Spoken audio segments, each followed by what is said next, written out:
What if Sirius raised Harry inside his Azkaban cell for 12 years? A Harry Potter dark canon. What if fanfic in 7 chapters? Chapter 1, The Transfer. The first thing Sirius Black noticed about Azkaban was that the cold did not feel like cold. It felt like a memory of cold, repeated until the body forgot any other temperature existed. The second thing he noticed was the baby in the second crate. They had loaded him into the back of the Ministry van at 3 in the afternoon on November the 1st, 1981, and by the time the van reached the Cromer ferry he had already stopped speaking. There had been no point. The 2 Aurors riding in the front were old colleagues. They did not turn around. They did not answer when he asked for water. They had been told that he was the one. They had been told, and they believed it, because Cornelius Fudge had said it on the wireless that morning, and because James Potter's body had been pulled out of a Godric's Hollow ruin at dawn, and because the Department of Magical Law Enforcement did not have a procedure for grief that included listening to the man you had drunk with at Hogsmeade last Christmas. So Sirius rode in silence, manacled at wrist and ankle, the cuff irons sweating an ice that ate through his sleeves. He had stopped weeping somewhere outside London. He had stopped asking somewhere outside Norwich. By the time the van rattled onto the ferry, he was past all of it, and the noise inside his skull was only one word in a loop, the same word, Peter, Peter, Peter, like a hammer hitting a nail that would never go in. Then the second crate slid off the bench and bumped his knee. He looked down at it because he could not look up. It was a wooden crate of the kind the Ministry used for transferring evidence. Shoulder-high, slatted, smelling faintly of old straw, and the lemon tin polished the clerks in records used for shelf upkeep. There was a parchment label nailed to the side. He could read it because the irons let him bring his hands together enough to turn the slats. The label said, Potter Harry James, D.O.B. 31 July 1980, ward of Sirius Orion Black Godfather, transferred to Azkaban pending custody determination. File 117711A. There was a second tag below it in different handwriting. Do not feed. Arriving by 5 p.m. Sirius read the label 4 times. He read it because his eyes could not work properly, because the parchment kept blurring, because the word Potter kept rearranging itself into potted and porter and poster and back, because the world had ended at midnight and his body had not yet been informed. Then the crate moved. A small fist pushed against a slat from the inside, and the slat gave a little, and a small voice said, soft and querulous, the way children speak when they have been crying for so long they have forgotten what they are crying about. Pa. Sirius said nothing. He could not. Pa, said the voice again. Then Mama. The van went over a bump. The crate tipped. A face appeared between the slats, framed by a tuft of black hair flattened into a cowlick, and 2 green eyes the size of new coins blinked once, twice, focusing. The face was 16 months old and had not yet learned what it was meant to fear. The face looked at Sirius. The face said, with the perfect unwarranted certainty of a child who has been told all his life that any adult with kind eyes is safe, Padfoot. Sirius bent his head and put his forehead against the slats of the crate and made a sound. It was not quite a word. It was not quite a sob. It was the noise a thing makes when it understands that there is one more thing to lose, and that thing is now in front of it. Padfoot, said the baby again, pleased with the recognition. Sirius said in a voice he did not know he still had. Hello, Prongslet, the baby beamed. The senior Auror in the front of the van, a man named Bartemius Crouch, the elder's nephew Caradoc, turned around once at the noise. He saw the baby's face in the slats. He saw the prisoner's forehead pressed to the wood. His own face did something complicated. Then he turned forward again and said to his partner, Lo, just drive, Pollux, just drive. The ferry crossed in fog. Azkaban appeared out of it the way bad news always appears, not abruptly, but as a slow filling in of something you had already half imagined.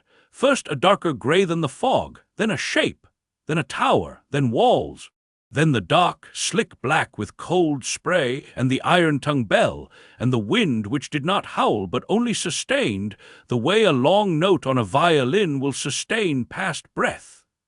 They unloaded him onto the dock, and he stood. He stood without help because pride was the only thing he had left, and because if he fell now he would not get up. The Caradoc cracked the slats of the crate with a brief professional spell and lifted the baby out by the back of the romper. He held him at arm's length like a kitten one is about to put outside. "Sir," said Caradoc formally, "the file says he goes with you." "There is no file," Sirius said. His voice was rust. "There is no custody hearing. Look at him. Look at where you are." "The file says he goes with you," Caradoc said again. He said it carefully, the way you say a thing when you are trying not to think about the thing you are saying. "I have a movement order signed by Internal Affairs. I have a transfer authorization signed by the Wisengamot liaison. I have a child welfare directive signed by the Department of Magical Family Services. I have all three. They were on my desk this morning with the file.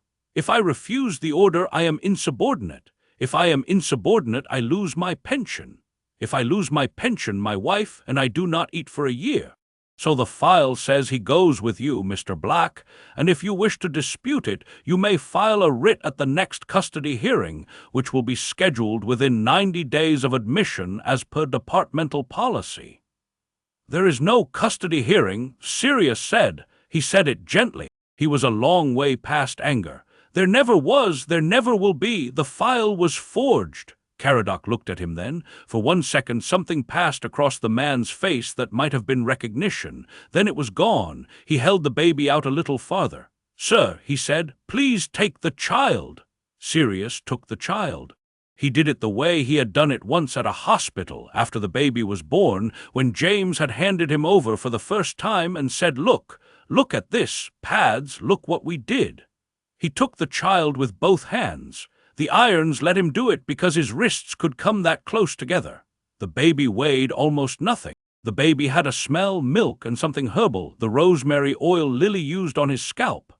The baby tucked his face into Sirius's neck without thinking about it. The baby said into the hollow of Sirius's throat in a voice slurred with sleep, "Pafu." "Yes," Sirius said. "Yes, Padfoot is here. Padfoot has you." Caradoc looked at his partner. His partner looked at the floor. "Sir," Caradoc said, "if you'll come with me." They went up the dock and through the gate and along the long inner corridor, which was lit by torches whose flames bent only one way, away from the cells, away from the prisoners, as if even fire had agreed not to look. The Dementors began at the second turning. Sirius felt them as a pressure behind his eyes and a thinning of his blood. He tucked the baby's face deeper into his neck and walked with his eyes on the floor and did not let himself remember anything at all. He recited, to keep his head occupied, the names of the constellations in the black tapestry in the order his mother had drilled into him: Bellatrix, Andromeda, Narcissa, Regulus, Cygnus, Pollux, Orion, Arcturus, Phineas, Cassiopeia. He recited them backward. He recited them in Latin. He recited them as ingredients for an imaginary potion. By the time they reached the inner cell block, he had recited them 11 times, and the baby had fallen asleep with one fist in the open collar of Sirius's shirt. Cell 14 was on the east face of the tower, 3 floors above the waterline. It was 6 feet by 8. The walls were gray stone wet to the touch. There was a slot in the door, fist-high, for the meal tray. There was a slop bucket. There was a stone shelf at waist height, which was the bed. There was a small high slit of a window, 4 inches by 12, glazed against the salt, set so high in the wall that a tall man would have to stand on the bed and crane to see anything at all. The window looked east. There was no other furniture. There were no blankets. Caradoc said, "There will be blankets." "There will not be blankets," Sirius said. "There will be 1 blanket within the week. Standard issue. I will see to it myself."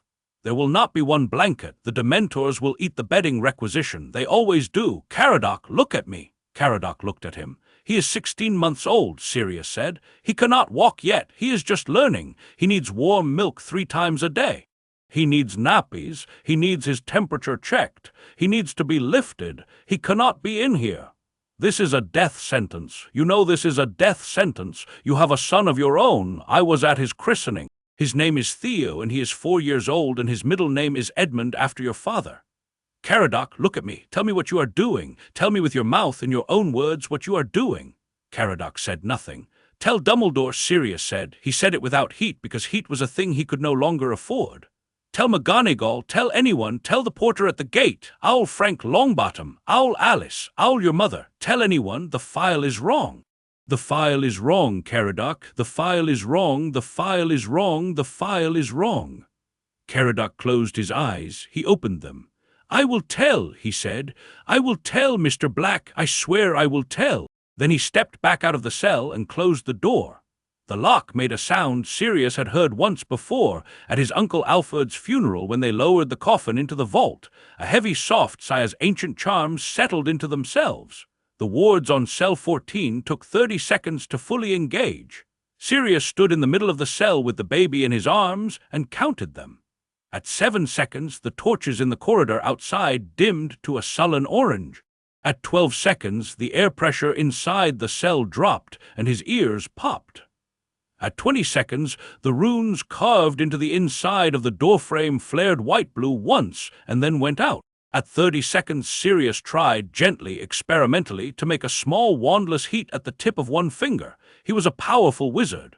He had managed wandless flame 3 times in his life, once at 15 when his mother had locked him in the understair, once at 19 when he had drunk too much fire whiskey at a marauder's wake, once at 20 when James had bet him he could not. He concentrated now. Nothing happened. The cell ate it. The cell drank his magic the way dry earth drinks rain, not refusing but absorbing and giving back nothing. "All right," Sirius said softly to himself, to the baby. "All right, all right." The baby woke. The baby looked around. The baby's eyes took in the gray stone and the high-slit window and the dark and the cold and the slow drip of seawater somewhere on the far wall. The baby's mouth turned down. The baby drew breath to wail. Sirius shifted into Padfoot before the wail came out. He had not meant to. He had not thought about it. The dog form came when he needed it, the way a man's hand goes to his face when he sneezes, pre-reflexive, animal, faster than thought. 1 second he was a man with manacles which dropped, suddenly empty, to the stone with a clatter. The next second he was a great black dog standing on 4 braced legs in the middle of cell 14, a baby on the floor between his paws, and the baby's wail caught half-formed in the baby's throat because the dog had its nose in the baby's hair. Padfoot wuffed. Padfoot lipped the back of the baby's head, very gently, the way dogs do with their puppies.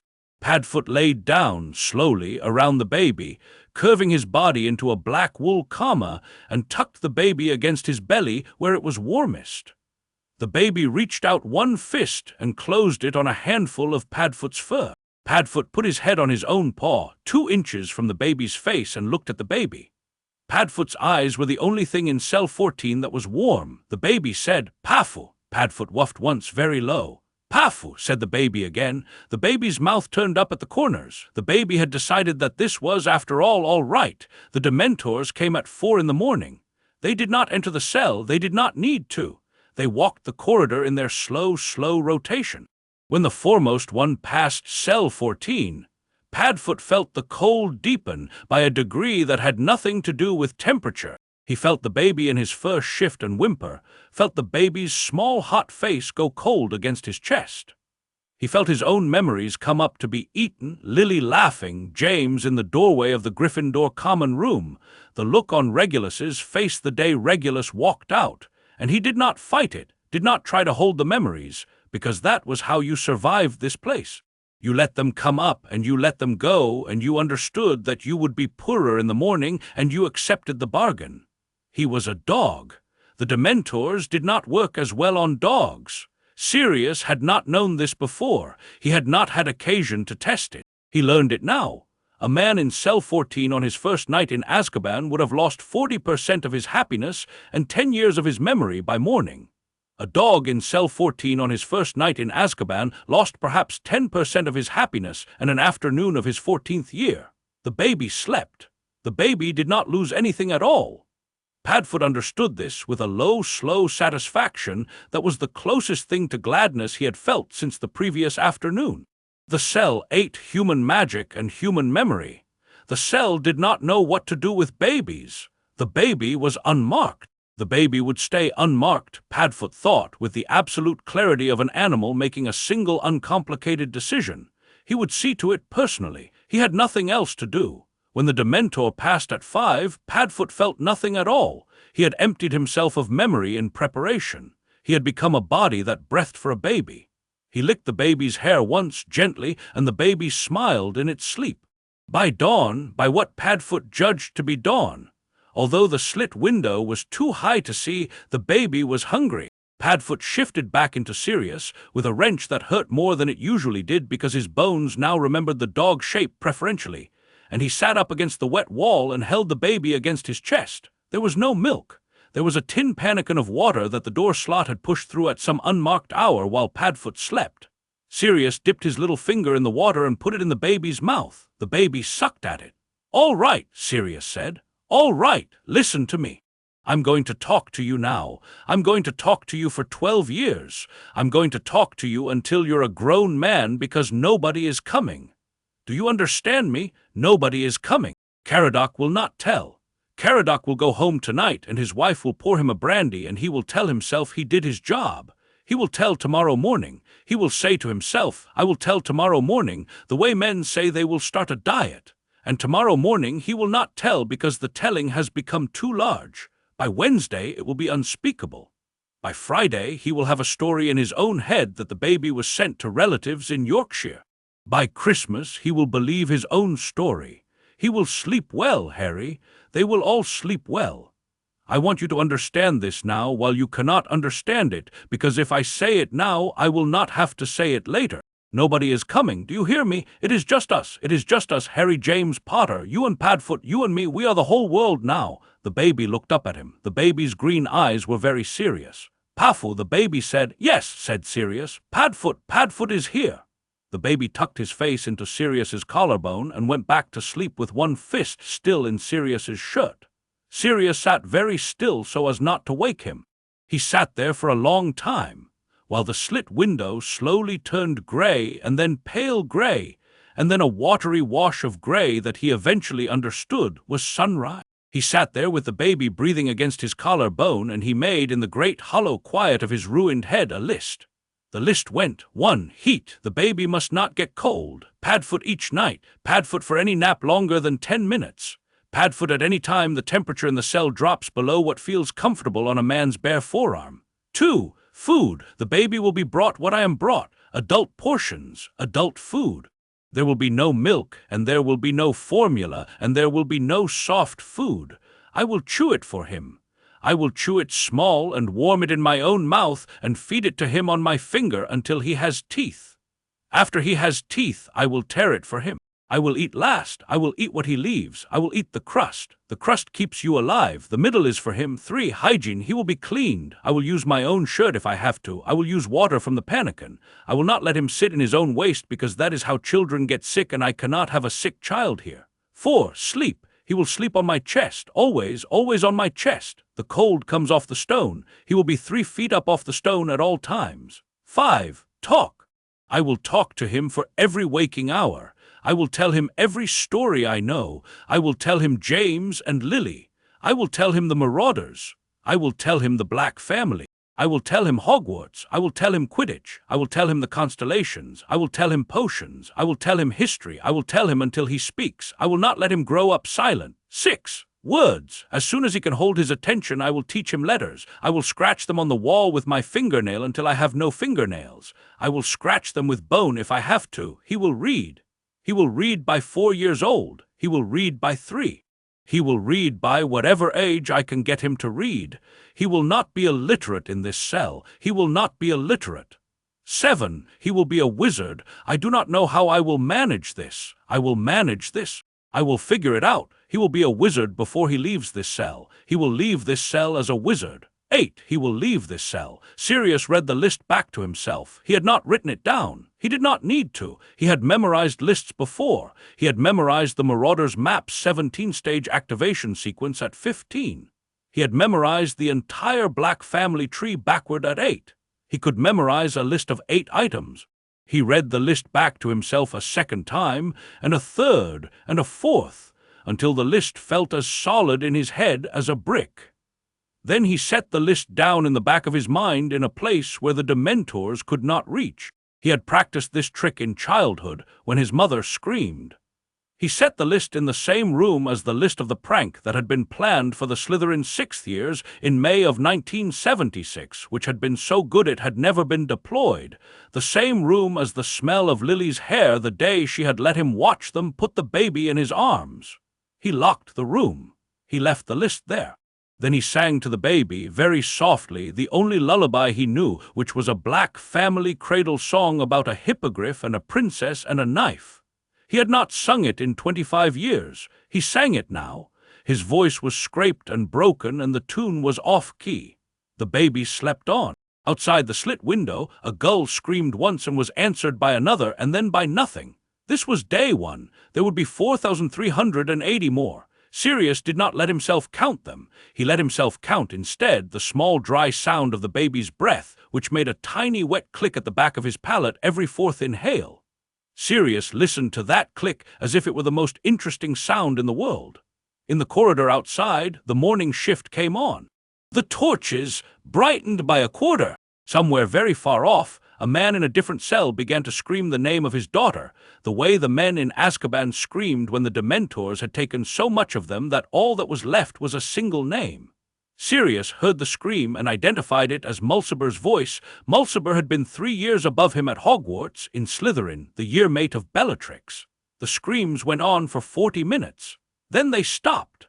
They would resume tomorrow at the same time. They would resume tomorrow at the same time for 3 more years, until Mulciber stopped screaming his daughter's name and started screaming a number which Sirius eventually identified, after months of attention, as the number of Mulciber's house in Bristol. After that, Mulciber would scream nothing at all, and Sirius would not hear Mulciber's voice again. But all that was in the future. On day one, Sirius rocked the baby very slightly, and the baby slept, and the gull screamed, and Sirius made his list of 8 items. He had not yet thought, on day one, about what he would tell the baby when the baby asked about his mother and father. He had not yet thought about how he would describe the sky. He had not yet thought about wandless magic. He had not yet thought about who would teach the baby to read syllables, or what they would do for clothes when the baby outgrew his romper, or what they would do for shoes, or what would happen when the baby's hair grew so long it covered his eyes. He had not yet thought about Peter. He let himself think about Peter for exactly 4 seconds. Long enough to feel the rage rise to his throat and the cell wards twitch at the edges of him, hungry for the energy of his anger. Long enough to understand that he could not, in this place, with a baby on his chest, afford anger. Anger was a heat the cell would eat. Anger was a meal for the Dementors. Anger would kill him and the baby in 3 months. He folded Peter away. He folded Peter into a small dry square inside his head the size of an envelope. He did not open the envelope. He set the envelope on a high shelf in the same room where the list lived. He locked the room again. He locked it twice. He would let himself open the envelope, he decided, on the day he got out, not before. "You and me, Prongslet," he said softly. "You and me." The baby's fist tightened in his shirt. Outside, very faintly, the first faint orange of true dawn began to creep up the salt-glazed stone. The slit window admitted a single thin shaft of light that fell across the wet floor in a long pale stripe. The stripe did not reach the bed. It would never reach the bed. But it was light of a kind, and it was the first thing Harry James Potter saw when he opened his eyes for the second time in his second life. The baby looked at the light. The baby smiled. Sirius, watching, felt something very small turn over in his chest. He did not name what it was. He could not afford to name it, but it stayed. Day one, the list was 8 items. The light was a stripe on a wet stone floor. The baby smiled at it. Sirius closed his eyes. He did not sleep. He listened to the baby's breath and counted the wet click at the back of the pallet. He got to 42 clicks before he lost track. He started again. He got to 112. He started again. He started again. He started again. By the time the door slot opened at noon for the second tray, he had counted 8,471 clicks. He picked up the tray with one hand and held the baby with the other. The tray held a single cold potato, half a turnip, and a piece of bread the size of his thumb. He chewed the potato small. He chewed the turnip soft. He warmed the bread in his mouth. He fed the baby from his fingers. The baby ate. The baby liked the potato. The baby spat out the turnip. Sirius laughed, a small, dry, surprised laugh, the first laugh he had laughed in 23 hours, and the laugh broke something open in him that he had been holding shut, and he laughed for 30 seconds because the baby had spat out a turnip, and the laugh was the only sound in cell 14, and the baby looked up at him with green eyes and laughed too because the baby did not yet know that laughter required a reason. "Right," said Sirius when he had stopped. He wiped his eyes with the back of his wrist. "Turnip is out, potato is in. Noted, we will revise the diet weekly." The baby reached up and patted Sirius's chin. "Pafu," said the baby. "Padfoot," Sirius corrected gently. "Pafu," said the baby firmly. "Padfoot, listen, Padfoot, 2 words, Padfoot." "Pafu," Sirius surrendered. "Padfoot," he agreed. "Padfoot it is." This was day 1, hour 20. There would be 4,379 more days. There would be 105,199 more hours. Sirius did not let himself count them. He counted instead his own slow breath and the baby's faster one and the slow drip of the seawater on the far wall, which fell every 3.1 seconds, which would be, by the end of day 1, the metronome of the entire world. Drip, drip, drip, cell 14. Day 1. "Pafu," said the baby. "Padfoot is here," said Sirius. "Go to sleep." The baby slept. Sirius did not sleep that night or the next or the next. He shifted to Padfoot whenever the baby needed warmth. He shifted back whenever the baby needed feeding. By day 7 he had worked out the rotation. By day 14 he had stopped weeping when the Dementors passed. By day 21 he had stopped counting days altogether and started counting only meals. 2 trays per day, 3 bites per tray, 1 swallow per bite, 1 breath per swallow, 1 heartbeat per breath. He counted heartbeats because heartbeats were neutral. They did not belong to the cell. They were his own and the baby's own, and the cell could not take them. By day 30, when the first true blanket arrived, a thin gray one, no thicker than a tea towel, with a faded laundry stamp from St. Mungo's stitched into one corner, Sirius understood that the blanket was the only blanket he was ever going to get, and he draped it over the baby and slept that night in Padfoot form, curled around the baby and the blanket both, and the baby slept, and the cell wards hummed their low blue hum, and the gulls screamed at dawn.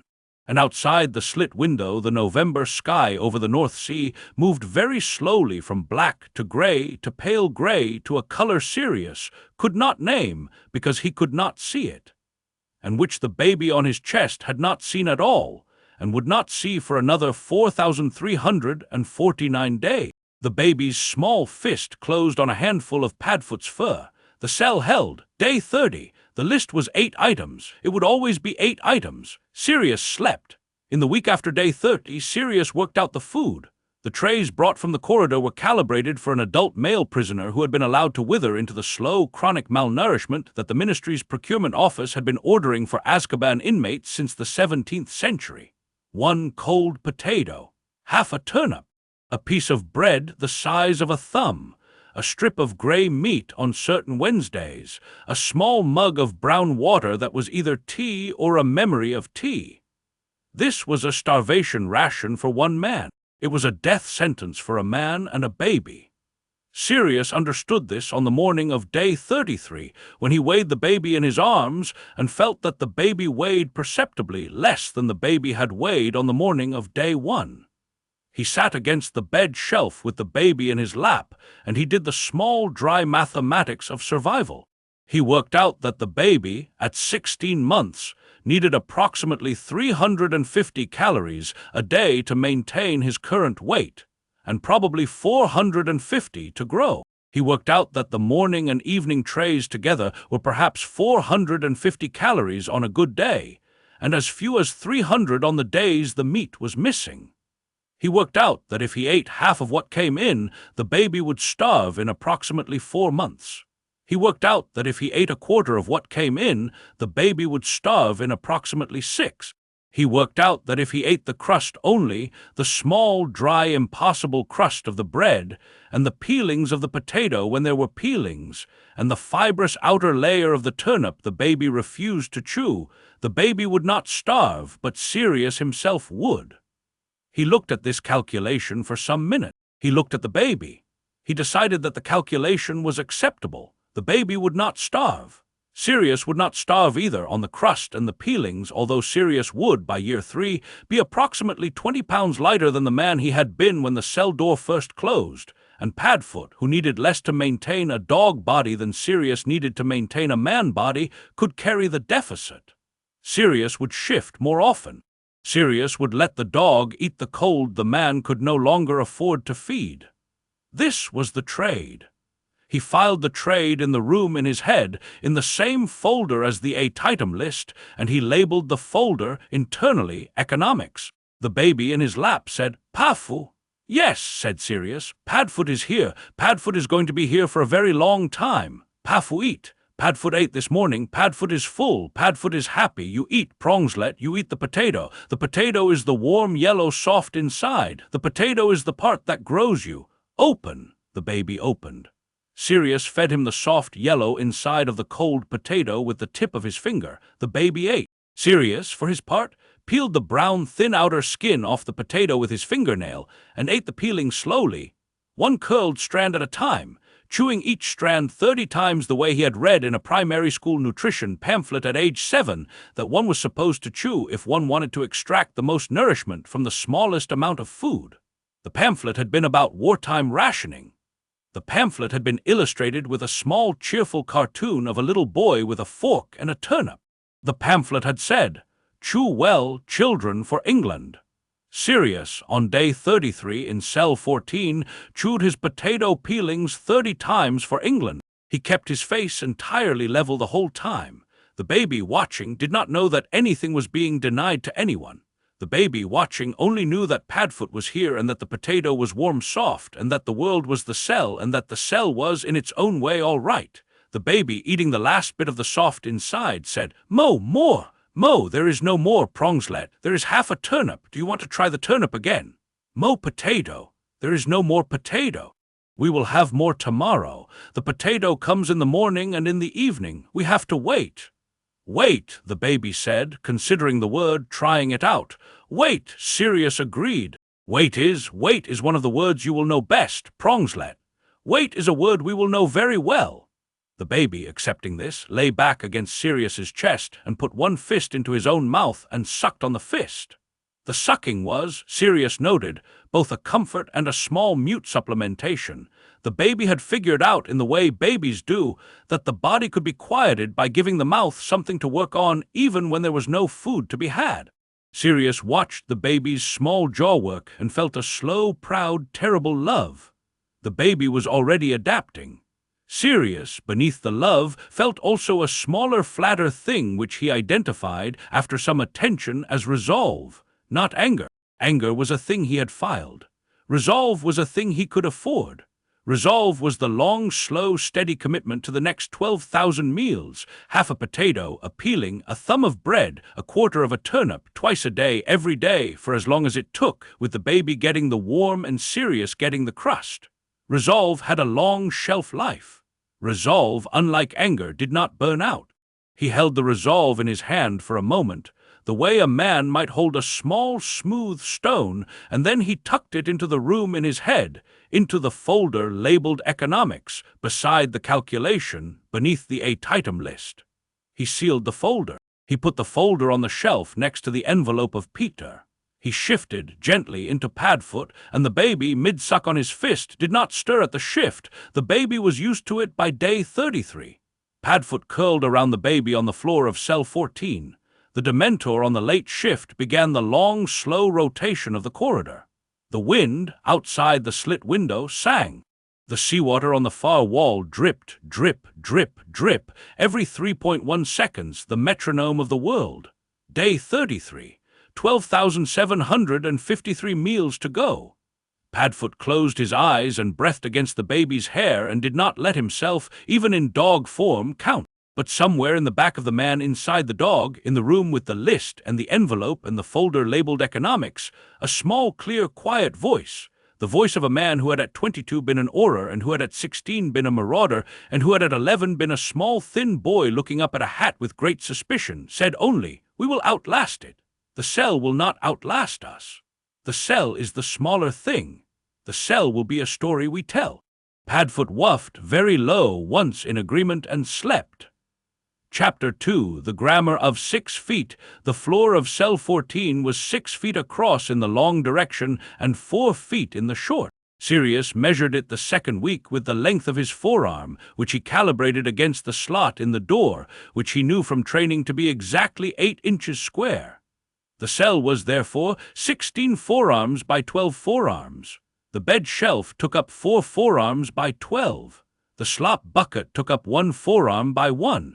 There remained, for a child to live in, a workable floor space of approximately 52 square forearms, a rectangle 6 feet by what Sirius eventually came to think of, with the precision of a man who has thought about a single number for a very long time, as 3 feet and 2.5 inches. This was the country Harry James Potter learned to walk in. He learned to walk in winter, in the 3rd month. He had been pulling himself up on the bed shelf for 2 weeks, and then one afternoon, in the cold gray light of a December that Sirius could only date by the angle of the slit window stripe across the floor, the baby let go of the bed shelf and took 3 staggering forearms-long steps to where Sirius was crouched, and arrived with both hands open in surprise at the front of Sirius's shirt.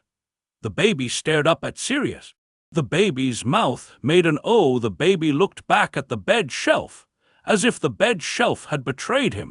Then the baby's mouth turned up and the baby clapped twice, sharply, with the formal solemnity of a small king issuing a decree. Sirius did not cry. He had become a man who did not cry. He had filed his crying away with the envelope of Peter on the high shelf in the room he locked twice.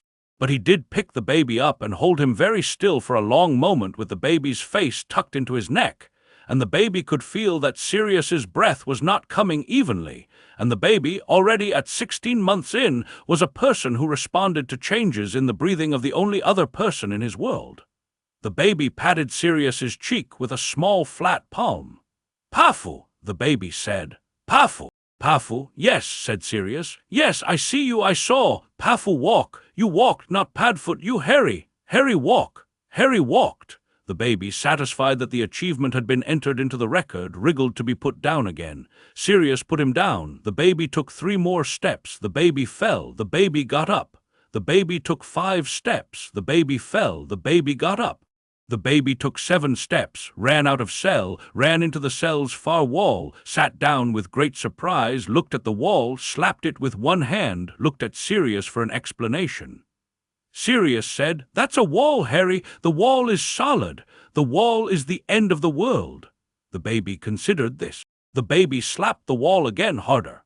"It does not get any less solid the second time," Sirius said. The baby slapped a 3rd time. "This is true of many things in life," said Sirius. "You will learn." The baby gave up on the wall, turned around, ran the 6 feet back to Sirius, fell into his arms with great triumph, said "Pafu," with the air of a man returning from an expedition, and demanded to be lifted onto the bed shelf for further congratulation. Sirius lifted him. Sirius said, "We will need to extend the curriculum. The walking is ahead of schedule." The baby said, "Yes." It was the baby's first English word that was not a name. Sirius wrote nothing down. There was nothing to write on and nothing to write with. But he made a tally in the same room of his head where the list of 8 lived, of every new word the baby learned. By month 4 the tally stood at yes, no more gone dada, which was Sirius, mama, which was the absence of someone Sirius could not yet bring himself to talk about, milk, which was the water in the pannikin, boots, which was Padfoot on account of paws, and a soft compound noise that sounded like obata and seemed to mean the bit of light that comes through the slit window when the sun is in the east. Sirius wrote this last word in his head as a boro and used it thereafter internally as the name for sunrise. The baby had named the sunrise. The baby had named the only morning the baby had ever seen, which was a stripe of dim gray light on a wet stone floor. Sirius began to teach reading in month 6.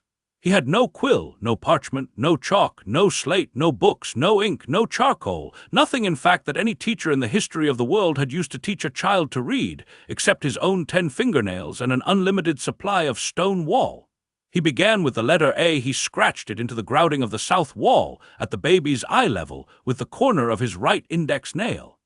The scratch took him 11 minutes. The scratch was an inch tall, slightly crooked, and visible in the dim light only because the stone underneath was darker than the surrounding grout. The baby crawled over and put one finger on it. "A," said Sirius. "This is A, say A, ah." "Yes, A, ah, now this." He scratched B beside it. Another 11 minutes. His nail bled at the end. He did not stop. "B, this is B, say B, buh." "Yes, B, now a B together. A B, the first two letters of the alphabet, the first two letters of words. Bone, bath, apple, bat." "Bat," said the baby with delight. He liked this word. He liked it because of the consonants. He repeated it 11 times until Sirius held up a hand and said gently, "Yes." "Bat, excellent. Now see, by month 7 they had reached G, by month 8 they had reached M, by month 9 they had reached Z. The whole alphabet ran in a wandering ribbon around the bottom of the south wall, each letter approximately 1 inch tall, each letter scratched into the grout with the corner of a fingernail that by then had no corner left. Sirius's nails were ground to the quick by the end of month 9. He kept scratching. He used the bone of his knuckle. The knuckle bled. He kept scratching. He used the wingtip of a moth he had caught in the slot of the door, which had a tiny brittle edge of chitin sharper than any of his bones. The wingtip lasted 4 letters before it broke. He went back to his knuckles. By month 10 the alphabet was finished. The letters were a hand high in some places and a fingernail high in others. And Harry, 18 months old, could speak all 26 in order and identify any 16 of them out of order, and beginning to spell 3-letter words by sounding them out aloud. Bat, cat, mat, rat, hat, SAT, man, ran, run, son, mum, dad. Dad was the first word he wrote in his own hand, on the wall, with a piece of stone chip Sirius had pried out of the floor and given him as a stylus. The letters were huge and uneven, and the D was backwards. Sirius looked at the word for a long time. Then he picked Harry up and kissed the top of his head 3 times hard and said, "Yes, that's right, that's me, Dad." The baby beamed. Sirius did not, that day, try to explain the difference between Dad and Godfather and Padfoot and Sirius. There was time. There were going to be 12 years. The cell's rhythm became their rhythm. The trays came twice a day, at hours Sirius identified by the slit window stripe. A morning tray at what he called a boro, and an evening tray at what he called albo.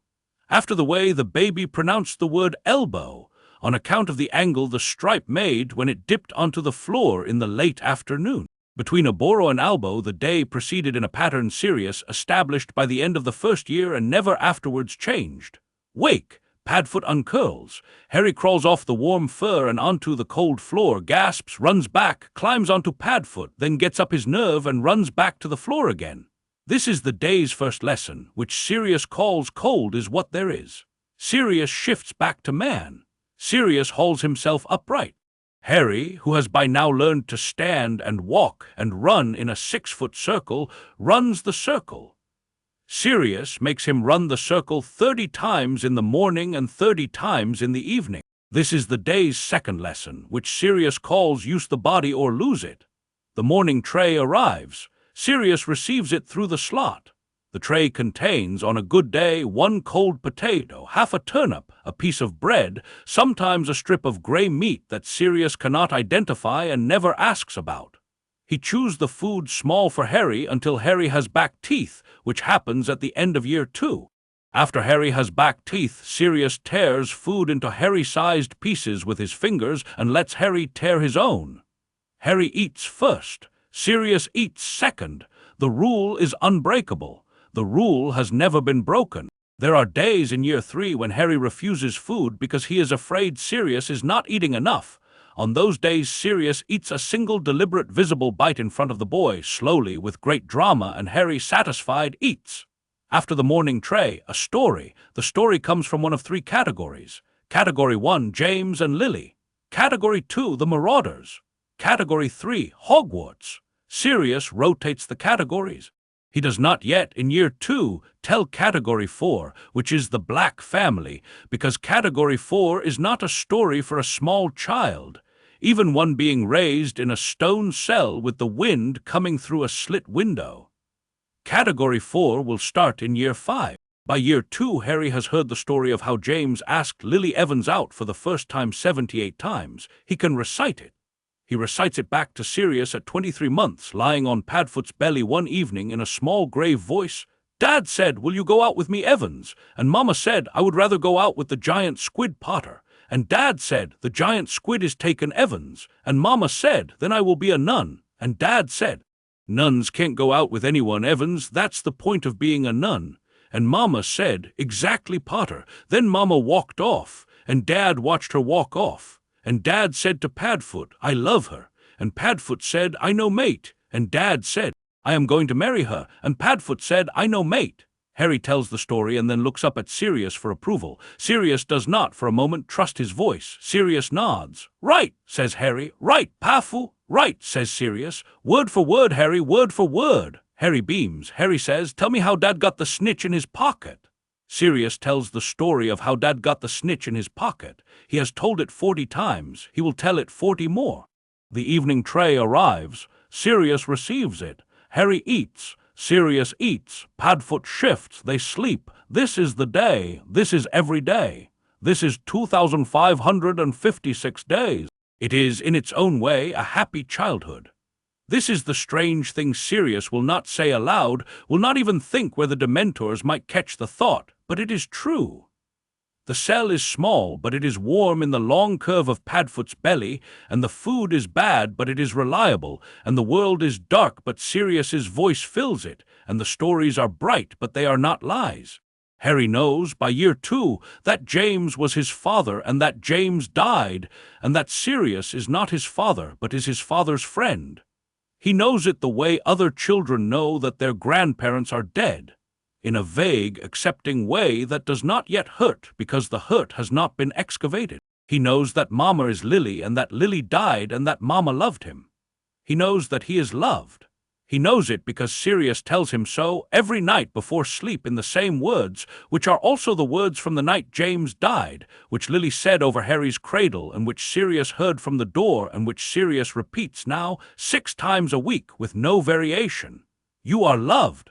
You are loved by your mother and by your father and by Padfoot and by people you have not yet met who already love you because you are theirs. Sleep well, Prongslet.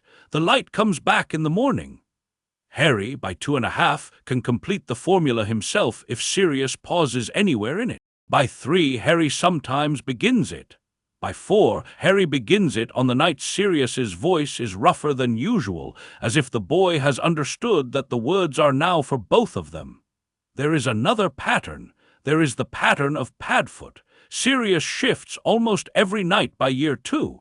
By year 3, he is shifting 6 or 7 times a day, every time Harry naps, every time the Dementors come, every time the cold deepens, every time he himself feels the Dementors fingering the back of his skull and decides to put on the dog form because the dog form is a wall between him and them.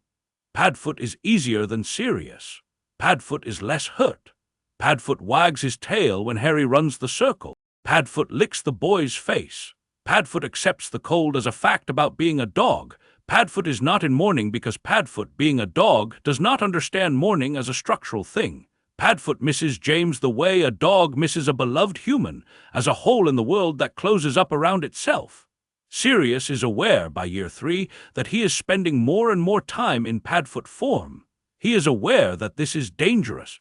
He has read, somewhere, in his long-ago Transfiguration 6th-year text, that an Animagus who spends too long in animal form may have difficulty returning, may lose pieces of his human self, may find his human grammar slipping. He files this fact in the room with the list and the envelope.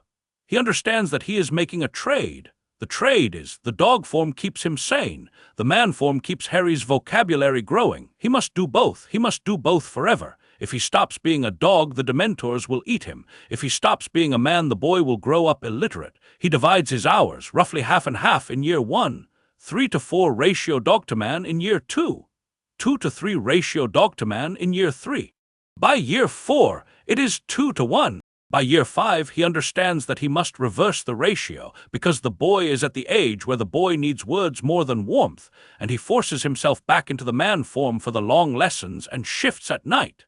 He does not write any of this down. He keeps it in the room in his head where the Dementors cannot reach. The room is getting crowded. He builds another room. He files the dog-to-man ratios in the new room.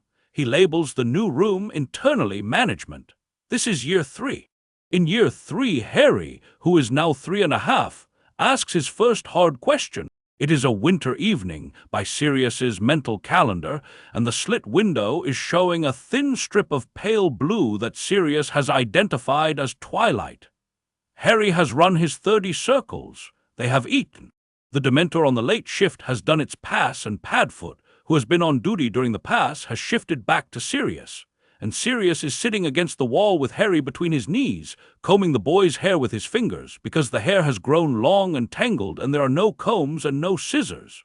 Harry's hair, by 3.5, is a wild black thatch halfway down his back. Sirius works the snarls out with his fingertips, very gently, one snarl at a time. Harry, eyes closed, leans into the fingers like a cat. Harry says, eyes still closed, "Pafu, why don't we go outside?" Sirius's fingers stop. The pause is short. He has known this question was coming. He has prepared for it. He has prepared for it for 2 years. He has in the room in his head a draft answer, and he has revised the draft answer 80 times, and he knows what he is going to say, and he is going to say it now, and the saying of it is going to be the worst sentence he has ever spoken aloud. He resumes combing. He says, "Harry, listen to me. You and I live here in this cell, in this prison, on a rock in the middle of the sea. The prison is called Azkaban. Azkaban is a place where the Ministry of Magic puts people they think have done bad things. They put me here because they think I did a bad thing. I did not do the bad thing. The man who did the bad thing told the Ministry it was me. The Ministry did not check. The Ministry put me here. Then the Ministry made a mistake on paper, a paperwork mistake, and they put you here too. You are not in trouble. You are not in the prison because of you. You are in the prison because of the mistake. The mistake will be fixed someday. When the mistake is fixed, we will go outside. Until then, we cannot go outside. The door does not open. The door has a magic on it that is older than me. The magic only opens for the guards. The guards are not allowed to take you out. The guards are not even supposed to know you are in here. Do you understand?" Harry, eyes still closed, listening, nods. Sirius keeps combing. He keeps his voice level. He realizes with a strange faraway pride, doing well at this. He has not yet wept. He continues. "Outside this cell, Harry, there is a corridor. Outside the corridor there is a courtyard. Outside the courtyard there is a wall. Outside the wall there is the sea. The sea is bigger than the courtyard. The sea is bigger than anything. The sea goes on for many days in every direction. At the end of the sea in one direction is the country your mother and father came from. It is called England. England is green. There are hills. There are houses. The houses are not made of stone like this one. They are made of brick and wood and white plaster with black beams. The roofs are red or gray. The doors open. The doors open in both directions, Harry. The doors open when you push them. The doors are not like this door." Harry, eyes still closed, says, "What is a hill?" Sirius takes a slow breath. He realizes he has been describing a country to a child who does not have the words for any of it. "A hill," he says, "is a piece of the ground that goes up, like a bed shelf, but bigger, much bigger, so big that if you stood at the top of it you could see for miles. Miles is a long distance, many days of walking, so big that you can't see the top from the bottom sometimes. The hills near where your mother lived as a girl were green because they were covered in grass. Grass is small, soft plants. Plants are things that grow out of the ground, like the moss." He points. There is a tuft of gray-green moss in the corner of the cell where the seawater drips, the only living thing in cell 14 other than the 2 of them. "Like that, but green, and there is more of it. Whole fields. Fields are flat parts. Fields and hills and trees. What is a tree? A tree is a tall plant, taller than this cell, taller than 3 of this cell stacked up, with branches. Branches are arms, like your arms, but made of wood, and leaves. Leaves are like small green plates. They hang off the branches, and they shake when the wind goes through them, and they make a noise like the sea, but quieter, like a hush, like when Padfoot breathes. I have never seen a tree. Number, you have seen a tree." "Yes, many trees, hundreds of trees." "Thousands. What does a tree smell like?" Sirius stops combing again. He sits very still for perhaps 15 seconds. Harry waits. Harry has learned by 3.5 that when Sirius goes still it is because Sirius is in a hard place and the right thing to do is wait. Harry waits. Harry waits the way only the very young can wait, with no impatience, with nothing in his head but attention. Sirius says, finally, pine trees smell like cold green soap. Apple trees in spring smell like a girl's first perfume. Oak trees smell like wet bark and old leaves and the inside of an empty cathedral. Willow trees smell like the river they grow next to. There is a tree at Hogwarts called the Whomping Willow, which we will discuss later, which smells like a particular kind of fierce green and a particular kind of resin, and which I have very strong feelings about. The forest behind Hogwarts smells like all the trees together at once, all the trees disagreeing, and it is one of the great smells of the world. Harry, very softly, I would like to smell a tree. Sirius closes his eyes. He does not even now weep. He has filed weeping. He keeps weeping in the high shelf in the locked room. But he has not before now tasted, in the back of his mouth, the iron taste of a grief he cannot accommodate. He tastes it now. He swallows it. Says, you will smell a tree. You will smell every kind of tree, Harry. You will go to Hogwarts. You will walk under the oaks of the courtyard and the pines around the lake and the willow by the lake, not the whomping one, the other one, and you will smell each one and you will tell me after which one you think is best. And I will tell you which one I thought was best when I was 11, and we will argue. And it will be a very long argument, and we will have many years to argue it. Do you hear me?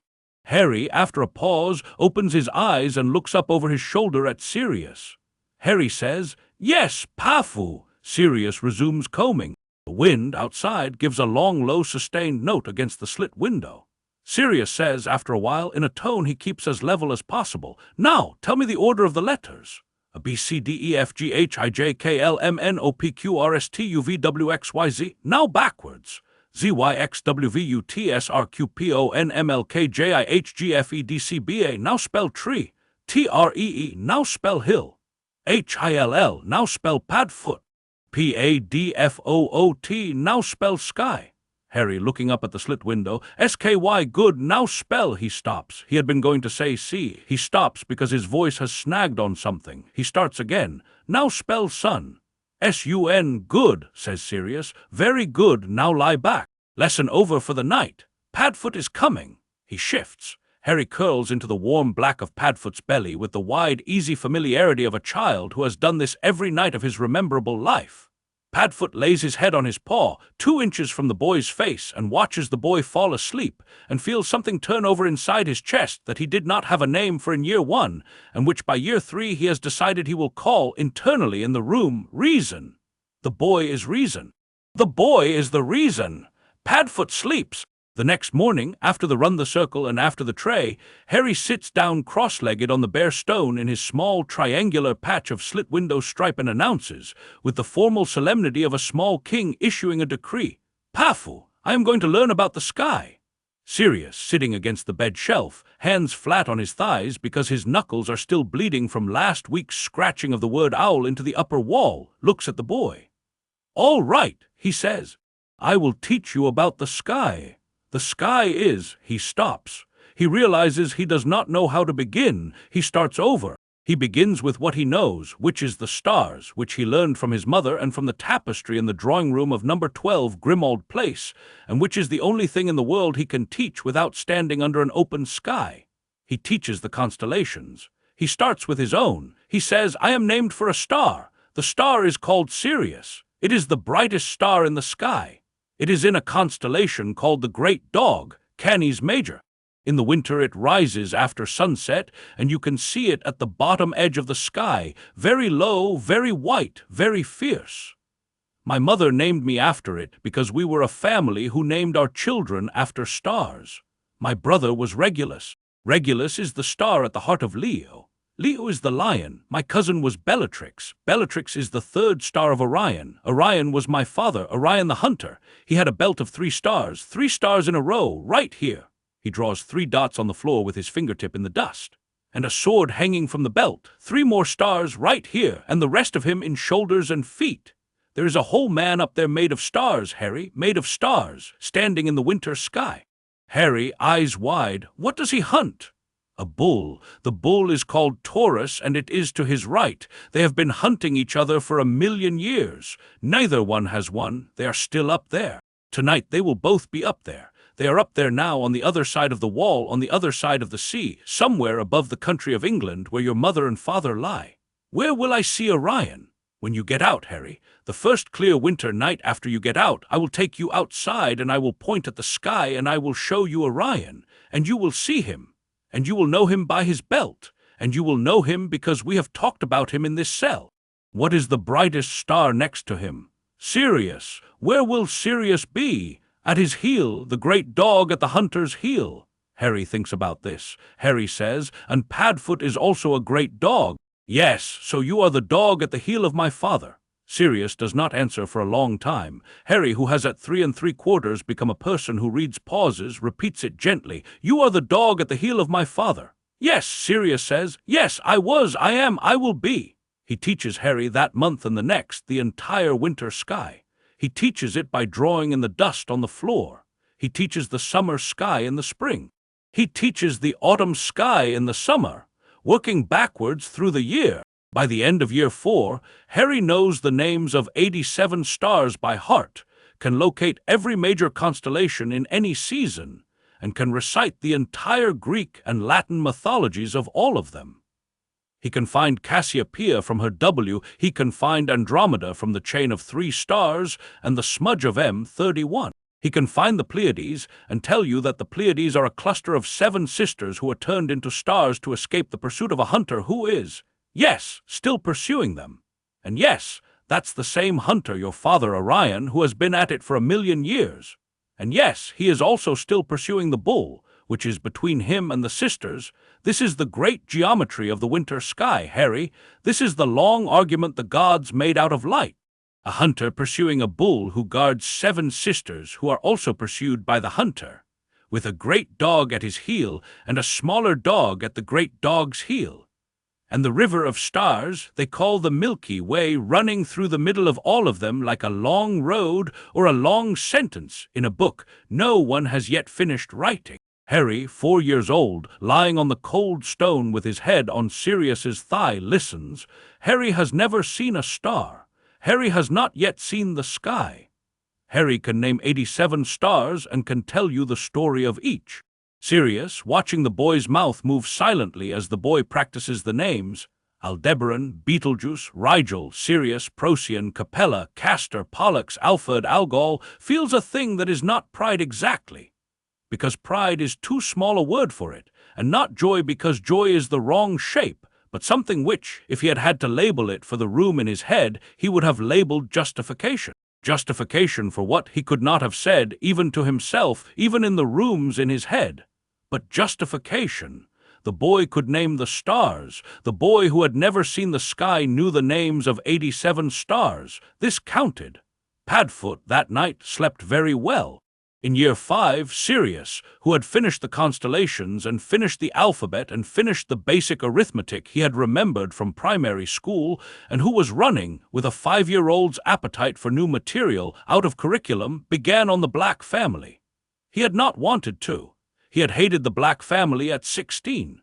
He had run from the Black family at 17. He had lived for 14 years with the Black family as his great cautionary tale, but he knew it.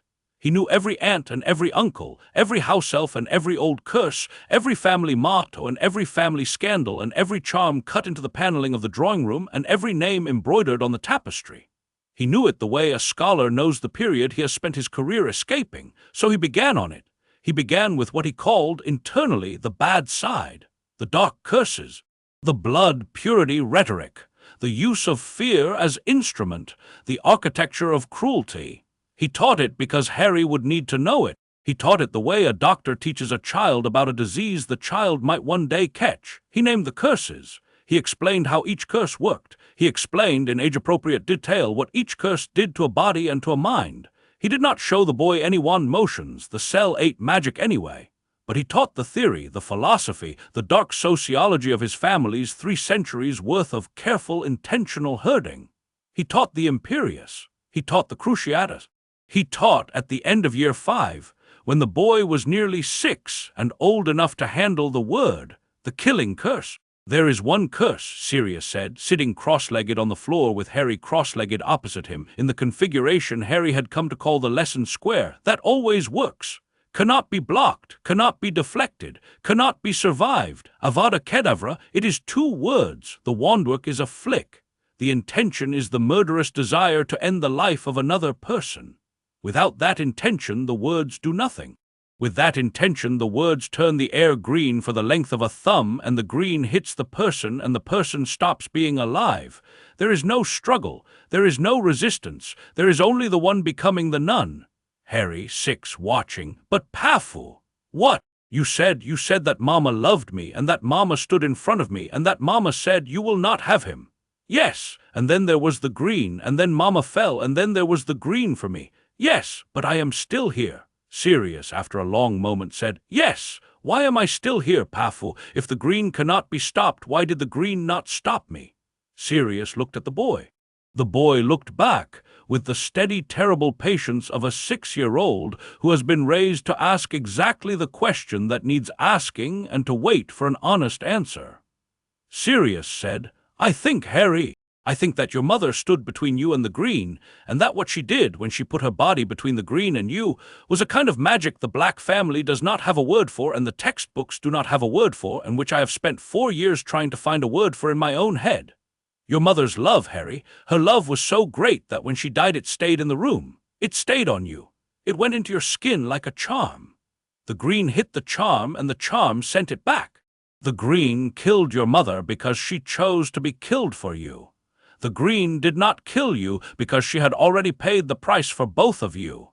It is the oldest magic, older than my family, older than this prison, older than any ministry, the magic that says, a mother who steps between her child and death may make a bargain with the world, and the world holds to its bargain. Always, always, Harry, the world does not break this bargain. Harry, who had been watching Sirius's mouth as Sirius spoke, asked very quietly, so I have Mama's magic on me? Yes. Is it still there? Is it still here in the cell?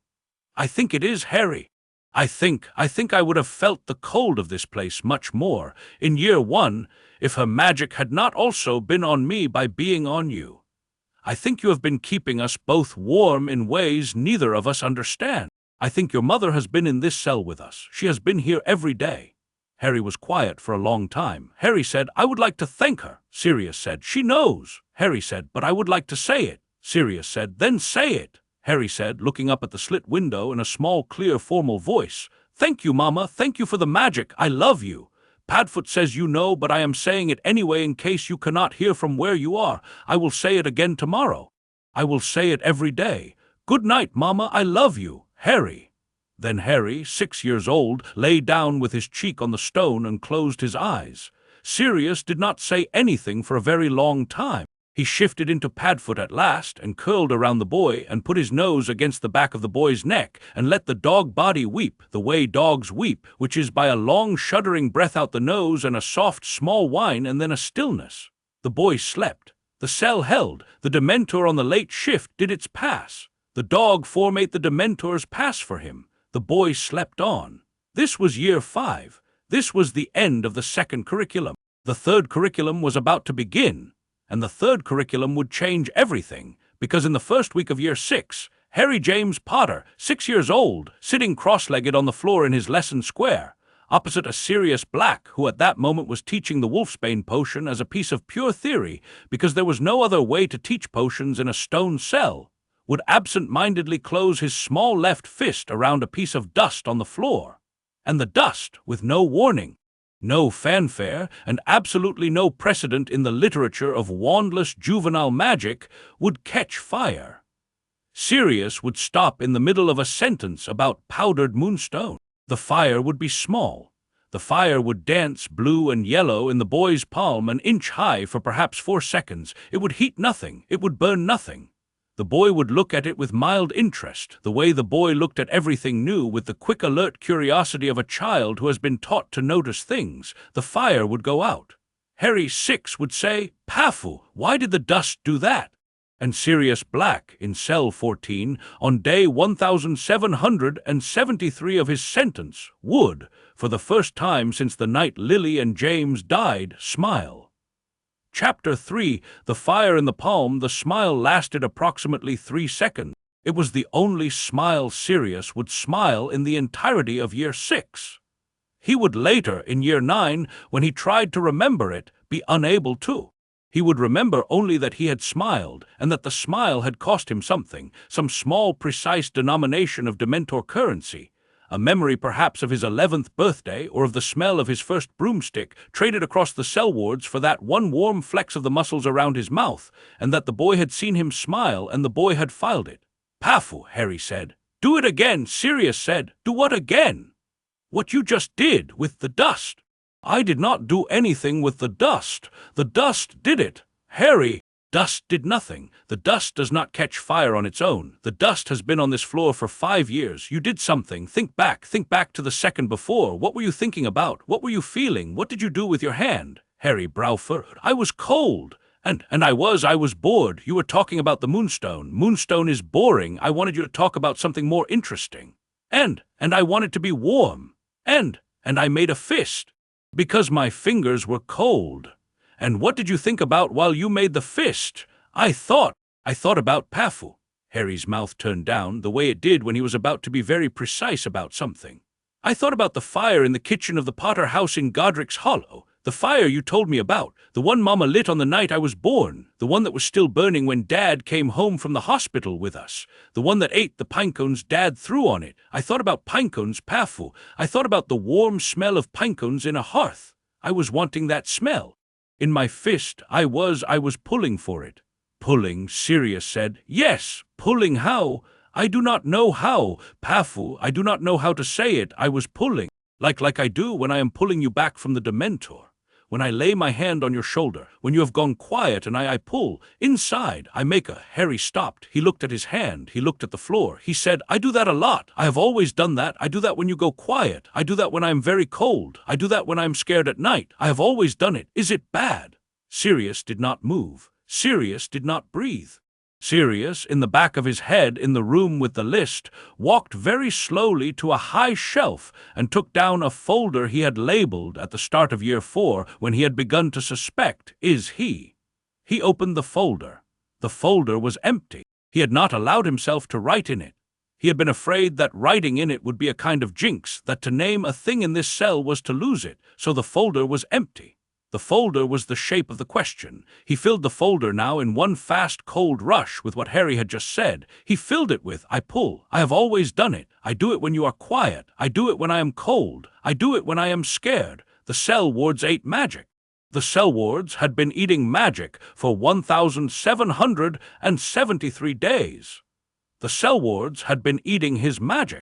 The cell wards had not been eating Harry's, because the cell wards had been built in 1693 by a ministry committee that did not include in its specifications the possibility of a child residing in a cell with a convicted adult. The cell wards did not know how to feed on a child. The cell wards had never tasted a child's magic. Harry's small, intermittent, involuntary magical reaches had been going unfed for 1,773 days. Harry's magic had been building. And Harry, who had grown up entirely inside a 6x8 stone box, had no concept that magic required a wand. He had no concept that magic was rare. He had no concept that one was not supposed to be able to pull warmth into one's palm.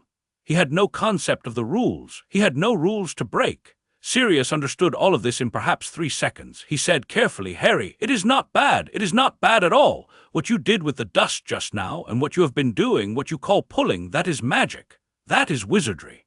That is what your father did, and what your mother did, and what I do, and what we are all supposed to do. You are a wizard, Harry. We always knew you would be a wizard. But ordinarily, a wizard does it with a wand. A wand is a small stick of wood with a piece of a magical animal inside it. A wand focuses the magic the way he cast about for an analogy. He found one. The way a slit window focuses sunlight into a stripe. You do not have a wand. You have never had a wand, but you have been pulling magic for 6 years without one. Harry, listen to me very carefully. Listen with your whole face. This is important." Harry, listening with his whole face. "Yes, Padfoot. Wandless magic it is hard. It is so hard that most wizards never do it. I have done it 3 times in my life. Once at 15, once at 19, once at 20. Each time was a small thing, and each time took everything I had. James never did it. Lily never did it. Dumbledore can do it, I think. McGonagall might be able to. There are perhaps 50 wizards in Britain who can do real wandless magic on demand. You just did it. You did it because you were cold and bored. You did it without trying. You did it without knowing it was supposed to be hard. Harry, do it again. Harry, eyes very wide, looked at his fist. He opened his fist. He closed it. Nothing happened. He opened it again. He thought about pinecones. He thought about the warm smell of pinecones in a hearth in a house he had never seen, on a hearth he had never seen, on a night he could not remember, lit by a mother whose face he knew only from Sirius's description, and from the green eyes he could see only when Sirius cupped a hand of water from the pannikin in front of his face like a mirror. He thought about Mama. He thought about the warmth a Mama would put in a hand. He pulled. The fire came back. It was blue at the base and yellow at the tip, and it sat in Harry's palm like a small, bright, living animal that had decided to be there. It did not burn Harry. It did not even warm Harry particularly, which was the strange part. The fire's heat seemed to be aimed outward into the cell, as if Harry were a brazier, not a candle. The fire sat in his palm for perhaps 10 seconds. Then Harry, surprised at its persistence, closed his fingers, and the fire went out the way a flame goes out under a snuffer without smoke. Sirius said, in the same level voice he had used for the constellations, "Good, now do it again." Harry did it again. The fire came faster this time. It came when Harry merely thought of pinecones. It sat in his palm for 15 seconds before he, this time deliberately, snuffed it. Sirius said, and again. By the end of the lesson, Harry could call fire to his palm in under a second by thinking the single word warm, and could sustain it for over a minute, and could change its color once, accidentally, to a clear pale green that made Sirius's chest do an unexpected lurch, and could move it from his palm to his fingertip to the back of his wrist. He could not yet move it off his body, but Sirius saw, with the cold, clear arithmetic of a man who had read his Transfiguration textbooks at 16 with more attention than he had let his mother believe, that it was only a matter of time. Days, weeks at most. That night, Sirius did not shift to Padfoot. He sat up against the bed shelf with Harry asleep against his shoulder, and he kept watch, the way the soldier in him had not had occasion to do for many years, and he revised the curriculum. He revised the curriculum down to the studs. He had been teaching for 5 years, a curriculum of stories and letters and stars and history, a curriculum designed for a small boy who would never go to school, designed to give the boy a small literate vocabulary and a sense of inheritance. The curriculum had been built around the assumption that the boy was a potter and would, when freed, be sent to Hogwarts at 11, and given a wand and taught magic from scratch like any other child. The curriculum had been a holding action. The curriculum was now obsolete. Sirius redesigned it in the long, quiet hours of that night, with the boy breathing against his shoulder and the Dementor on the late shift doing its pass and the wet click of the seawater dripping on the far wall. He redesigned it across 7 categories in order of priority. 1. Wandless control, daily practice, increasing duration and increasing complexity. Fire, then water summoning, then light, then warmth, then cold, then small object levitation, then small object transfiguration. The cell was an excellent classroom for this because the cell was empty. There was nothing to break, nothing to hurt, nothing to give away that magic was happening. The cell ate adult magic but evidently passed through child magic. They had at most 5 years before Harry's magic became adult magic and the cell began to eat it. Until then they had a free workshop. 2. Magical theory. He would teach every theoretical category he could remember from Hogwarts. Charms, transfiguration, defense, potions theory, herbology theory, history of magic, astronomy, already in progress. Arithmancy, if he could remember any of it. Ancient runes, if he could draw them in the dust. The boy would arrive at Hogwarts theoretically overprepared, even if he had never cast a single Hogwarts curriculum spell. 3. Defense. Specifically defense against the things Sirius believed Harry would face. The killing curse, which could not be defended against, but which the boy was already, somehow, protected from. The imperious, which could be defended against by an act of internal will, and which Sirius would teach the boy to resist by setting him the daily exercise of refusing one direct command from Sirius at random and observing the internal motion required. the cruciatus, for which there was no defense except a clumency-like detachment, which Sirius would teach next. 4. A clumency? He would have to teach himself first, which he had been half doing for 5 years without meaning to, by building rooms in his head where the Dementors could not reach. He understood now that he had been doing involuntary occlumency. He could systematize it. He could teach it. He had to teach it because the boy, when freed, would be hunted by men who would want what was in the boy's head, and Sirius could not let them have it. 5. Black family magic. The dark 40% of it, taught honestly and used against the people who had invented it. He had been holding this in reserve. He would now move it up the schedule. 6. The political reality. He would teach the boy the names of every Death Eater, the pedigree of every ministry official, the genealogy of every pureblood family. The boy would know before he left this cell the war he was being released into. 7. Practical survival. How to read a map, how to find north by the stars already in progress, how to identify edible plants from drawings in the dust, how to make fire without magic, how to hide, how to lie, how to negotiate, how to recognize a polyjuiced imposter, how to ride a broom, theoretical, with hand motions, how to duel, theoretical, slow motion, against an imaginary opponent in the lesson square. Sirius, in the dark, sitting against the bed shelf with the boy breathing slow against his shoulder, ran the 7 items 4 times in the room in his head until they sat as solid as the 8 items of day 1. He locked them in the same room. He labeled the room internally Academy. Then he tried very carefully to feel for the boy's magic. He had not before now thought to feel for it. He had not been a legilimens, but he had been an Animagus for 16 years, and he had spent half of those 16 years with his nose against the back of the boy's neck in dog form. And the dog self was good at reading temperatures and heartbeats and small soft currents in the air. He shifted very gently, halfway, the way he had learned in year 3, and put one Padfoot-sensitive paw of awareness against the small warm bundle that was Harry's chest, and felt. The boy was a furnace. The boy was a small, bright, steady furnace whose warmth had been pressed into the corners of cell 14 for 5 years. The boy was, magically, larger than the cell. The boy's magic was banked at the edges like coals in a kept hearth, glowing low and constant, and at the center of it, where the heart was, there was something Sirius could only describe when he tried later to describe it to himself as a green, steady candle. The candle was Lily's. It was the protection Lily had laid into the boy at Godric's Hollow. It was still burning. It had been burning for 5 years. It would burn for many years more. It would burn, Sirius understood, slowly and clearly, looking at the candle, for as long as Harry needed it to burn. Sirius drew the dog awareness back. He shifted fully to man. He sat against the bed shelf with the boy against his shoulder and the boy's slow, warm breath on his collarbone, and he thought, with a quiet that surprised him, "My Lily, you have been with us all along." The next morning he began the new curriculum. He taught Harry to summon water from the pannikin into his cupped palm. The pannikin was a foot away. Harry, after 11 attempts, did it. The water came as a fat drop, then as a small tongue, then as a small steady stream that bent in the air toward Harry's hand. Sirius made him do it again, and again. He had Harry summon the water and then pour it back. He had Harry summon the water and hold it in midair for a count of 3.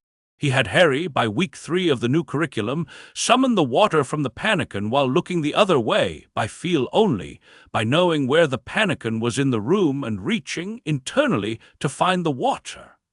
By the end of the 2nd month, Harry could summon water from any place in the cell, blindfolded. Sirius had no blindfold. He used his own shirt, draped over the boy's eyes. The shirt smelled by then of nothing in particular except old man and old dog and old stone. They had no soap and they had no water for washing, but the boy did not flinch from the smell because the smell was the smell of his entire knowable world. In the 3rd month, Sirius started on light. He taught the boy to call a small pale globe of light into his cupped palm. He used the analogy of the slit window stripe. The boy was to imagine that he was capturing 1 second's worth of slit window stripe and holding it in his hand. The boy understood immediately. The first light he made was, like the stripe, exactly the color of a watery North Sea dawn. Sirius corrected him by walking him through the color wheel verbally. "There are warmer lights, Harry. There are firelights and lamplights and the orange of a hearth." And within a week Harry could call a globe of warm yellow light the size of his fist that lit the entire cell to a wavering candle bright. Within 2 weeks he could call 2 globes, one in each palm. Within 3 weeks he could set them gently in the air above his head and let them hover for 30 seconds while he sat reading a wall. Sirius, the night Harry first set the globe to hover, lay back on the cold stone with his hands behind his head and looked at the small steady ball of light hanging over the lesson square and said, "Harry, Padfoot would like to make a small confession." Harry, drowsy, "What?" "I lived in a cell with no light for 5 years. I never knew you could fix this. I would have killed for this." He stopped. He laughed quietly, a small, dry, surprised laugh, the second laugh of his Azkaban life. "Padfoot is a very stupid old man, Harry." Padfoot did not think to ask the right son of the right witch. Harry, eyes already closed, smiled into the warm fur where his cheek had come to rest as Sirius had silently shifted under him. "Padfoot is good," Harry murmured. "Padfoot is lucky," Sirius said. He did not say it aloud. He had already shifted. The dog wuffed. The dog put its nose against the boy's hair. The light hung in the air for another 2 minutes, then dimmed, then went out, as the boy slipped further into sleep and could no longer hold it. In the dark of the cell, with the wet click of the seawater on the far wall, the dog watched the after-image of the light fade on the back of the cell ceiling, and for the first time since the day he had walked off the Cromer ferry, thought to himself, "We are going to make it." In year 7, Sirius started the Black family magic in earnest. He taught Harry to recognize a curse by its color. He taught the color codes. Red for stunning, green for killing, blue for binding, white for revealing, black for cursing, purple for slicing, orange for slowing, yellow for confusion. He taught the wand motions even though they had no wands, drilling Harry to perform the motions with his right index finger in the air, slowly in the cell, so that the muscle memory of the gestures would already be loaded into Harry's hand on the day he first held a real wand. He taught the incantations.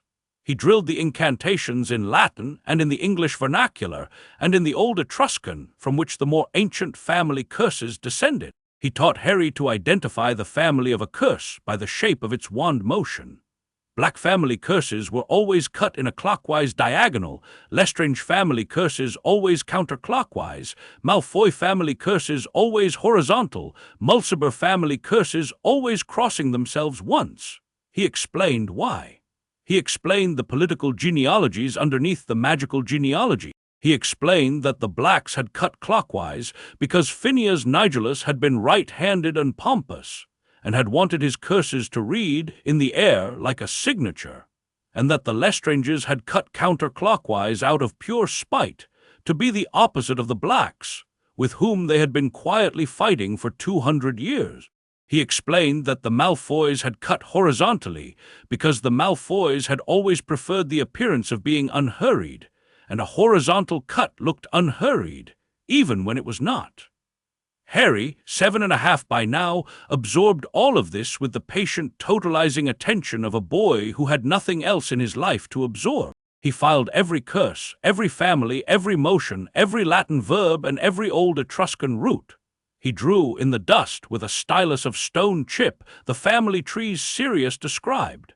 He could, by the end of year 7, recite the wand motions for 32 dark curses without thinking about it, the way a man brushes his teeth. He could not yet cast any of them. He could perform the motions in the air. He could feel, faintly, when he did so, a kind of cold echo at the tip of his finger, as if the gesture itself, even without a wand, even in a magic-eating cell, carried a memory of its own intent. Sirius watched him perform the gesture for the Cruciatus one evening in the 2nd month of year 7 and felt his chest go cold. The boy's finger moved in the air with the slow, precise hatred of a man who had never hated anyone in his life and yet knew by transmission what hatred looked like in the air. The boy did not understand the gesture. The boy was a child performing a kata, but the kata was correct. Sirius said very quietly, "Harry." Harry looked up. Sirius said, "Listen. You will know all these curses by the time you leave this cell. You will know them better than the people who invented them. But know this. There is a difference between knowing a curse and casting a curse. The first is a matter of the head. The second is a matter of the soul. The first I am teaching you because you must defend yourself. The second I am not teaching you ever, because to cast a dark curse against a living person you must put a small piece of your soul into the curse, and you do not get the piece back. You only have one soul, Harry. It does not regrow. Harry, still 7.5, said, "Is that why you taught me Mama's magic first?" Sirius said, "Yes." Harry said, "Mama's magic is the opposite of these." Sirius said, "Yes." Harry said, "Mama's magic puts her piece into me so that I will have two pieces, mine and hers. So that when I have to fight a man who has put his piece into a green curse, I have a Mama piece and a Harry piece, and the green is only a half piece, and we will win." Sirius said nothing for a long time. He had not thought of it that way. He thought of it that way now. He stored Harry's formulation in the room in his head in a new folder he labeled Protection Math. He said, "Yes, yes, Prongslet, that is exactly right. That is exactly right." He pulled the boy in against his side. The boy leaned. Padfoot waited in the wings of Sirius's body, ready to come out when needed. The Dementor on the late shift made its pass. The pass slid past the cell wards, and Sirius felt it, and Sirius did not particularly mind. He had not particularly minded a Dementor pass in a year. He had built so many rooms in his head by year 7 that the Dementors could rummage in only the front parlor, and he had left in the front parlor only the things he was willing to lose. The time he had skipped charms in 4th year, the time he had thrown up at his cousin Bellatrix's wedding, the time he had broken his ankle falling off the bottom step at number 12. These things were the Dementor's allowance. Everything else was further in. Harry, against his side, said, "Padfoot, yes. When we get out, yes." "Will you teach me to be an Animagus too?" Sirius said after a moment. "Yes, if you want it. I want it." "What animal would you want to be?" Harry thought about this. Harry, eyes closed, said, "A stag, like my father." Sirius said, "I had hoped you would say that. We will start on it the year you turn 14. It will take you 3 years. I will help. We will do it together. I will be a dog and you will be a stag, and we will run." Harry, smiling against Sirius's shoulder. "And what about the moon, Padfoot? The full moon, will Moony—" He stopped. He had stopped the way he had been taught to stop, at any name that touched any subject he had not yet been given permission to open. He waited. Sirius said, "When you get out, Harry, you will meet Remus. I do not know where Remus is. I do not know if he believes the story they told about me. I do not know if he ever forgave me for what he thought I did, but you will meet him, and he will know you the way he would have known you, and he will love you because you are James's, and he will love you because you are yours, and he will tell me about the full moon. He will tell you about the full moon, and you will tell him about the cell, and you will both be older than I am now, but that is the future." "Padfoot, what?" "I would like to give Mama a present for all the warmth she has been putting in for the green candle, for the years." Sirius did not even now weep. He had become a man who did not weep, but his voice when he answered was quiet and very even. "You may give her any present you can imagine, Harry," he said. "She is in your head, and she is in your skin, and she is in your magic. Anything you can imagine giving her, she will receive." Harry, eyes closed. I will give her a tree, Padfoot, a whole tree of my own. The first tree I see when I get out, I will look at it for her. I will smell it for her. I will tell her what the wind sounds like in the leaves. I will give her the tree." Sirius shifted into Padfoot then, fast, because the man form could not contain what wanted to leave the man form's eyes, and the dog form could weep without sound, and the boy, lying against him, did not need to know that any weeping was happening. The boy, lying against him, said only, "Padfoot, good night." Padfoot wuffed. The Dementor passed. The dog wept in the dark, and the boy slept, and the green candle in the boy's chest burned steadily on. And outside the slit window the sky did one of the things it did at night, black, perhaps with stars. Perhaps a strip of clear winter blackness with Orion fading at the western edge. And the boy, who had never seen Orion, knew where Orion would be standing if the boy could only have looked. And the boy fell asleep believing in the geometry of a sky he had been promised. And the dog watched and did not sleep. Year 7 ended. Year 8 began. The wandless magic became routine. By the end of year 8, Harry could levitate the pannikin across the cell, hold it still in midair, refill it with water summoned through the door slot's lower edge from the corridor's seepage, send it back to its place, and never spill a drop. He could spin a small light into a slow orbit around his head and dim it on command. He could call warmth into the cell that lasted 6 minutes after his attention left it. He could not yet transfigure. Transfiguration, Sirius warned him, was the difficult one, the one James and Lily had taken seriously, the one that required a kind of intuitive grasp of the deep equality of one object with another that Sirius himself only half had. But he could change the color of the stone chip he used as a stylus, from gray to white, from white to pale blue, from pale blue on one delighted afternoon, to a color Sirius identified as exactly the green of Lily's eyes. Harry kept the green stone chip in his pocket. He never wrote with it again. He carried it for the next 4 years in the same pocket every day. By the end of year 12, the chip would be worn smooth from his thumbs touching it 3 or 4 times an hour, every hour the boy was awake. In year 9, Sirius taught occlumency. He taught it badly at first because he had never been properly taught it himself. He had only built, by long necessity, a few rooms in his own head. But the boy took to it with terrifying ease. The boy already had a head full of rooms by year 9. The room labeled Mama, the room labeled Dad, the room labeled Padfoot, the room labeled Hogwarts, the room labeled Stars, the room labeled The Trees I Will Smell. And the architecture of occlumency was, to the boy, simply a renaming of a process he had been doing involuntarily for years. By year 10, Harry could close his mind against a soft Legilimen's probe of Sirius's own crude, making in under a second. Sirius, after the 8th such drill, lay back on the floor and said, "Harry, the headmaster of Hogwarts is the most powerful Legilimen's alive. If he tries it on you, he will see what you want him to see and nothing else. Do you understand, Harry?" "Yes. You will show him the cell, Harry. You will show him the cell. You will show him us. You will show him everything you want him to know. You will not hide, but you will choose what you show. Do you understand?" "Yes. And if a man tries to enter your head who does not have permission, what will you do?" "I will put him in the front parlor. I will let him see the smell of the slop bucket. I will let him see me eating turnip. I will let him hear you snoring in dog form. I will let him hear the Dementor passing. I will let him see all of it. He will not want to stay long." "Good, excellent, and the inner rooms?" "He will not find them. They are not on his map." "Why not?" "Because you and I did not draw them on any map. They are mine and yours and Mama's. Nobody else has the keys," Sirius said. "Good." This was year 9, month 8. In year 10, Sirius began on Parseltongue. He had not planned on this. He had not known before year 10 that he should plan on it. But one afternoon in the 3rd month of year 10, Harry was sitting cross-legged in the lesson square watching a small black ribbon of something move along the base of the south wall. And Harry said, conversationally, without thinking, the way the boy spoke to Sirius when Sirius was in dog form, "Hello!" The black ribbon stopped. Sirius, looking up from where he had been drawing the family tree of the Avery line in the dust, saw the ribbon for the first time. It was a small gray-black grass snake the length of his forearm, evidently come up through some unmapped crack between the cell wall and the foundation. It had a small triangular head. It was looking at Harry with the steady, alert attention with which snakes look at the world. Harry, conversationally, said something else. The something else came out as a soft, fast hiss. The snake hissed back. Harry laughed.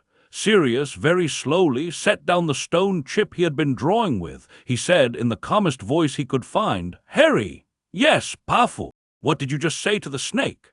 "I said hello. Then I said, 'This is a cold place for a snake.' Then it said, 'Yes, but it is dry under the stone, and I am cold-blooded, so dry matters more than warm.' Then I said, 'Would you like to come up onto Padfoot's fur? It is warm.' Then it said, 'I will think about it.' It is thinking about it." Sirius said, "Harry!" "Yes, you spoke to it in Parseltongue. What is Parseltongue?"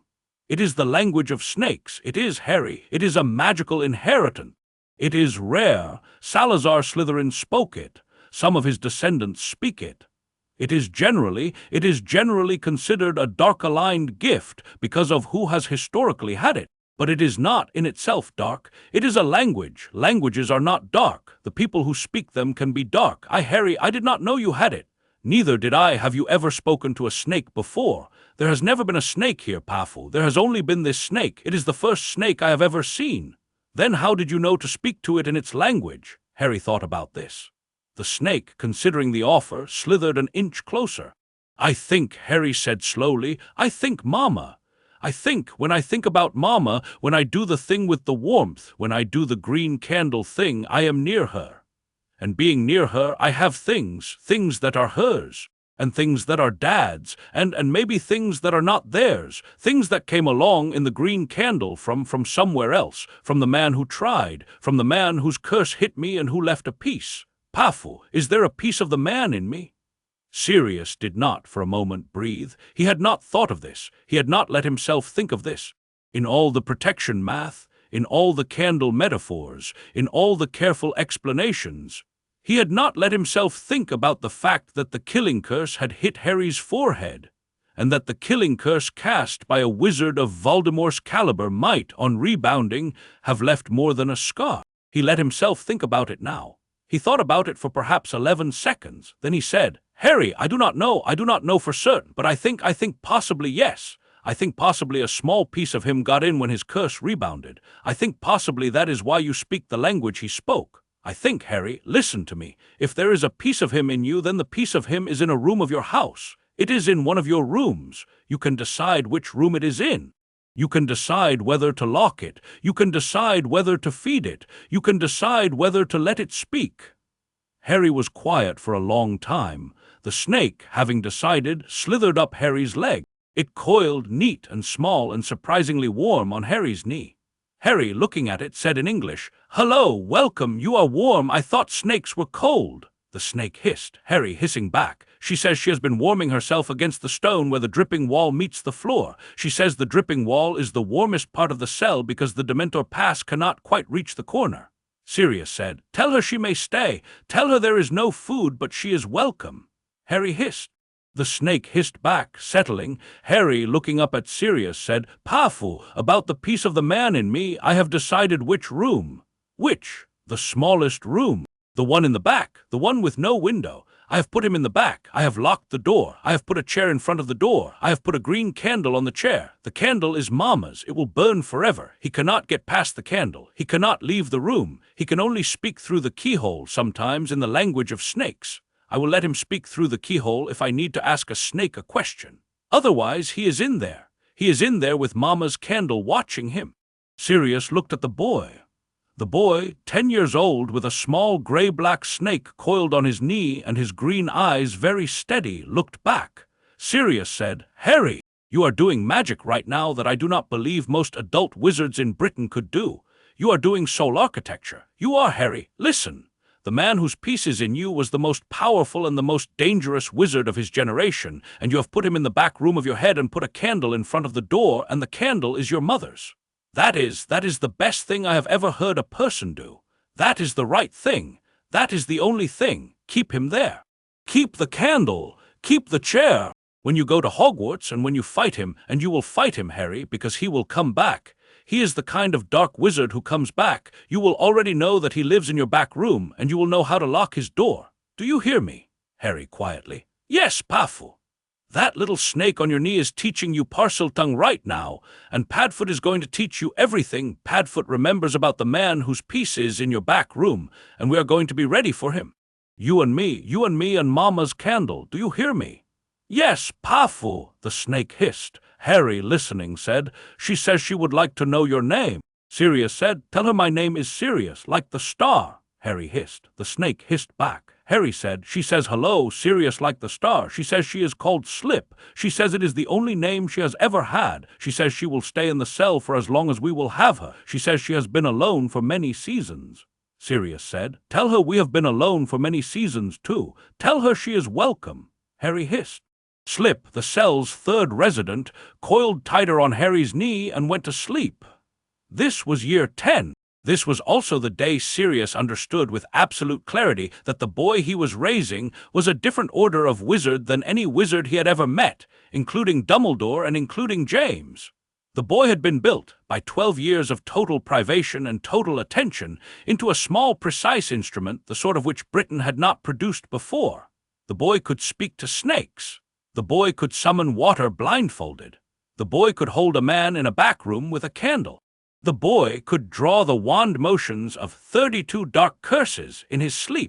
The boy could name 87 stars and could recite the 78 times told story of how James had asked Lily out for the first time, in James's voice, in Lily's voice, in James's voice doing Lily's voice. The boy could not yet ride a broom. The boy had never had a friend. The boy did not know what wind in trees sounded like.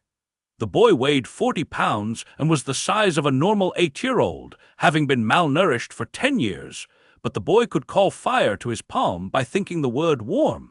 The boy was Harry James Potter. The boy was a wizard. The boy was Sirius understood, the wizard who was going to win the war. But the boy was also still just a boy. The boy had a snake on his knee and was hissing at it in delight. The boy had a green stone chip in his pocket. The boy was looking up at Sirius for approval. The boy was the only person Sirius had loved without complication in the entirety of Sirius's life. Sirius reached out and put his hand on the back of the boy's neck. The boy leaned into the hand. The snake, undisturbed, slept on the boy's knee. Outside the slit window, the wind sustained its long, low note against the salt-glazed glass. The Dementor, on the early shift, began its pass. Sirius, without moving his hand from the boy's neck, shifted halfway to Padfoot, a trick he had perfected in Year 9, the partial shift, in which the head and shoulders remained man and the rest went to dog, and the Dementor pass, finding only a half-man in cell 14, slid past without finding purchase. The boy, eyes closed, leaned harder into the hand. The boy said, "Padfoot." The half-man, half-dog said, "Yes." The boy said, "I am happy." The half-man, half-dog said, "Yes." The boy said, "Is that all right?"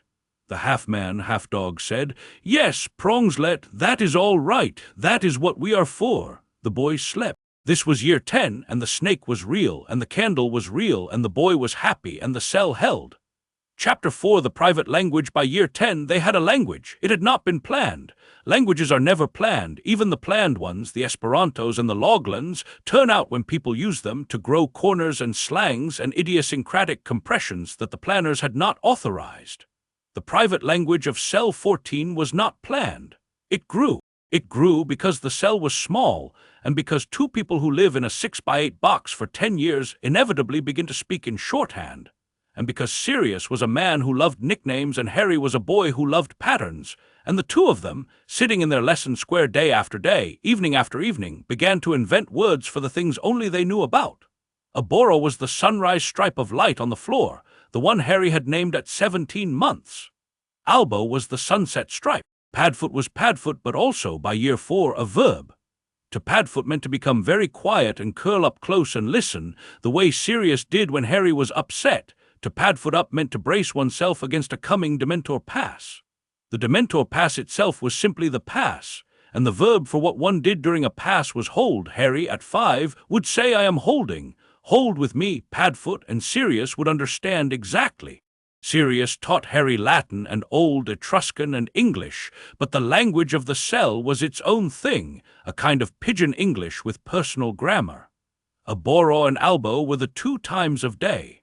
There were no others. The cell did not have a meaningful noon or midnight. The trays arrived at mid-Aboro and mid-Albo.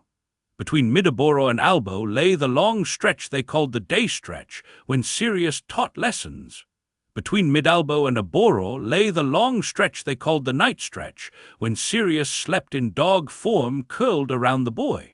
The hours just before Aboro, the deepest cold of the night when the Dementors did their slow rotation, were the black hour, although Harry at 8 asked Sirius why they called it the black hour when the whole night was black.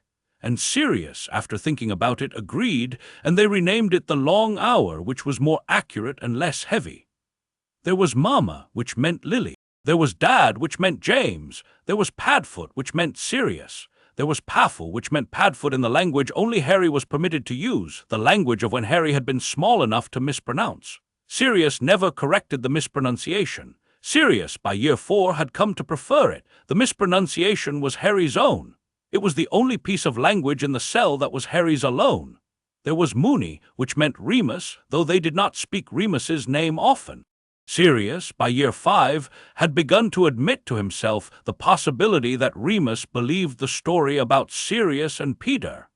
And that admission was a wound Sirius could not afford to keep open. They spoke of Mooney only in the abstract. A friend Harry would meet, a friend who knew about wolves, a friend who would teach Harry the things about the moon that Sirius had not bothered to learn. Harry, asking about Mooney, learned by Year 6 to wait a long beat after asking.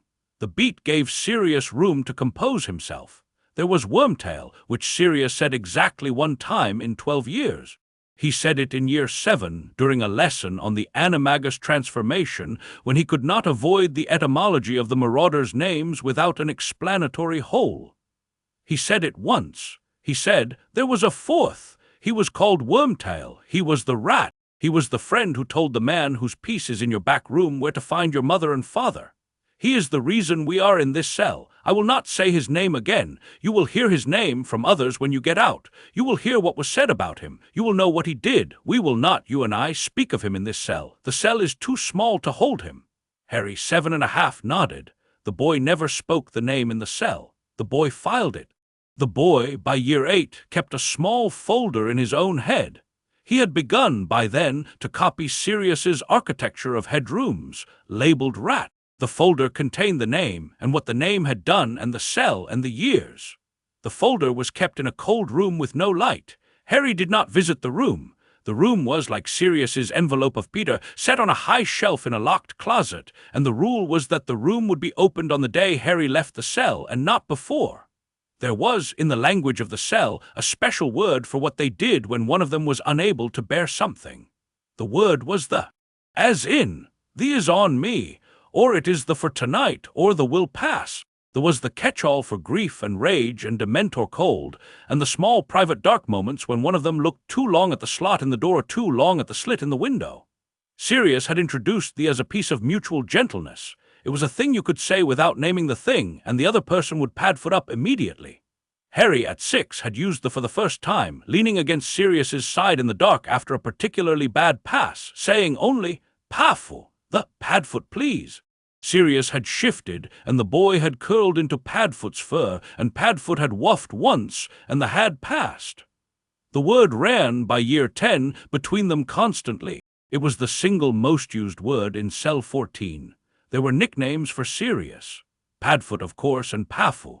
Also, by year 8, Pad for short, used in the small business of the day. Pad, food's here, Pad, my fingernail, Pad, slip is on your foot. There was, by year 9, Sirius like the star, used only when Harry was being formal or arch. There was, by year 10, Dadfoot, which Harry used exactly twice and then never again, because the second time he used it Sirius's face did something he could not look at, and after that the word was retired without comment. Harry understood. Sirius understood. The word went on the high shelf in the locked closet, in the same folder as the. They did not throw the word away, they just did not use it. The word stayed in the closet, available in case one of them ever needed it again. There were nicknames for Harry. Prongslet was the original. Sirius had used it at 16 months and used it ever after as a kind of inheritance. Harry was Prongs, let because James had been Prongs and Harry was his small one. There was, by year 4, just Harry, used most often with no embellishment. There was, by year 6, lad. There was, by year 7, mate. Mate, used between them in the small business of the cell. Pass the pannikin, mate, mate, your back tooth bothering you again, was the most marauder-like thing the cell ever heard.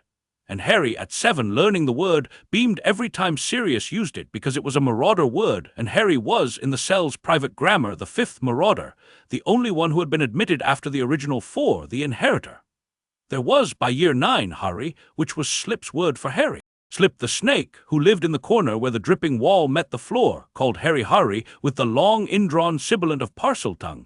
And Sirius did not speak Parseltongue, but had learned, by year 10, to recognize the sound of his name as Slip pronounced it. Sigh. Slip called him Sigh. Slip called Harry Harry. Slip called the cell in Parseltongue the warm dry good, which Harry rendered into English for Sirius, and which became, in the language of the cell, a name for cell 14 itself. It was the only name they had for the cell other than the cell. They called it the cell. They called it cell 14. Slip called it the warm dry good. None of these names were affectionate. The warm dry good was the closest to affection, and it was a snake's affection, which is to say it was the affection of an animal who has found a safe corner and is grateful for it. The cell was not a home. The cell was a containment. The two of them knew this. Slip did not. By year 10, Harry could have written a grammar of the language if there had been paper, and a dictionary if there had been time. Sirius could not have. Sirius spoke the language fluently and had partly invented it, but he had not the boy's gift for taxonomy. The boy held the language in his head as a system. The boy could, asked, recite every nickname for every person and every object and every action that had ever been coined in the cell. The boy did this exercise sometimes, on dark long hours, as a way of falling asleep. He would recite into Padfoot's fur the entire vocabulary of Cell 14, with derivations and earliest recorded usage dates, and Sirius would listen, half-shifted in the dark, and would marvel at the boy's mind. The boy had built a private nation between his and Sirius's body. The nation had a vocabulary, a calendar, a citizenry of 3, 2 men and a snake, an architecture, a stone box, a bed shelf, a slot, a slit, a drip in the corner, a creation myth the night of the transfer, told by Sirius to Harry every November 1st since Harry had been 3, and a state religion. You are loved by your mother and by your father and by Padfoot, said every night before sleep. It was, Sirius understood with a kind of slow horror by year 10, a complete civilization. It had everything a civilization needed. It even had its own concept of the afterlife. The place outside the cell, the field and tree country, the country where Mama and Dad's bodies lay, which Harry imagined in great detail although he had never seen it, and which had in his head the texture of an Elysium more vivid than any in any book. The country outside was for Harry paradise. The country inside was for Harry the world. The collapse of this would be, Sirius knew, with the cold clarity that had become his only luxury, terrible. He thought about it sometimes in the long hour. He thought about it during Dementor passes when he was tasked, in dog form, with eating the cold for the boy. He thought, when we get out, when the door opens, the boy's whole civilization will end. The boy will walk out into the field and tree country, and the field and tree country will not match the field and tree country in his head. The boy will be expected to learn a language he does not speak, the language of other people, of children his age, of teachers, of the ministry, of the wide, loud world. The boy will lose slip. The boy will lose the lesson square. The boy will lose the long evening when Padfoot's belly warms the floor. The boy will gain, in exchange, the sky. The sky, Sirius hoped, would be enough. He was not sure. He doubled the curriculum on social interaction in year 11, but social interaction was a hard subject to teach in a cell with one other person. He invented imaginary classmates for Harry. He invented a girl named Bess and a boy named Tom and another girl named Margaret, and he had Harry conduct, in the lesson square, conversations with these imaginary children, with Sirius playing all 3 parts in different voices. Bess was sharp and skeptical and would ask Harry hard questions. Tom was friendly but had a temper and would test Harry's patience. Margaret was kind and lonely and would need Harry's protection. Harry, at 11, would role-play with all 3 of them, sometimes for hours, and would learn, clumsily, slowly, with great earnest effort, how one was supposed to laugh at a joke that was not very funny, how one was supposed to allow another person to be wrong without correcting them on the first try, how one was supposed to recognize when another person had been hurt by a word and not press the wound, how one was supposed to share food, how one was supposed to share air, how one was supposed to share the space in a room. The cell had only ever had one person to share with. The world outside would have many. Sirius taught friendship in the cell as a piece of magical theory. He taught friendship is the agreement of 2 souls to widen each other's rooms. He taught a friend is a person whose company makes your head larger, not smaller. He taught a true friend is one in whom you have invested your secrets and who has invested theirs in you, so that if either one of you were to die, the other one would carry half of the other's house in his own head forever. He taught, this is what the marauders were. This is what your father and I were. This is what your mother and your father were. This is what you and I are. This is what you will have with the people you meet in the field and tree country. Harry, listening, said, will I have it with Bess and Tom and Margaret? Sirius said, Bess and Tom and Margaret do not exist, Harry. I made them up so that you could practice on them. Harry said, I know they do not exist, but will I have it with the people who turn out to be the real Bess and Tom and Margaret, the people whose names I do not yet know, who are, somewhere in England, 11 years old like me? Sirius said, yes, I believe you will. Harry said, I hope they will be the kind of people who will fit in this cell. I have grown used to people who fit in this cell. Sirius said, Harry, yes, they will not have to fit in this cell. You will not be in the cell. You will be in the field and tree country. They will fit in the field and tree country. So will you. Harry said. I know that. I want my friends to be the kind of people who could fit in this cell even if they never have to. Sirius said. Then look for people who can be still. Look for people who can be in a small space and not need to fill it with noise. Look for people who are gentle to small animals. Look for people who, when they ask you a question, want to hear the answer. Look for people whose silences are companionable.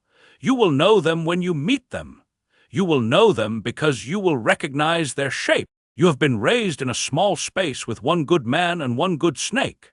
You know what good company feels like. You will know it again when you find it, Harry said. Thank you, Padfoot. This was year 11, month 2. There was a particular evening in year 11 that Sirius would later remember as the best evening of the cell years, although by the time he tried to remember it in year 14, he would not be able to recall its specific date or what season it had been or what the weather had done. He would only remember the shape of the evening. The shape of the evening was Harry, 11, sitting cross-legged in the lesson square, telling Sirius the story of how James asked Lily out for the first time. In the voice of a third party, Harry had decided that month to begin telling the Marauder stories as if he were a narrator, with a narrator's perspective on the characters. The way the book Sirius had described might tell the story. Harry was, in effect, writing a novel in his head. He had no paper. He could not commit it to anything but his own memory. But he was composing, in long, careful sentences, the chronicle of his parents' courtship, with attention to dialogue, attention to setting, attention to the small recurring jokes that ran through the Marauder stories like a refrain. He was composing in the style of a writer he had never read, in a literary mode he had invented because the language of the cell needed a literary mode and there was nobody else to invent it. The evening Sirius would remember. Harry, 11, said. And so the boy who was, you must understand, only 16, and who therefore did not yet know that what he wanted he could not have simply by wanting it loudly, leaned against the great stone pillar of the courtyard and watched the girl walk away and said to his 3 friends, "She is the one," and his friend the rat. For the boy had then, in the early summer of his 16th year, 3 friends, a stag and a wolf and a rat, and we will speak no further of the rat, laughed. But his friend the wolf, who was older even than his friends, and who knew about loving things one could not have, only looked at the boy with the long, quiet look of a wolf who knows what hunger is. And his friend the dog, who was the boy's best friend and who would later be the godfather of the boy's son, said only, "Then we shall do something about it, Prongs. We shall do something about it together." And they did. Harry stopped. Harry looked up at Sirius, in the lesson square, in the wavering light of a small floating warm yellow globe Harry had set hovering above their heads. Harry said, "Is that all right, Padfoot? Does it sound right?" Sirius said very quietly, "It sounds exactly right, Harry," Harry said. "I have been writing it in my head. I have been writing the whole thing, all the Marauder stories. I have been writing them as one long book. I am calling it." Harry hesitated. Sirius said, "What?" "I am calling it The Stag and the Dog and the Wolf and the Rat. I know I should not name the rat in the title, but the rat is part of it. The rat is the thing that makes the rest of it have meaning.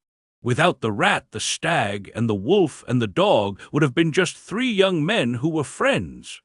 Because of the rat, the 3 of them are something else. They are a structure, Padfoot, a shape, a geometry. The book has to have the rat in the title because the geometry requires it." Sirius looked at the boy for a long moment. Sirius said, "When you get out, Harry, I am going to find you a piece of parchment. I am going to find you a quill. I am going to find you ink. I am going to find you a room with a window and a door, and you are going to sit down at a desk, and you are going to write the book. The stag and the dog and the wolf and the rat. You will write it. You will publish it. People will read it. Your mother will read it from wherever she is. Your father will read it from wherever he is.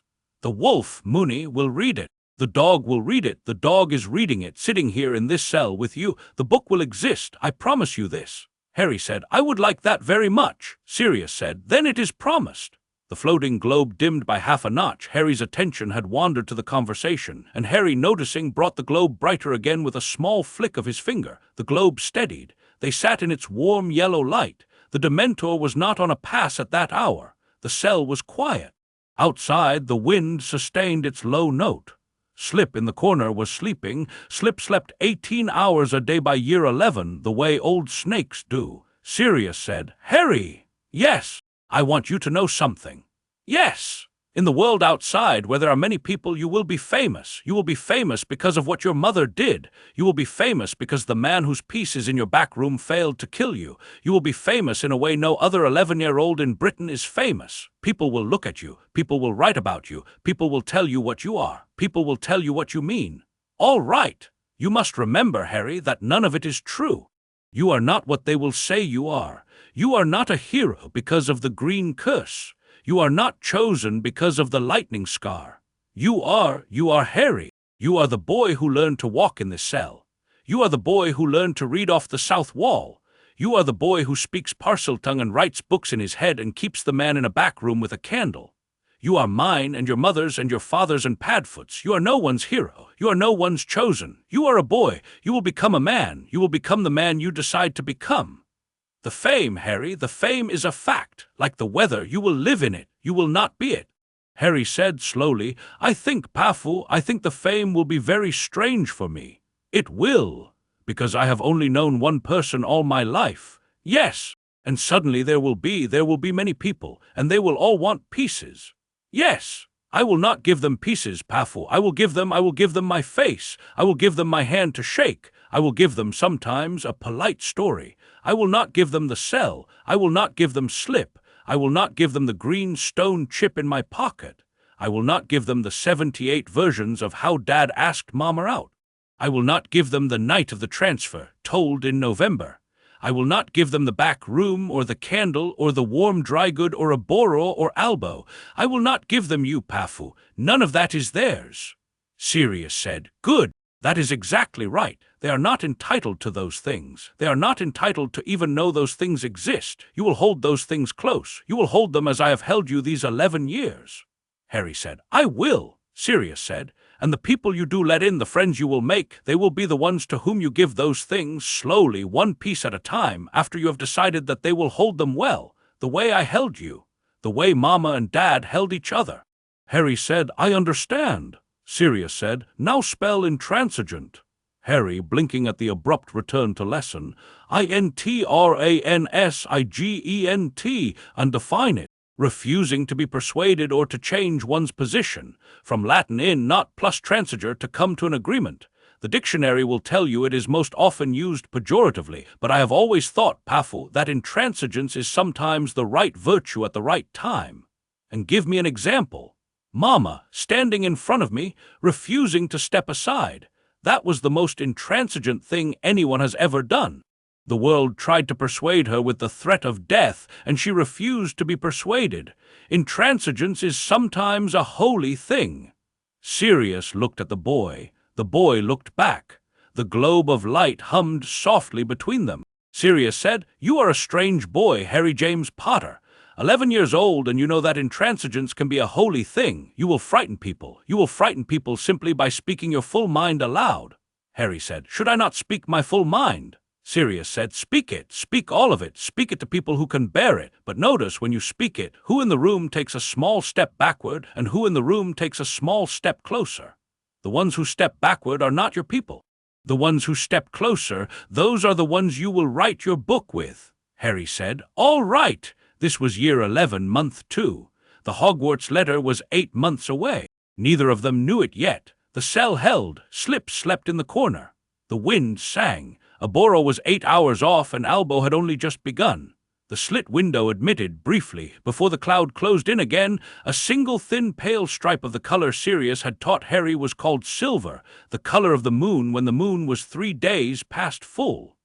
The stripe lay across the lesson square for perhaps 4 minutes. Harry, noticing it, put his palm into it and felt nothing on his palm. The stripe carried no warmth, but smiled, because he had named the color, and because he had been waiting to see it, and because his mother had loved the moon and Sirius had told him so. Silver, Harry said. Silver, Sirius said. They watched the stripe until it slid off the lesson square and onto the wet stone of the corner, where it briefly lit the moss to a sudden glowing pale green and then was gone. This was year 11. There were other curricula in year 11 and year 12 which are worth recording, because they constituted, in their accumulated weight, the bulk of what Harry would carry out of cell 14 into the field and tree country, and which the field and tree country would in due course be surprised by. There was, first, the Marauder curriculum. Sirius had decided in year 7 that the Marauder curriculum was its own subject, separate from the Marauder stories that Harry had been raised on as bedtime narrative. The stories were a kind of literature. The curriculum was a kind of engineering. The stories were what James and Lily and Sirius and Remus had been. The curriculum was how the Marauders had operated, technically, as a 4-man unit in the corridors of Hogwarts between 1971 and 1978. Sirius had been the chief tactician. James had been the chief commander. Remus had been the chief researcher.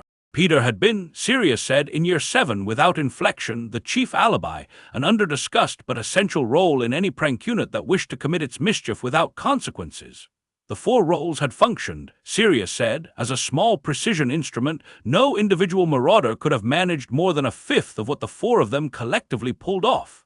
Sirius taught the curriculum across 2 academic years.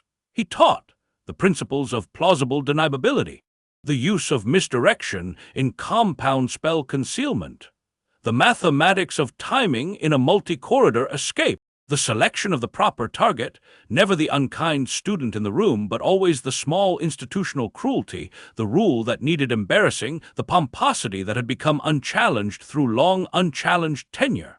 He taught a prank that humiliates a person who has not first humiliated others is not a marauder prank. It is bullying. The Marauders did not bully. The Marauders had only ever pranked upward. Sirius taught this with great seriousness. Sirius did not want, he said, for Harry to be a marauder who pranked downward. Harry, he said, would have, by the time Harry got to Hogwarts, more attention on him than any first year had ever had. If Harry chose to use that attention to humiliate any small Slytherin first year who had merely chosen the wrong house, Harry would in 5 years have become the very thing the Marauders had themselves been pranking. Harry was to choose carefully.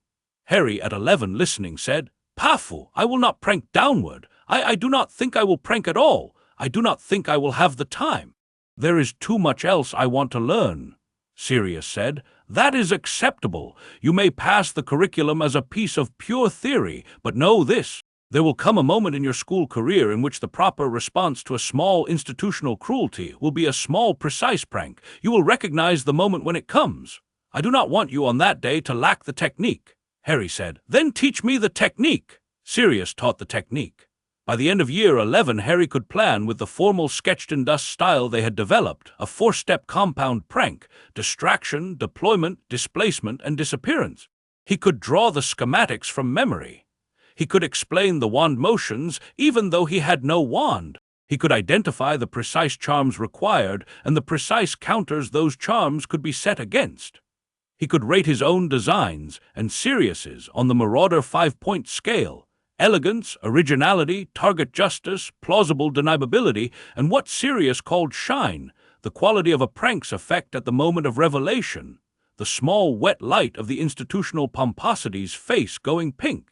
Harry's designs, by the end of year 11, were rating, by Sirius's reluctant assessment, somewhere between James and Sirius himself, not quite as elegant as Remus would have made them, but with a kind of cool moral precision that James and Sirius together had not had at the same age. There was the Black family curriculum.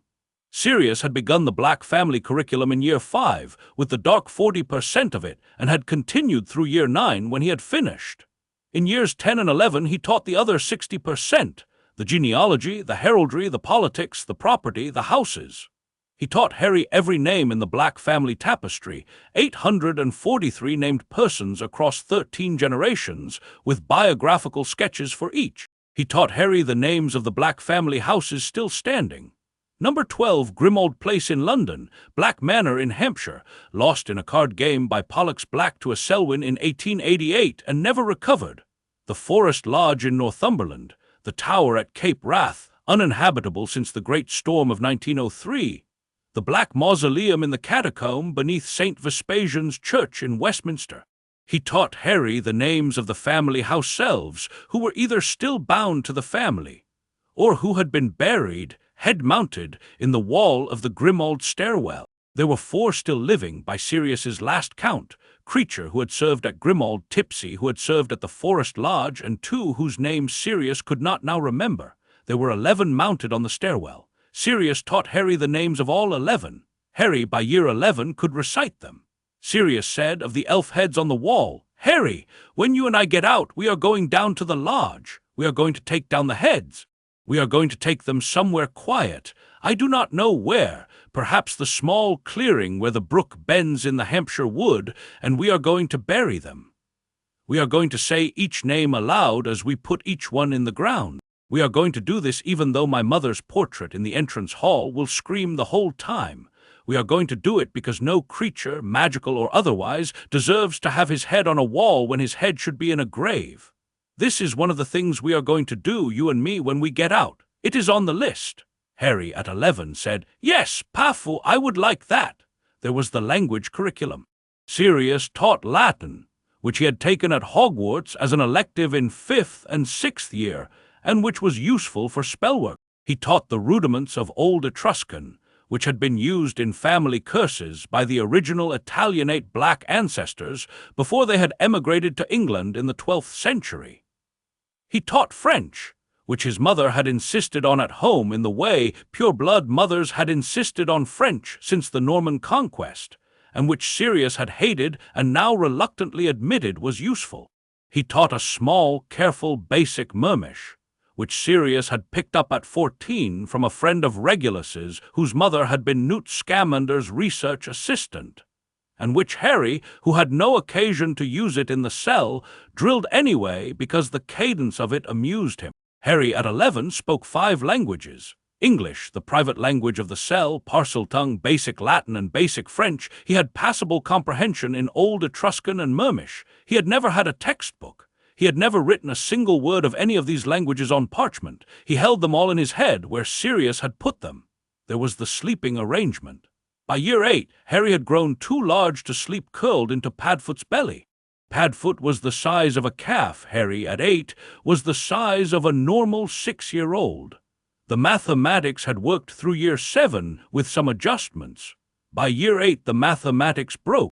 Harry's feet stuck out at the bottom and his shoulders pushed Padfoot's foreleg out of alignment, and Padfoot, in the small hours of the 3rd long hour of year 8, had to admit to himself that the boy was outgrowing the dog.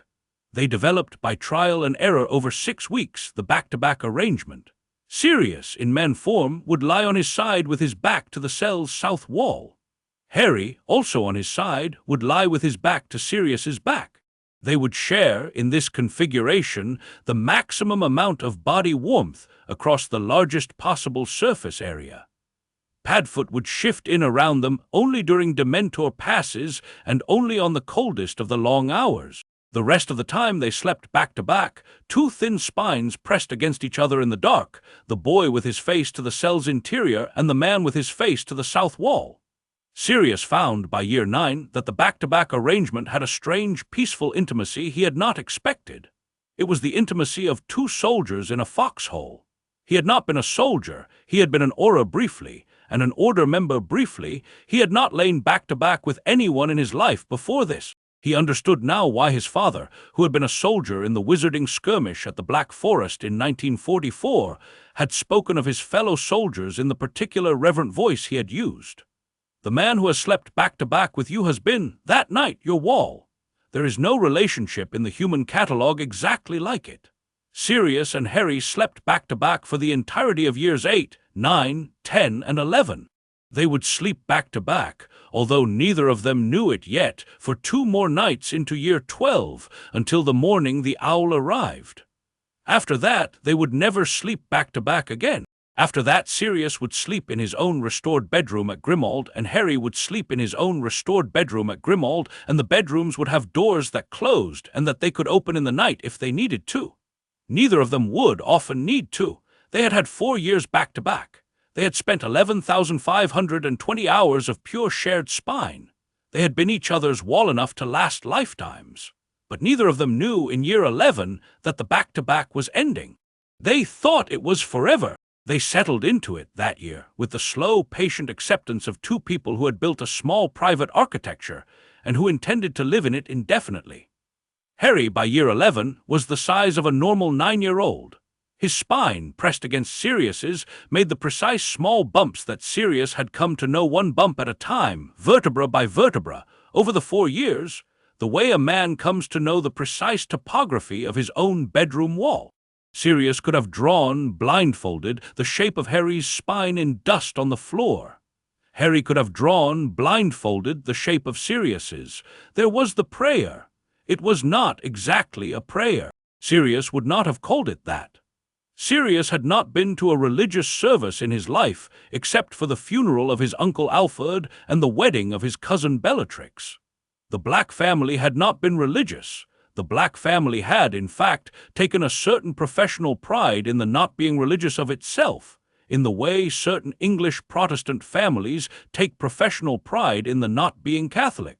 But the formula Sirius had built in year 1, the "you are loved by your mother and by your father and by Padfoot" formula, had become, by year 11, a thing one said at bedtime in a way that was indistinguishable, functionally, from a prayer. Harry led it by year 11. Sirius had transferred the leadership of the formula to Harry in year 9. On a night Sirius had been particularly hollowed out by an extended Dementor pass and had not been able to find the words. Harry had filled in. Harry had taken over. By year 11 the formula was Harry's, with Sirius's small spoken assents at the appropriate places. The formula in its year 11 form ran, "Harry, you are loved. Sirius, I am loved. Harry, you are loved by your mother and by your father.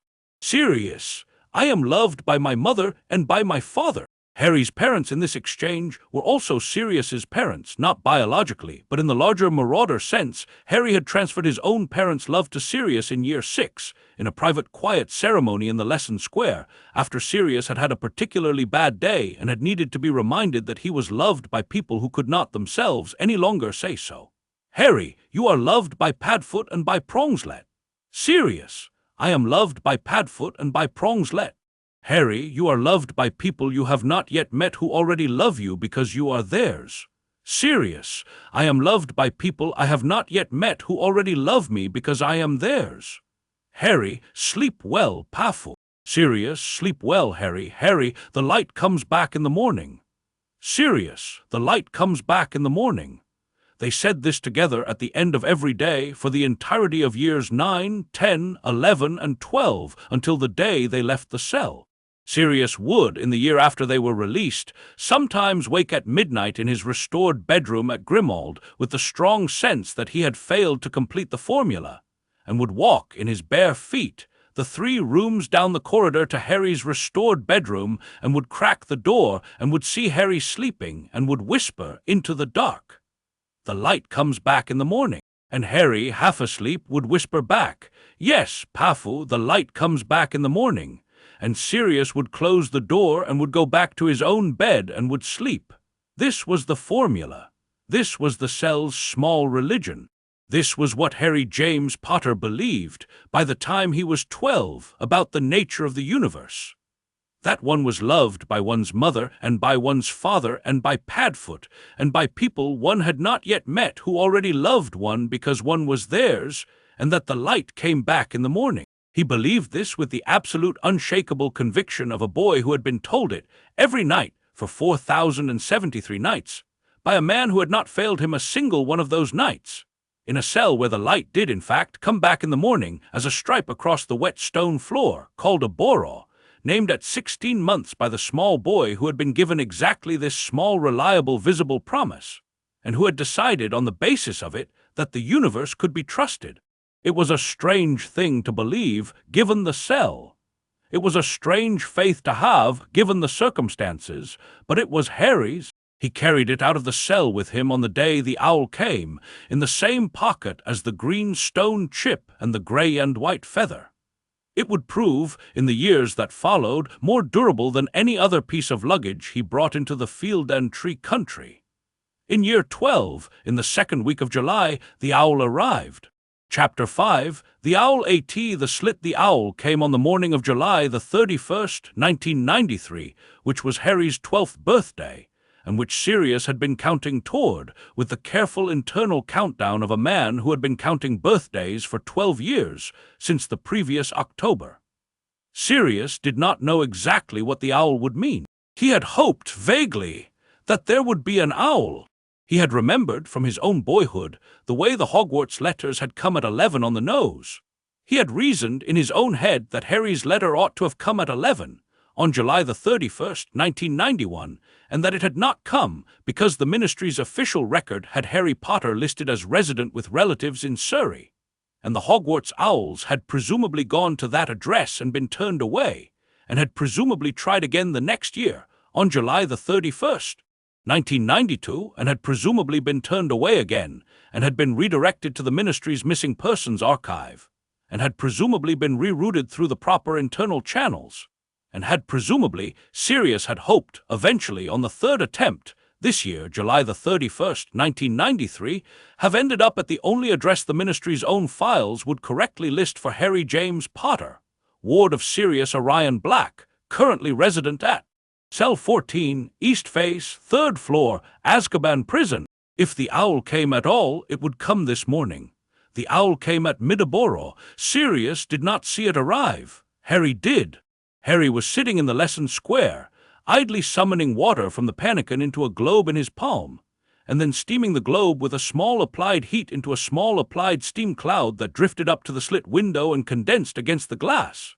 A parlor trick Sirius had taught him to occupy his hands during the morning recitations, when a shadow passed the slit, and Harry, who had not seen a shadow at the slit since a gull had once, in year 5, perched briefly on the outer ledge, looked up.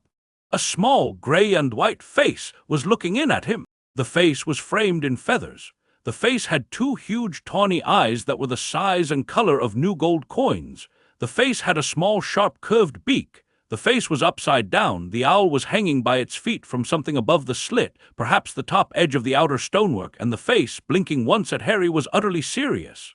Harry, for the second time in his life, said the word, "Oh!" The first time had been 4 years earlier when Slip had hissed at him. The second time was now. Sirius, sitting against the bed shelf with Slip drowsing on his ankle, looked up. Sirius looked at where Harry was looking.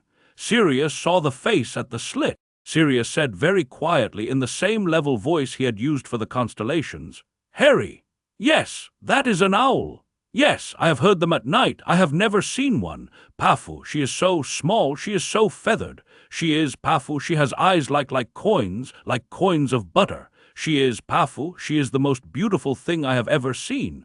The owl, on hearing Harry speak, blinked again, then righted itself with a quick, efficient hop, and tucked one foot against its breast, and extended the other foot. There was a small rolled letter tied to the foot with a piece of red string. The letter bore a crest. The crest, even from inside the cell, even at this distance, even through the salt-pitted glass of the slit window, Sirius recognized. The Hogwarts crest, 4-quartered lion-snake badger-eagle. Sirius felt his throat close. He felt the room in his head where the list of 8 lived, that first list, day 1, open of its own accord, and the 8th item, which read "He will leave this cell," lift slowly off its shelf and walk into the front parlor of his mind and stand there, waiting. He said, "Harry!" The letter! Harry stood up. Harry, 12 years old, the size of a malnourished 9-year-old, dressed in a shirt that had been Sirius's at 21, and which had been altered with finger magic to fit Harry across the chest, looked at the slit window. The slit window was 6 feet off the floor, set so high in the wall that a tall man had to stand on the bed shelf and crane to see through it. Harry, who could not yet quite climb the wall by himself, had practiced for years.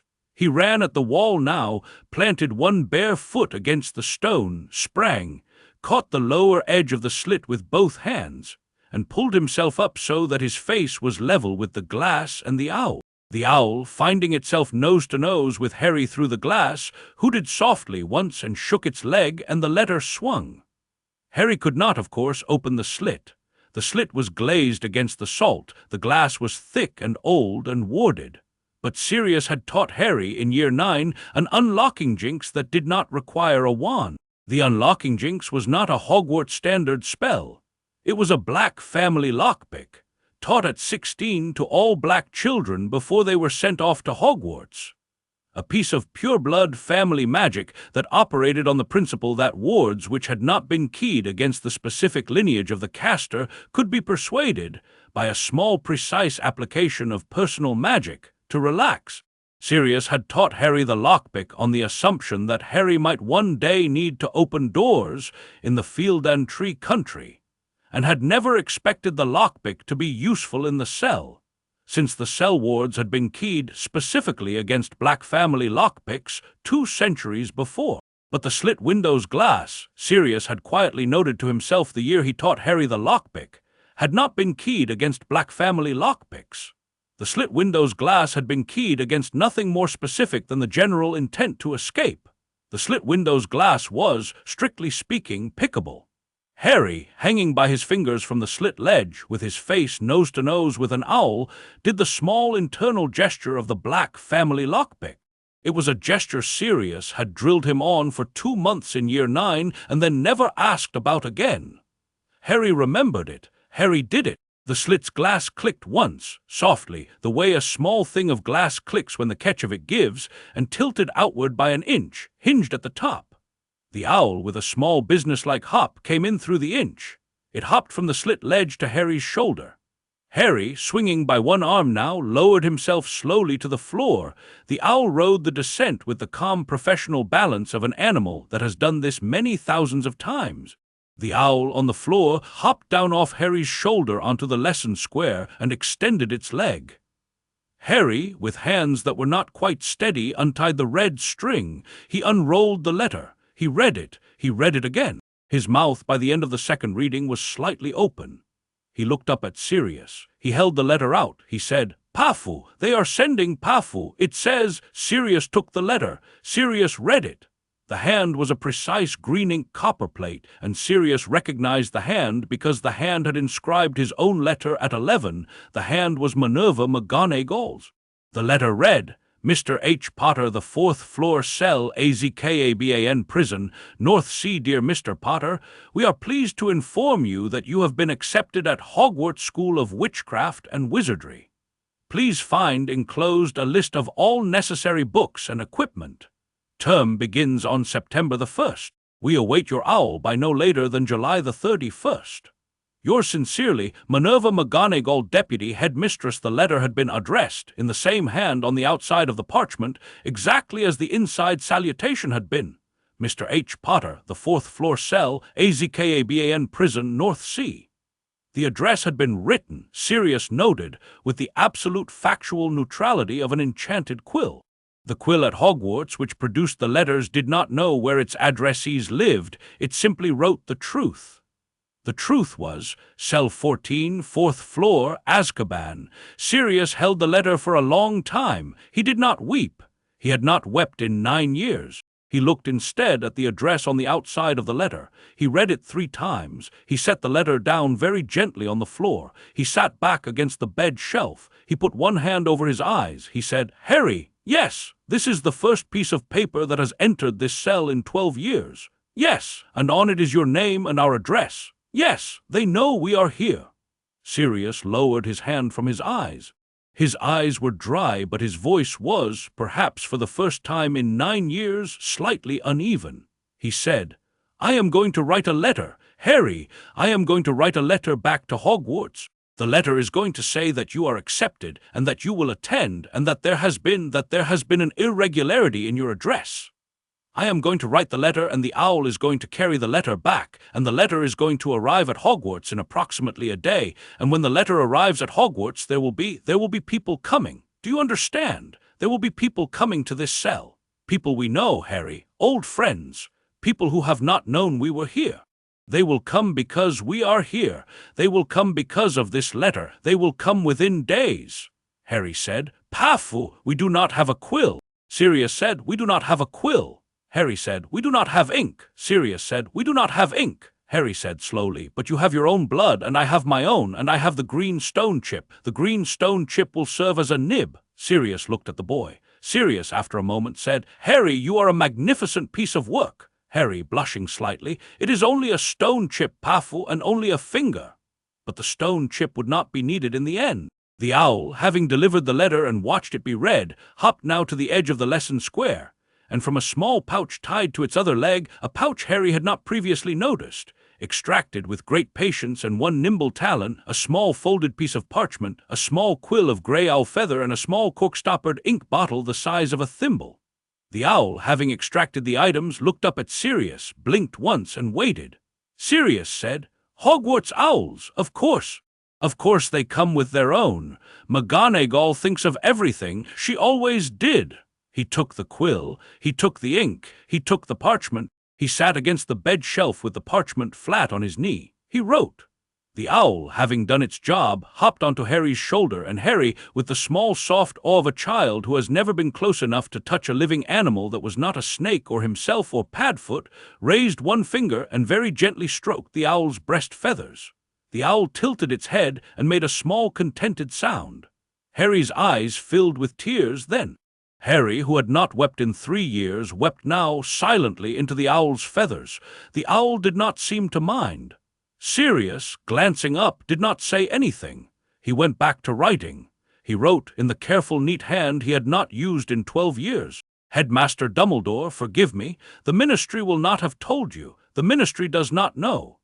The Ministry's clerk error in the autumn of 1981 placed Harry James Potter in Azkaban prison cell 14 at the age of 16 months as my ward, pending a custody hearing which was never held. I have raised him here. He is 12 years old. He is, by any rigorous measure, healthy. He is small for his age, and he has never seen direct sunlight, but he is sound of body and brilliant of mind. He has not been damaged. He has been educated. He is a wandless prodigy. He speaks parcel tongue. He has been occluded since 7. He knows the Marauder map's activation sequence by heart. He has named, without ever seeing one, the constellations. He needs the following from you in the order I list them. 1. A letter to the Wisengamot by your hand, requesting our immediate release and the convening of a tribunal for the review of my conviction. I did not betray James and Lily. Peter Pettigrew did. Peter Pettigrew is alive. Peter Pettigrew is an Animagus, a rat, the missing 4th Marauder. He is presumably hiding in a wizarding family. He is presumably the source of the forged dossier on which my conviction rested. The Ministry has the original dossier in its 1981 archive, file 117711A. The dossier will, on third-party Veritaserum-assisted reading, show Pettigrew's wand residue in its signature lines. 2. A small bundle of clothes for the boy. He has been wearing my altered shirts. He has nothing else. He is approximately 4 feet 10 inches and weighs approximately 55 pounds. 3. Hagrid. Send Hagrid. The wards on this cell were drawn by a Ministry committee in 1693. They will not open for any aura because the committee specified that no aura could open them under any circumstances. They will not open for any headmaster because the committee specifically named headmasters in their exclusions. They will not open for the minister because the minister can be imperiused. The committee did, however, in Section 12 of the warding charter, fail to specify the ward's behavior with respect to half-giants. Hagrid is a half-giant. The wards will not recognize him as a person at all. He can walk through them. He will be able to open the door. He will be able to lift the boy.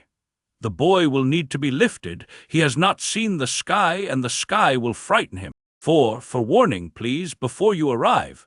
The boy has only ever met one person in his entire conscious life. The arrival of additional persons will be the most overwhelming event of his existence. Please come slowly. Please come with no more than 3 companions. Please understand that the boy will need time. I have raised him as well as I knew how. He is your student now, sir. I commend him to your school. I will be in your debt for the rest of my life. Your erstwhile errant Gryffindor, Sirius Orion Black, Cell 14, Azkaban, 31 July 1993. Sirius read the letter back. He read it twice. He folded it with the careful, precise fold of a man who has not folded a piece of parchment in 12 years and who is delighted to be folding one again. He tied it with the red string the owl had carried in on. He held it out to the owl. The owl on Harry's shoulder hopped onto Sirius's outstretched hand. Sirius offered the letter. The owl took the letter in its beak, transferred the letter expertly to its talon, retied the string with 2 small precise pulls, and hooted softly once in farewell. Harry, watching, said, "Pafu, may I tell her?" "Yes." Harry leaned forward. Harry kissed the owl very gently on the top of its head. The owl, with great owlish dignity, blinked. "Thank you," Harry said. "Thank you for coming. I have never seen a bird before. You were the first. Please come back. Please come back tomorrow if you can." The owl, looking up at Harry with the great gold coins of its eyes, made a small chirring sound that Harry chose to interpret as agreement. Then the owl hopped onto Sirius's shoulder, then onto the bed shelf, then in one efficient launch up to the slit window ledge. The owl turned in the inch-wide opening, looked back once at the two of them in the dim cell, gave one last short hoot, and was gone. The slit window, slowly on its own, swung closed and clicked. The cell was, for a long moment, exactly as it had been at Midaboro, except that one piece of red string lay on the lesson square floor, and Harry was holding a small grey and white feather that the owl had shed in his shoulder. Harry said, "Padfoot, yes, will they come?" "Yes, when? 2 days, perhaps 3. Dumbledore is fast when he is angry. He will be angry. I cannot imagine how angry he will be." Harry, slowly, "I am a little frightened, Padfoot." Sirius said, "I would think less of you if you were not. I am a little frightened too." Harry said, what if I cannot bear them? What if I cannot bear the sky? What if I cannot bear, Padfoot? What if there is too much?" Sirius said, "Then you will Padfoot up. You will say that you will let me know. I will be there. I will not be far. We will go slowly. We will not let anyone rush you. You may take a year, Harry. You may take 5. The school can wait. The sky can wait. I will be there. Padfoot will be there. Mama's candle is still burning." Harry said, "Padfoot." "Yes, I love you," Sirius said very quietly. "I love you too, Prongslet." They sat. The light of the morning was the color of weak tea. The cell was quiet. Slip, in the corner, who had paid no attention to the owl, was sleeping. Harry held the owl's feather very carefully between his thumb and his first finger and turned it over and over, watching the way the gray edges shaded into white at the tip and the way the down at the base was a softer, paler gray. He had never held anything so light. He had never held anything that had recently been alive. He had never held anything from outside the cell. The first thing from outside the cell in 12 years was a feather. He understood the symbolism of this with the same quick, alert intelligence with which he understood everything. He did not say so out loud. He filed it. He put the feather very carefully in the same pocket of his shirt where the green stone chip lived. The feather and the chip would be the only 2 physical possessions Harry James Potter would carry out of cell 14 on the day he left it. They were not many possessions. They would, however, be sufficient. Sirius wrote his second letter that afternoon while waiting. He had no owl to send it with, but he wrote it anyway in case a second owl came. The writing of it was a kind of practice, a way of preparing for the conversation he knew was coming. He addressed the second letter to Remus John Lupin. The letter read, "Moony, if you are reading this, you have heard that we are alive. I imagine the news has reached you by now in some form. I imagine you have already begun the slow work of believing it. I will not press you to forgive me for the years in which you thought I had killed our friends. I know what that thought cost you. I have had 12 years to think about what that thought cost you. What I will say is, I did not do it. Peter did. Peter is the rat. You may search the wizarding families of the south of England for a fat one-toed rat without a tail. He will be one of them. Send Hagrid for him. I would like to see you. The boy would like to meet you. He has asked about you by your name perhaps 1,000 times in 12 years. He calls you Moony. He has never called you anything else. He believes, and I believe, that the wolf in you is something he wants to know. When you are ready, there is no hurry. We have been gone 12 years. I will wait another 12 if I must." Padfoot Sirius folded this letter and tucked it under the bed shelf. There was no owl to carry it. There would be soon. Sirius could wait. He sat back against the wall. Harry, beside him, the owl's feather in his shirt pocket, leaned his head against Sirius's shoulder. Harry said, "Padfoot, tell me again, about Hagrid." "I want to remember," Sirius said. "Hagrid is the gamekeeper at Hogwarts. He is half-giant on his mother's side. He stands 11.5 feet tall. His beard reaches the middle of his chest. He has a heart the size of his head, and his head is the size of a kitchen kettle. He is the gentlest man I have ever known. He will be the first new person you meet. He will not frighten you. He cannot frighten anyone who is paying attention. He will come and he will stoop in the doorway because the doorway will be too small for him, and he will look at you with very small eyes deep in a very large face, and he will say, Harry, are you all right then? And you will say, yes, Hagrid, I am all right. And he will say, good. and then he will lift you out, because the cell is too small for him to enter properly, and he will carry you in the crook of his arm down the corridor to the courtyard, and into the courtyard, and you will see the sky. Harry, I will see the sky. Yes, for the first time, for the first time. Padfoot, what if I cannot bear it? Sirius said. If you cannot bear it, you will close your eyes. You will tuck your face into Hagrid's chest. Hagrid will understand. Hagrid will carry you back inside. You will try again the next day. You will try again the day after. The sky will be there. The sky is patient. The sky has been there for many, many years. The sky will wait for you, Prongslet. Harry nodded against his shoulder. The afternoon passed. The Dementor on the late shift did its pass. Padfoot, who had been a man for the writing, shifted just in time to absorb the cold, and the boy curled into the dog's belly and held the dog's foreleg and did not let go for the pass's full 8 minutes. After the pass, the dog wuffed once and shifted back to Sirius, and the boy, who had been holding his breath, breathed. Harry said, Padfoot, will the Dementors leave when we leave? Sirius said, The Dementors will not leave. The Dementors live on this rock. The Dementors are part of the prison, but we will leave them. You will not have to feel them ever again, not unless you choose to come back. Harry said, Why would I ever come back? Sirius said, Sometimes, Harry, when a thing is done to you over a long time, you do not leave it as cleanly as you would think. Sometimes you come back. Sometimes you stand at the gate and look in. Sometimes the cell calls you. It is a wound thing. It is not a planned thing. I'm only telling you so that if it happens, you will not be surprised. Harry said, I will not come back, Padfoot. I will go away from this place, and I will not come back, except possibly with you, when we are very old, to look at it together, to see that it is no longer the world. Sirius said, Yes, we may come back together, Harry. When we are very old, we will stand at the gate, we will look in, we will say, that was the world for 12 years. Now we live in the field and tree country, and we have many friends, and we have written the book, and the wind moves in the leaves, and we will turn around and we will walk away. Yes, we may do that, Harry said. I would like that. They sat. The cell, in the wet grey light of the afternoon, was as it had been.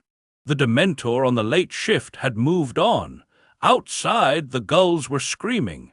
Inside, 2 people were waiting.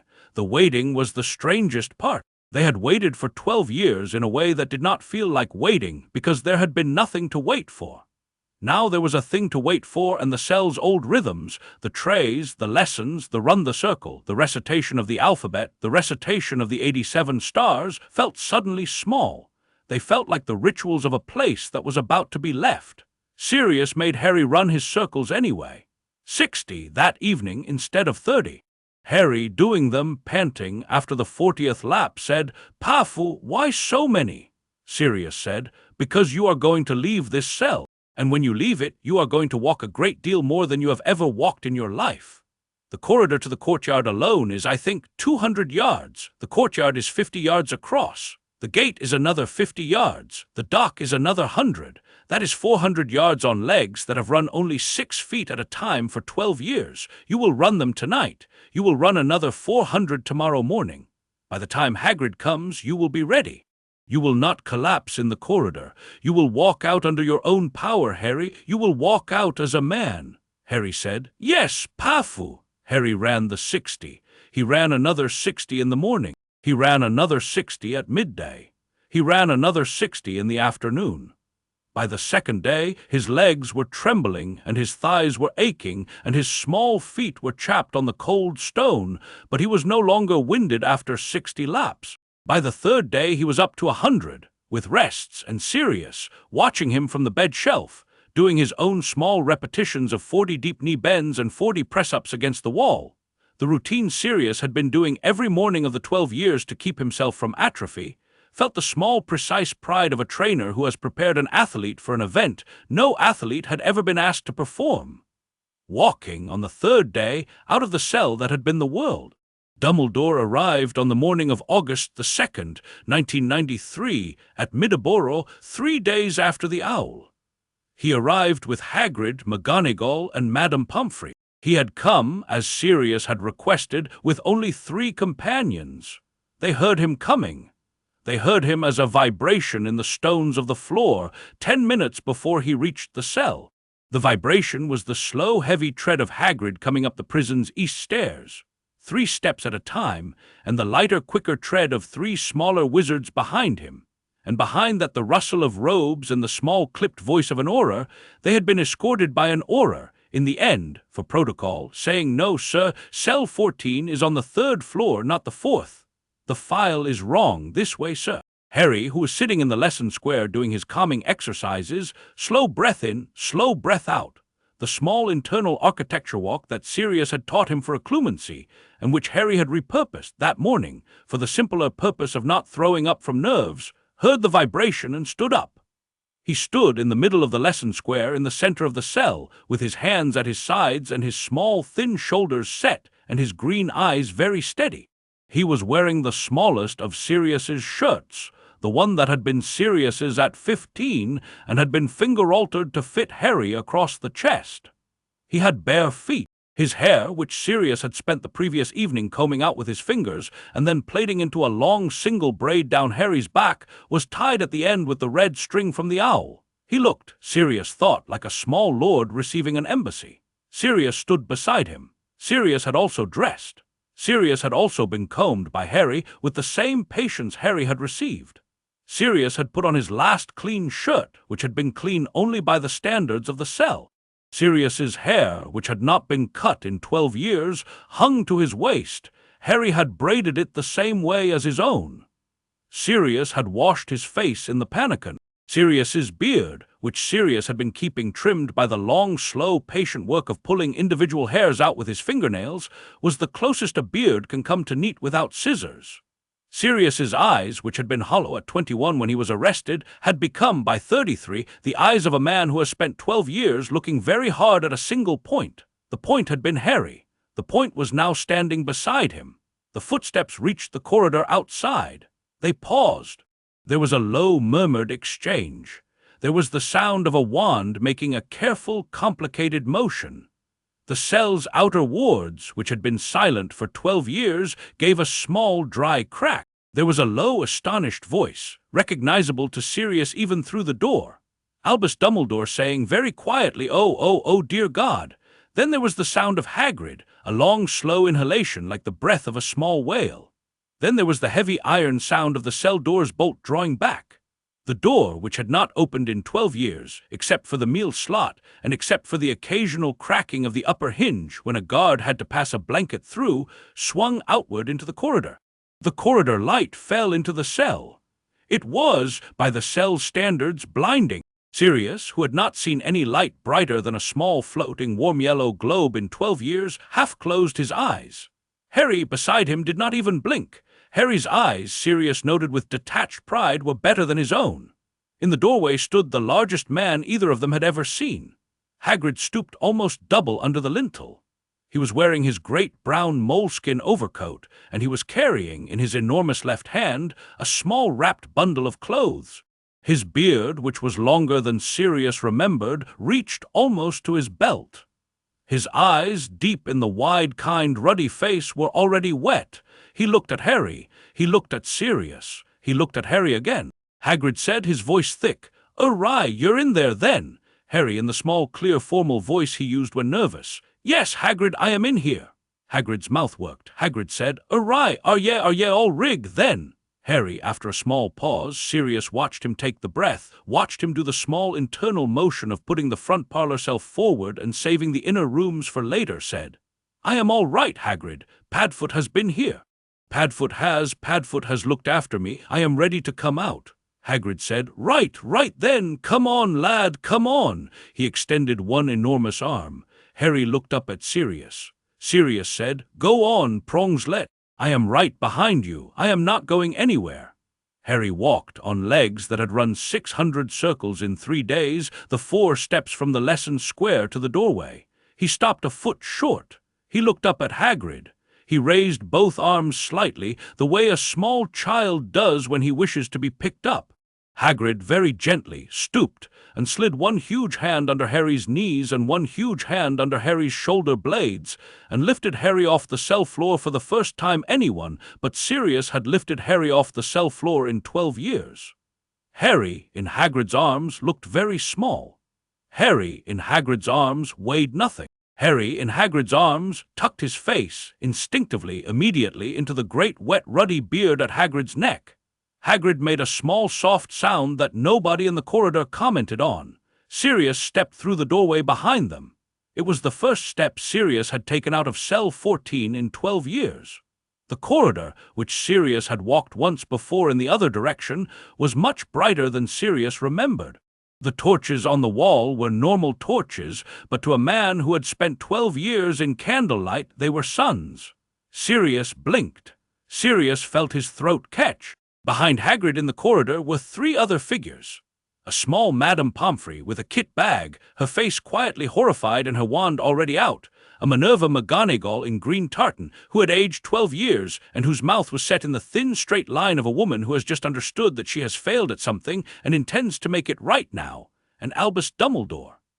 Dumbledore stood in the corridor in a deep purple robe whose hem was wet from the seawater of the corridor floor. His long silver hair caught the torchlight. His face was, Sirius had never seen Dumbledore's face do this, slightly old. The lines around his eyes were deeper than Sirius remembered. The blue of his eyes was wet and angry and ashamed and incandescent. He looked at Sirius. He looked at the boy in Hagrid's arms. He looked at Sirius again. Dumbledore said, "Sirius, I am so." He did not finish the sentence. Sirius said very quietly, "Sir, you did not know, you did not have the file. I have been waiting 12 years to tell you I do not blame you. I will tell you now, I do not blame you." Dumbledore, after a moment in which his great long beard moved with the slow swallowing of an old man trying to compose himself. "I will spend the rest of my life earning the right to that absolution, Sirius." Sirius said, "Use the time to help the boy." Dumbledore said, "Yes." They walked along the corridor, Hagrid in the lead with Harry curled in his arms, then McGonagall, then Madame Pomfrey, then Sirius, then Dumbledore behind. The cell door behind them swung slowly closed of its own accord, and the ministry warder who had hung back locked it and pocketed the key. Sirius did not look back at the cell. He had decided, in the long hour of the previous night, that he would not look back at the cell until he was old, and Harry was old, and they could come back together in the Field and Tree Country's far future and stand at the gate and turn around together. They came to the courtyard. The courtyard's outer doors had been left open. The sky was directly above them. It was a clear August morning. The sky was an enormous pale blue with 3 small white clouds in it. The sun was at perhaps 15 degrees above the horizon, soft and gold. The air smelled of salt and the wet seaweed of the dock and the small dry grasses of the courtyard's neglected herb beds. Harry, in Hagrid's arms, lifted his face from Hagrid's beard. Harry looked up. For perhaps 3 seconds, Harry simply looked. Then Harry made a small sound, a soft, involuntary intake of breath, half gasp, half cry, and pressed his face hard back into Hagrid's beard. His small body in Hagrid's arms began to shake. Hagrid very gently said, "Easy, lad, easy. Take your time." Sirius beside them said, "Harry, I am here, I am right here. It is all right, it is all right. The sky cannot hurt you. The sky is very far away. Take your time, take all the time you need." Harry into Hagrid's beard, his voice muffled and trembling. "It is too big, Padfoot, it is too big. It does not, there is no wall," Sirius said. I know, Prongslet, I know. The sky has no walls. That is what makes it the sky. But you do not have to take it all in at once. Take a small piece of it. Take a piece the size of the slit window. Take only that piece. Take that piece and look at it and breathe with it for as long as you want. The rest of the sky will not go anywhere. The rest of the sky has been waiting 12 years to be looked at by you. The rest of the sky is patient. Harry, in Hagrid's beard, breathing in slow, shaky breaths. "A piece the size of the slit." "Yes, all right." Harry very slowly lifted his head from the beard. He kept his eyes mostly closed. He cracked them only a slit's worth. He looked up. He saw in his slit of vision a small rectangle of the sky, the size of the slit window in the cell, by his calculation, and he held that small rectangle in his sight. He did not try to look at more. He breathed, in, out, in, out. After a minute the rectangle stopped shaking. After 2 minutes, Harry opened his eyes a little wider. The rectangle became a square. The square contained the sky and one corner of one of the small white clouds. Harry, watching, said, "There is a cloud." Sirius said, "Yes, it is moving. Yes, it is moving slowly. Yes, it is the shape of Padfoot. It is the shape of a great dog." Sirius, very quietly, "Yes, Harry, it is." Harry, watching the cloud move slowly across his square of sky, "Padfoot, I would like to look at the rest of the sky now. I think I can take a little more." Sirius said, "All right, slowly." Harry opened his eyes the rest of the way. He looked up at the whole sky. His face, in Hagrid's beard, was very pale, and his green eyes were wide, and his small mouth was slightly open. He looked at the sky for perhaps 30 seconds. He looked at the sun and looked away because the sun hurt. He looked at the white clouds and the blue between them. He looked at the slow, circling gulls. He looked at the line where the sea met the sky out beyond the prison wall. He looked at the small green grasses of the courtyard. He looked at the rough gray stone of the prison wall. He looked at the seaweed on the dock. He looked at the sun on Madame Pomfrey's hair, which was gray-brown in the cell light, and which was, in the courtyard light, surprisingly chestnut red. He looked at Dumbledore's purple robe, which was a color he had never seen and which he tried to file but could not file because he had no name for it. He looked at the small white feather on the cobblestone of the courtyard, which had been dropped by an early morning gull and which lay there, gleaming in the sun, like a small piece of light made solid. He looked at it all. He took it all in. Harry, after the 30 seconds, said, in a small, clear, formal voice that surprised everyone in the corridor with its steadiness, "Thank you, Sky. It is good of you to be so much." Sirius, standing behind, felt the small, precise turnover in his chest he had not let himself feel in 12 years. He felt it as a kind of unburdening. He stood in the courtyard with the salt wind on his face and the sun on his unfamiliar skin and his 12-year-old godson safely cradled in the arm of the gentlest man in Britain, and he felt the 8 items of the list, held in the room in his head for 4,383 days, gently, silently, one by one, file out of the room and dissolve into the morning light. He felt the envelope of Peter, on the high shelf, sit up. The Pettigrew evidence would surface. As Sirius had predicted in his letter, in the ministry inquiry that began that afternoon. 2 clerks in records, veritas-assumed under McGonagall's furious direct supervision, would crack within 90 minutes. The original file 117,711A would be retrieved from the archive. Pettigrew's wand residue would be identified in the signature lines, exactly as Sirius had said it would be. A search charm for fat, tailless rats in wizarding households would be issued from the Auror office by the end of the week. And Peter Pettigrew would be apprehended on the kitchen floor of the Weasley family home in Devon at 3:12 in the morning of August the 11th, 1993, exactly 9 days after the cell door opened. But all of that was hours and days away. In the moment of the courtyard on the morning of August the 2nd, what mattered was that Harry James Potter, 12 years old, was looking up at the sky and thanking it for being so much. Hagrid very gently lowered Harry to his feet on the courtyard cobblestones. Harry stood. Harry took 1 step. He took a 2nd step. He took a 3rd. He turned in a slow circle, looking. He looked at the sun, looked away, looked at the wall, looked at the gull, looked at Sirius. He looked at Sirius for a long moment. Then Harry said in his small, clear, formal voice, "Padfoot, may I see Padfoot, the dog? I would like to see Padfoot in the sun. I have never seen Padfoot in the sun." Sirius said, "Yes." He shifted. Padfoot stood, a great shaggy black dog the size of a calf, in the morning sun of the Azkaban courtyard for the first time in 12 years. The sun lit the dog's fur to a deep blue-black. The dog's eyes, which had been black in the cell, were now revealed to be a deep clear amber. Harry, looking, said, "Padfoot, you are beautiful." The dog walked forward and pressed his nose against the boy's small hand. The boy, 12 years old, knelt on the cobblestones of the prison courtyard, in the sun, with his hand on the dog's nose, and the dog rested his great heavy head against the boy's small chest. And for perhaps a minute they did not move at all. Behind them, Albus Dumbledore, who had attended his own century's worth of important moments, who had stood at the elections of 3 ministers and the funerals of 2 headmasters and the consecration of 1 new wing of the school, removed his half-moon spectacles very quietly, and pressed the heels of both hands against his closed eyes. Madame Pomfrey, beside him, who had been preparing to give the boy a calming draught, put the calming draught back in her bag. The boy did not need calming.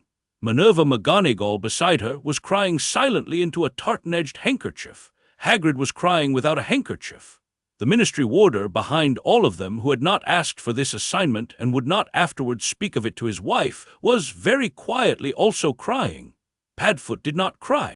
Padfoot, with his nose against Harry's chest and the green candle of Harry's mother burning steadily under his nose, only stood there with his eyes closed and his weight resting against the boy, and accepted the sun on the long, shaggy back of his fur as a gift from a world that had finally, returned to him the thing the world had taken 12 years before. Harry, kneeling in the sun with his arm around the great dog's neck, looked up at the sky again briefly and then back down at the dog and then up at Sirius, who was, of course, the dog, but Harry meant Sirius in his man form, the form Harry would soon be asking for back, and said, "Pafu, we made it." The dog wuffed once very low. The dog meant yes, the sky held.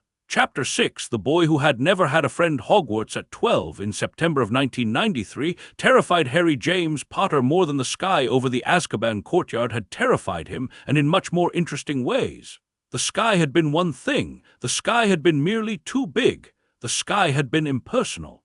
The sky had not had opinions about him. Hogwarts had 437 students, all of whom had opinions about him before he arrived. The Daily Prophet had run, in the 8 days between the cell door opening and the first morning of term, a series of front-page stories whose tone progressed, in textbook fashion, from horror to fascination to a kind of nationwide investment in the rehabilitation of Harry James Potter, the boy who lived, the boy who had been lost, the boy in the cell. The Prophet had been refused interviews. Dumbledore had personally written to every editor in Wizarding Britain and asked for restraint, and most of them, shamed, had complied.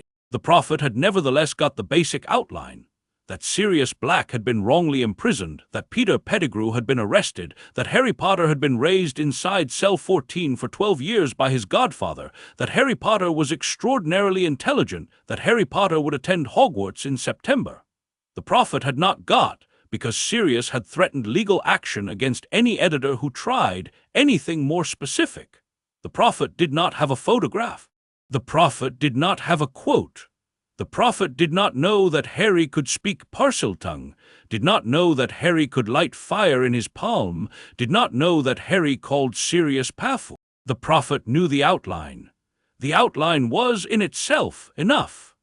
The 437 students of Hogwarts had read every word of the outline and had supplemented it, in the weeks before term, with their own imagination. Harry arrived at Hogwarts by the straw-drawn carriage, in the company of Sirius and Hagrid, on the evening of September the 1st. Having travelled by flue from Grimmauld Place, which Sirius had spent the previous month rewarding and recleaning, with the reluctant help of Kreacher, who had not known what to do with the spectacle of a Black family master who had returned alive, with a child, from the prison that everyone had assumed would be his grave, to a private fireplace in Dumbledore's office. He had not taken the Hogwarts Express. The Express had been ruled, in long correspondence between Sirius and McGonagall, out of the question. 437 students in close quarters for 8 hours would have, by Sirius's careful estimate, sent Harry into a kind of stress response from which it would have taken 3 weeks of quiet to recover. Harry would travel privately. Harry would arrive in the Great Hall after the rest of the school had been seated. Harry would be sorted last. Harry, in the carriage going up from Hogsmeade, sat very straight, with his hands flat on his knees. He was wearing his school robes, black, with the Hogwarts crest on the breast pocket, made by Madame Malkin in one afternoon to Sirius's measurements, and underneath the robes a soft grey shirt and trousers Sirius had bought him in Diagon Alley, his first new clothes in 12 years. His hair, which Sirius had taken him to a Diagon Alley barber to cut for the first time, was short now. The short hair made his eyes look enormous. The boy looked, Sirius thought, like a small spectacled scholar with 2 bright eyes. Sirius had not bought him spectacles because Harry's eyesight, examined by Madame Pomfrey in the week after release, had turned out to be perfectly serviceable, in a way that puzzled Madame Pomfrey, because the boy had spent 12 years in the dim cell and should by rights have been nearsighted to the point of helplessness, and instead his eyes had adjusted by themselves into something that was almost preternaturally good at low light. James Potter's eyes had been bad. Harry's were not. Harry's were lilies in both color and acuity. Sirius said in the carriage, "Harry, Padfoot is going to be there. Padfoot is going to be in the Great Hall. Padfoot is going to be in the dog form mostly for the first few weeks. The dog form will be easier for you to find in a crowd. I will be sitting at the head table next to Dumbledore. If you need me, you will look up, and you will see a great black dog at the head table, and you will know where I am. If you need to come to me, you will come. There is no rule that a first year cannot come to the head table. There is no rule, Harry, that anyone may stop you. You are my ward, and I am your guardian, and I have personally negotiated this with the headmaster. If you need me, I am there. Do you understand?" Harry, with the small, clear, formal voice, "Yes, Padfoot. And the school will not, I think, expect you to be the most outgoing of children in the first weeks. The school knows where you have been. The school will give you space. The teachers will give you space. McGonagall is going to be your head of house if you are sorted into Gryffindor, which is where I expect you will go, and she will take care of you. She has already promised me. I trust her with you. All right. And about the sorting, the hat will speak to you in your head. It is a hat. It is a very old hat. It has been on every Hogwarts student's head for 900 years. It is essentially a piece of itinerant legilimency in textile form. You will, when it goes on your head, do the small internal motion of opening your front parlor and only your front parlor. You will show it the cell. You will show it Padfoot. You will show it Mama's candle. You will not show it the back room with the small piece of the man. You will not show it slip. You will keep, in particular, the green stone chip and the owl's feather entirely off your map. The hat will choose. The hat will, I think, choose Gryffindor, because that is where your parents went, and that is where Sirius went, and that is where the hat is going to want a boy like you. But the hat may surprise us. Whatever the hat says, you will say thank you. You will then go to your house table. You will sit. You will eat what is in front of you. You will not say a word to anyone unless they speak to you first. Do you understand? Yes, Padfoot. And when the meal is over, you will be escorted to your dormitory by one of the prefects. The prefect will show you where you sleep. You will lie down in the bed. The bed will have sheets. The bed will be soft. The bed will be, Harry, the bed will be the most comfortable thing you have ever lain on. You may not like it. You may want to put a blanket on the floor and lie on the floor the first night. That is all right. Nobody will stop you. I have spoken to the prefect. The prefect is a fifth year named Percy Weasley, and he is a very serious boy who will do exactly what he is told. He will not embarrass you. He will leave you to it. All right. And in the morning you will come down to breakfast. You will sit at your house table. You will look up at the head table. You will see Padfoot. Padfoot will, in the dog form, wag his tail at you. This will look extremely odd to the other students. It will become a tradition. Within 2 weeks the school will accept it. By Christmas it will be invisible. Harry, almost smiling, "All right, Padfoot." The carriage came up the lane between the gates. The castle came into view. Harry, who had not seen a castle before, had not technically seen any building larger than the prison, looked at it for a long moment in silence. He looked at the towers. He looked at the lit windows. He looked at the great dark line of the lake against the sky. He said, "Padfoot, yes, it is a kind castle. Yes, it is. It is a very kind castle. It has been waiting for me. It has. It is, Padfoot, it is. It has so many windows. Look at the windows." "I know, Padfoot. If they had brought me here when I was 11, like the others, like the rest of you, I would have been frightened. I think it is good, in a strange way, that I came late. I think it is good that I am 12. I think I would not have understood it before now," Sirius said. "I think you are correct, Prongs-let." The carriage came up to the doors. Hagrid stepped down first. Sirius stepped down second. Harry stepped down third. He paused on the gravel and looked up at the castle's lit windows, and at the high black night above them, the September stars were beginning to come out. And Harry, who had studied them in dust on a stone floor for 10 years, named them as they appeared silently in the order he saw them. Vega in the lyre, Deneb in the swan, Altair in the eagle, the summer triangle complete. He named them by way of greeting. He had been waiting to greet them. Then he walked, between Sirius the man and Hagrid the gentle giant, up the steps and into the castle. The sorting took, by McGonagall's later count, 11 seconds. The hat had only just settled over Harry's eyes when it said, in the small, dry interior voice the hat used, "Gryffindor," and added, in a faint whisper that only Harry heard, "Oh, my boy, oh, my brave boy, I have not had a head like yours on me in 900 years. May you walk far in the world that owes you so much." Harry, removing the hat, set it gently back on its stool with both hands, in a gesture of small, careful respect that the hall, watching, noticed and walked, in the dead silence of 437 students staring, to the Gryffindor table. He sat in the only empty seat. The seat was, by no coincidence, Sirius had been able to arrange, but which Sirius later took as a sign that the universe occasionally arranged its own kindnesses, opposite a girl with bushy brown hair and a boy with red hair, both wearing the badges of first-year Gryffindors who had been sorted before Harry's arrival. Harry, sitting, said nothing. He placed his hands flat on the table. He looked at the boy across from him. He looked at the girl. He looked at the empty plate in front of him. The girl, after a moment, said, "Hello." Harry, in his small, clear, formal voice, "Hello, I am Hermione Granger. I am Harry Potter. I know. Yes." The boy, whose name was Ron Weasley, said, "Blimey." He said it without inflection, the way one says it when a thing one has been told to expect arrives exactly as described. Then he said, "Sorry, I mean it is nice to meet you. Mum said I was to be nice to you. I am being nice." "I am sorry. I am being weird, aren't I?" Harry, who had been raised on Sirius's invented imaginary classmates Bess and Tom and Margot, recognized in Ron the broad strokes of Tom, friendly, a little overwhelmed, with a temper somewhere under the surface, and felt in his chest a small, precise relief. He had been trained for this. He knew this voice. He said, in the warm tone he had practiced with Sirius for Tom in the lesson square, "You are not being weird. You are being honest. That is a good thing in a friend, I think." "Thank you for being honest. I am going to be a little strange myself for a while. I have not had a friend my age. I am going to make mistakes. I would like for you to tell me when I am making them. Both of you, if you would. I would like that very much." Hermione, watching him with the fierce, alert attention of a girl who had read every book on the school list and had come prepared for an academic year and was now revising her plans on the fly, said, "Yes, all right." Ron said, "Yeah, sure, mate." Harry said very softly, "Mate." The word in his mouth was a word he had used with one person all his life. To hear it now from a freckled, red-haired boy across a wooden table in a hall lit by floating candles was, Harry filed it carefully, a new thing.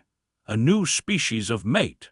The first non-Padfoot mate of his life. He did not show his face. He kept his face level. He had been trained. But he did, very slightly, lift his eyes to the head table. A great shaggy black dog at the head table, sitting between Dumbledore's left elbow and the empty chair where the defense against the dark arts teacher should have been. It was empty because there was no defense teacher this year, for reasons that would become important later. Wagged his tail twice against the chair leg and showed a quick amber-eyed glance of approval. Harry, looking back down at his plate, almost smiled. "I am very pleased to meet you both," Harry said to Hermione and Ron, with the formal courtesy of a small lord receiving emissaries from a foreign court. "I hope we will be friends. I hope you will be patient with me. I will try to be patient with both of you." Hermione, who had been about to give a brisk lecture on her summer reading, suddenly closed her mouth and looked down at her own plate, and after a long moment said in a voice that was unexpectedly small, "Harry, I do not have many friends either. They say I am bossy. I would like very much to be friends." Harry looked at her. He looked at her for what was, by his subsequent reckoning, the most attentive look of his life until then. He said, "I do not think you are bossy. I think you are precise. There is a difference. The cell," he paused. He had not meant to say the cell. He had been trained not to say the cell on the first night. He decided against the training to say it anyway. He decided this in approximately 1 second. He said, "The cell I grew up in was very small. There was not much room for imprecision. I think precision is a kind of kindness when there is not much room. You may be bossy with me, Hermione Granger. I would prefer it. I would prefer to be told exactly what is correct in the Field and Tree Country, because I will not always know." Hermione, eyes wide, said, "The Field and Tree Country." Harry said. It is what? It is what we called the outside. In the cell, Padfoot and I the outside, which is full of fields and trees. The country outside the cell, Hermione said. Oh, Ron said. I think that is the best name I have ever heard for it, Harry. Harry, after another small careful pause, said, Thank you, Ron. The three of them ate their first meal at Hogwarts together. Harry ate everything that was put in front of him. Sirius had instructed him too, because Harry had spent 12 years on starvation rations, and Madame Pomfrey wanted to add 20 pounds to him by Christmas, and ate it slowly, and tasted everything, and made small careful notes in his head about the textures and the flavors and the temperatures. He had never had hot food, except chewed and warmed in Sirius's mouth in year 1. He had never had butter. He had never had pumpkin juice.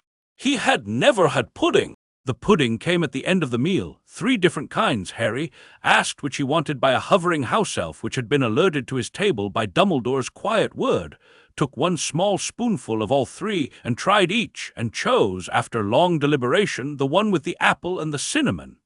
Apple, he told Hermione, was a smell he had been promised. He said it the way another boy his age might have said, home. That night in the dormitory, the boys watched, with the polite tact of small Gryffindor 12-year-olds who had been told by their head of house at length and with stern emphasis to be courteous, as Harry took the blanket off the bed and laid it on the floor and lay down on it. None of them said anything. Ron in the next bed said only, Harry, mate, you all right? And Harry on the floor said, Yes, Ron, I am all right. The bed is very soft. I will work up to the bed. Maybe by Christmas. Good night, Ron said. Good night. Dean Thomas in the bed opposite said, Good night, Harry. Seamus Finnegan in the bed by the door said, Good night, Harry. Neville Longbottom in the bed by the window said, Good night, Harry. And from outside the window in the cool September night came the soft low woof of a great black dog who had transformed for one small private moment of self-check on the lawn and was now sitting at the foot of the Gryffindor Tower with his nose pointed up toward Harry's window, waiting, the way Padfoot had always waited, with the long, patient love of an animal who had nowhere else to be. Harry, on the blanket on the floor, heard the woof. Harry smiled into the floorboards. Harry slept. By the 3rd week of September, Harry had a routine. He woke at 6, ran the 70 circles of the Gryffindor common room he had negotiated with the fat lady to permit. She had been initially scandalized. She had been convinced by Sirius's personal 3-paragraph appeal to her vanity and her sense of historical importance. Ate breakfast at the Gryffindor table between Hermione and Ron, attended his classes. He was, by special arrangement, attending all of year 1 and all of year 2 simultaneously, in a condensed schedule McGonagall had personally designed, in which he had 3 lessons in the morning and 3 in the afternoon and 1 in the evening, with private tutorials with each professor twice a week. A load that would have crushed most students his age, but which Harry, having been raised on 12 hours of lesson per day with 1 teacher for 12 years, found by his 2nd week easy. Lunched at the Gryffindor table between Hermione and Ron. Read in the library between 3 and 5 with Hermione. Ron was on the Quidditch pitch with Fred and George Weasley. Trained with Sirius on the lawn between 5 and 7 in dueling and wandwork. He had, by his 2nd week, learned to use a wand, the wand having chosen him in Ollivanders during the August trip to Diagon Alley. Holly, 11 inches, phoenix feather, brother wand to one Sirius had recognized immediately and had not commented on at the time. Dined at the Gryffindor table between Hermione and Ron, did his homework between 8 and 10 in the common room. He completed both year 1 and year 2 homework in under 2 hours per evening, having been raised with no entertainment other than books in his head, and slept at 10 on the blanket on the floor beside his unused bed. By the 4th week he had moved to the bed. The bed was, as Sirius had warned, the most comfortable thing he had ever lain on. He woke the first morning on the bed with a small involuntary surprised sound and could not, for a moment, remember where he was. By the 6th week he was top of every class in year 1. By the 8th week he was top of every class in year 2. By the 10th week the entire Gryffindor house had decided, by unspoken consensus, that Harry Potter, the small, thin, sharp-eyed boy who never raised his voice and who walked, when he walked, with the slow, careful step of someone unused to corridors, was their house's particular charge, and that anyone who messed with him would have the entirety of Gryffindor on them within 5 seconds. The Weasley twins had appointed themselves, without consulting Harry, as his unofficial bodyguards in the corridors during change of class. Percy Weasley had appointed himself, also without consulting Harry, as Harry's official escort to the headmaster's office on the once-weekly meeting Dumbledore held with him. Lee Jordan had appointed himself Harry's commentator at Quidditch matches, because Harry had asked to attend the matches and had asked, in a small, worried voice, whether anyone might explain to him what was happening, and Lee had taken this as the assignment of his life. Harry sat at Quidditch matches between Hermione and Ron, with Lee Jordan a row behind him providing the narration in a constant low murmur that did not interfere with Lee's stadium commentary, but which gave Harry, by the third match, a complete and accurate model of the game. Harry, by Christmas, could have called the matches himself. Hermione and Ron were, by the end of October, the central fact of Harry's social life. They were, between them, the imaginary Bess and the imaginary Tom of Sirius's invention brought into flesh. Hermione was Bess, the sharp, skeptical questioner. Ron was Tom, the friendly-tempered, loyal one. The Margot of Sirius's invention, kind, lonely, in need of protection, was, by November, gradually filled in by Neville Longbottom, who lived in the adjacent bed in the boys' dormitory and whose grandmother had not been kind and who, by the third week of term, was clearly looking for someone to be steady for him. Harry was steady for him. Harry made a particular point, by Sirius's quiet advice, of including Neville in conversations, of asking Neville questions, of listening to Neville's answers with the same total attention he had given to Hermione. Neville, by November, was attached to Harry the way a wary cat attaches to the only person in the room who has not yet tried to pet it, cautiously, with great gratitude, with small, precise loyalty. Harry, by November, was the social center of a small constellation of 4. He had not yet expanded the constellation, he had not the energy or the appetite. The constellation of 4, Harry, Hermione, Ron, Neville, was enough. He did not, however, fit into the rest of the school. He could not. The rest of the school looked at him with too much. Some of them looked with awe, some looked with pity. Some, and these were the ones Sirius had warned him about, looked with the small predatory curiosity of children who wanted to be the first to chip a piece off the famous boy. Harry recognized them at sight. He had been trained in the cell on dueling theory, on the political genealogy of pureblood families, on the architecture of cruelty. He recognized Draco Malfoy in the first week. Draco Malfoy was the son of Lucius, who was the son of Abraxas, who had been a colleague of Sirius's father Orion, who had been a quiet patron of the early Death Eater movement. Draco Malfoy had been raised, Harry could see, on a curriculum he could have written himself, only inverted. Every value that Padfoot had taught Harry to revere, Lucius had taught Draco to despise. When Draco Malfoy tried to introduce himself to Harry in the third week, leaning across the corridor outside Transfiguration with the practiced smirk of a boy who had been told he was important since he was 3, Harry, who had been expecting it, looked Draco in the eye and said in his small, clear, formal voice, "I am glad to meet you, Draco Malfoy. I have heard a great deal about your family from my godfather. I think we will not be friends. I think we should agree on that early so we do not waste each other's time. I wish you well at school. I will see you in classes. Good morning." Then Harry walked past, with Hermione on his left and Neville on his right and Ron behind him. Draco Malfoy, who had not expected this, stood for a moment in the corridor with his mouth slightly open. Crabbe and Goyle, beside him, made small, confused sounds. Draco recovered after 11 seconds and called after Harry, "You'll regret that, Potter." Harry, without turning, "I doubt it, but I shall keep the prediction in mind.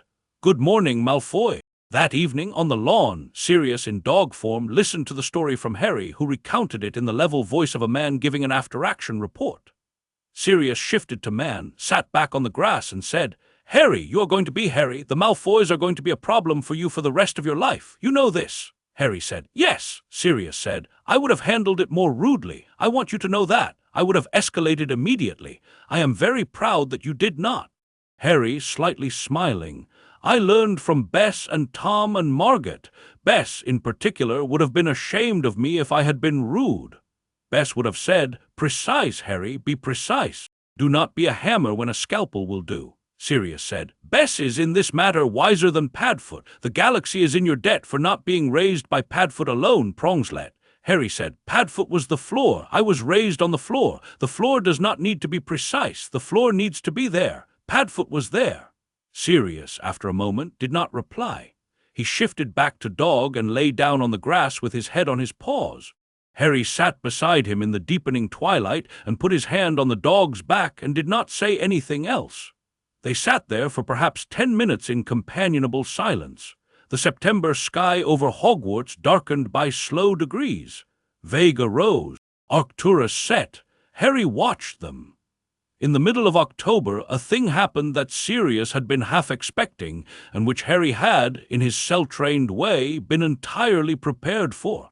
Harry, in defense against the dark arts, which was being taught that year by a thin, nervous, turbaned man named Quirinus Quirrell, who Dumbledore had hired in late August after the previous defense teacher had abruptly resigned, and who Sirius had not been able to vet because Sirius had been busy with the Wizengamot, felt on the first day of the class an odd cold pressure at the base of his skull. He had felt this pressure before. He had felt it during Dementor passes in the cell. It was the small particular pressure of a piece of dark magic trying to recognize him. Harry, sitting in the third row of the defense classroom, with Hermione on his left and Neville on his right and Ron behind him, did the small internal motion of bringing his front parlor forward and locking the inner rooms. He did it without changing his face. He kept his green eyes on Quirrell. He listened to Quirrell's lecture on Hinkypunks. Quirrell stuttered, which was a known thing about Quirrell. Quirrell wore the turban, which Quirrell had explained was a gift from a grateful African prince. Quirrell taught the textbook, which was the textbook he was supposed to teach. To the rest of the class, he was a slightly comic, nervous figure of slight authority. To Harry, who had been raised on 12 years of Dementor passes, and who had spent 10 of those years learning to read the small, cold, dark currents in the back of his own mind, Quirrell was a man wearing another man inside his turban. The other man inside the turban was looking at Harry through the back of Quirrell's skull. The other man inside the turban was, Harry understood instantly, the man whose piece was in the back room of Harry's head. Harry, sitting in the third row, did not change his expression. Harry, sitting in the third row, did not change his breathing. Harry, sitting in the third row, sent, through the small, precise channels of his occlumency, one fast, clean message into the small back room of his own head, to the small chair and candle and the small piece behind the locked door. Be quiet. He is in the room. He cannot know we know. Be quiet. The small piece in the back room, behind the candle, behind the chair, was quiet. The cold pressure at the base of Harry's skull, after a moment, withdrew. Quirrell had not been able to read him. The man in Quirrell's turban had not been able to read him. Harry had locked the door. The candle had been burning. The piece had been quiet. After class, Harry walked, between Hermione and Ron, out of the defense classroom and along the corridor to the next class. He did not say anything about Quirrell. He waited. He waited through the next class and through lunch and through the afternoon classes and through dinner and through the homework period in the common room until 8 o'clock, when his daily Sirius tutorial on the lawn was scheduled. He walked out onto the lawn. Sirius was waiting in dog form. Harry sat down on the grass. Harry said without preamble, "Padfoot, Quirrell is the man in my back room." The dog went very still. The dog shifted to Sirius in one fast motion. Sirius said, "What?" "Quirrell, sir. The defense professor. He has the man in his head. I felt it. I felt the cold pressure of him at the back of my skull during the first lecture. He tried to read me. He could not. I locked the door and the candle was burning. He is, Padfoot, he is wearing Quirrell. I think he is in the back of his head. I think the turban is hiding the second face, perhaps. I think, Padfoot, the man whose piece is in my back room is alive. He is alive in Quirrell. He has been in this school for a month." Sirius, looking at the boy in the September twilight on the lawn of Hogwarts, said, in the level voice he had used in Cell 14 for the constellations and for the killing curse and for the address on the Hogwarts letter, "Harry, listen to me. We are going up to the headmaster's office right now. We are walking, not running. We will not look hurried. You will tell Dumbledore exactly what you told me. He will believe you. He will believe you because you are you. He will then decide what to do. You will help him decide. You will not, in any case, return to that classroom until the man has been removed. Do you understand?" Harry said. "Yes, Padfoot." They walked side by side up the long lawn to the castle. Sirius did not transform.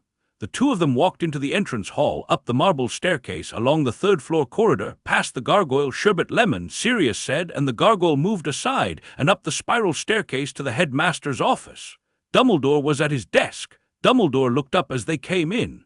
Dumbledore, taking one look at Sirius's face and one look at Harry's, said, "What?" Harry, in the small, clear, formal voice, said, "Headmaster, your defense against the dark arts professor is hosting the spirit form of Lord Voldemort under his turban. I felt the spirit form attempt to read me in this morning's class. He could not. I am protected. But he is here. He has been here for a month. I believe he is here for a reason. The reason is most likely the Philosopher's Stone, which I have been told by my godfather is currently being kept in the third-floor corridor under the protection of a Cerberus. He will, I think, attempt to take the stone before Christmas. I think we have perhaps 6 weeks. I would suggest, sir, that the stone be moved tonight." Dumbledore looked at the boy for a long moment. Dumbledore said very softly, "Harry, you felt his spirit form." "Yes, sir, at the back of your skull." "Yes, sir. It is the same cold I felt in the cell during Dementor passes, only individual. The Dementor's cold is general. This was the cold of one man looking at me through another man's eyes. And you occluded against it." "Yes, sir, he could not read me. He does not know I know." Dumbledore, after a long pause, "Harry, I have been a headmaster for many years. I have had many extraordinary students. I have not had one who could feel the presence of a wraith on the first day of a class and occlude against it without flinching. Harry, I owe you an apology in advance for the war I am about to draft you into. You should have been 12 in this school. You should have been allowed to be 12. You will not be allowed to be 12 after tonight. I am sorry."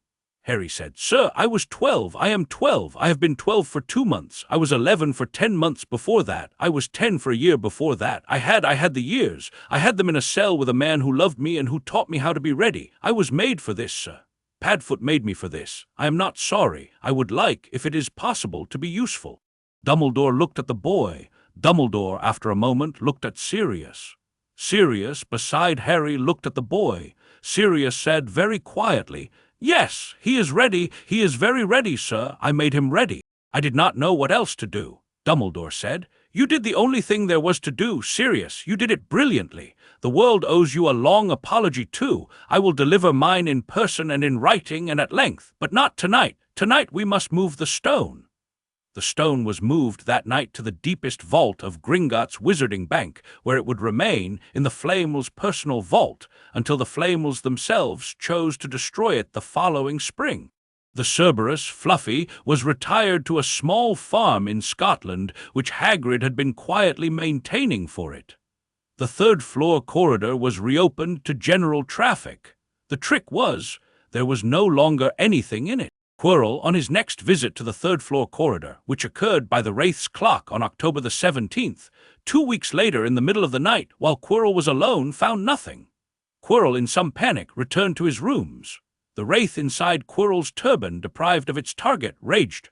Quirrell, having become a man whose autonomy had been steadily eroded over the previous year, began in the days after the failed approach to lose what was left of his health. He took ill on the morning of October the 20th, and was visited that afternoon in his rooms by Dumbledore and by 2 members of the Order of the Phoenix, Alastor Moody, summoned from retirement for the occasion, and Sirius Black in man form with his wand in his sleeve and the calm, precise rage of a man who had spent 12 years in a cell because of the Wraith currently nesting under Quirinus Quirrell's turban. The Wraith left Quirrell at 3:14 in the afternoon. The Wraith left Quirrell because Quirrell, by then, had no more body for the Wraith to use. The Wraith fled the castle as a thin black streak of smoke that Moody followed with his rolling magical eye for as long as the Wraith remained over the British Isles. The Wraith left the British Isles by way of the Welsh coast and was last sighted heading southwest over the open ocean in the direction of Albania. Quirrell was buried 4 days later in a small private ceremony at his family church in Wiltshire. He was 38 years old. The Daily Prophet did not report the cause of his death on Dumbledore's explicit request. The Prophet was told only that Professor Quirrell had succumbed to a long illness. Most of the school accepted this. Hermione, who suspected something more, asked Harry one Saturday afternoon in the library, and Harry, who had spent 12 years learning how to choose what to share with whom, said only, He had a guest he could not get rid of. The guest was very dangerous. The guest left. Quirrell by then had given too much. He died because of what the guest had done to him. The school is safer now. The stone is safe. That is what matters. I am not allowed to tell you more, Hermione. I am sorry.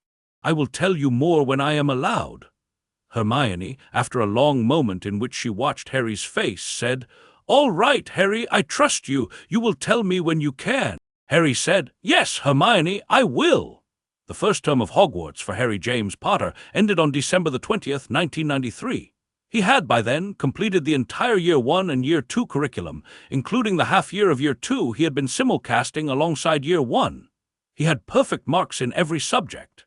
He had been told privately by Professor Flitwick, scored the highest charms practical marks of any first year in the recorded history of the school. He had been told privately by Professor Snape, whose initial hostility had collapsed in the second week, when Harry had quietly asked Snape, after a potions class, whether Snape's grief for Lily would prefer Harry's silence or Harry's presence at occasional tea time.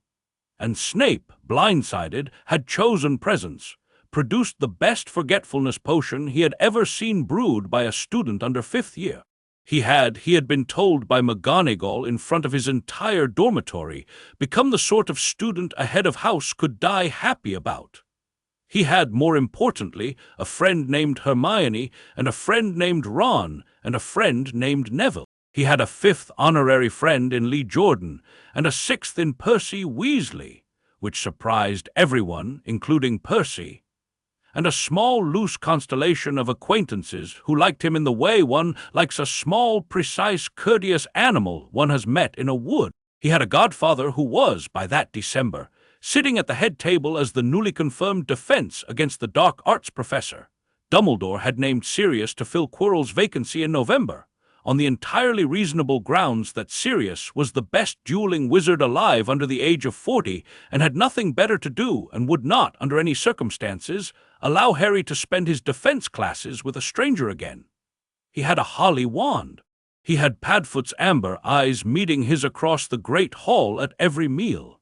He had a green stone chip in his pocket.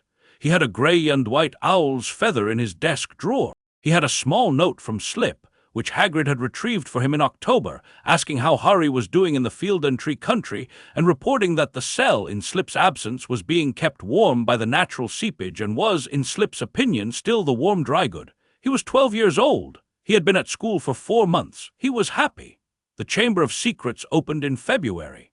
Chapter 7, The Basilisk and the Garden. The first attack happened in early February. It happened on a Wednesday evening, in the corridor outside the girls' lavatory on the 2nd floor, and the victim was a tabby cat named Mrs. Norris, who belonged to the caretaker Argus Filch, and who was found suspended in midair as if she had been petrified mid-stride, frozen, eyes open, with a strange wet message written in dripping red on the wall above her. The chamber of SECRETS has been OPENED. Enemies of the air, beware. The school read the message at breakfast on Thursday morning.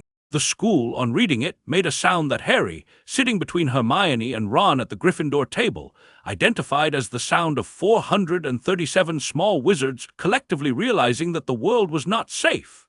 He had heard this sound once before, in his own head, on the morning Slip had not appeared at her usual place in the corner. Slip had reappeared the next day. The cell had been the warm drygood after all. He suspected this corridor of having no such return. Harry put down his fork. He looked up at the head table. Sirius was already looking at him. Sirius, in man form. He had stopped sitting in dog form at the head table after his confirmation as defense professor. Dumbledore had pointed out with grave courtesy that a defense professor in dog form might confuse the parents, was, at that moment, in the middle of buttering a piece of toast. Sirius, meeting Harry's eyes across the hall, set the toast down. Sirius, with the smallest possible nod, indicated the office door at the rear of the head table. Harry, picking up his bag, said quietly to Hermione, "I'll be back." "Right," Hermione said. She had, by February, learned exactly the texture of the small, precise look Harry gave her when something had gone wrong. She did not ask. She nodded once and went back to her toast and watched the door of the defense office close behind Harry from the corner of her eye. In the defense office, Sirius was already at his desk. Dumbledore was already standing at the fireplace. McGonagall was already in the armchair to the left of the desk. Hagrid was already standing by the window, his great brown moleskin coat dripping wet from the sleet outside. Sirius said, without preamble, "Harry, the Chamber of Secrets, what do you know?"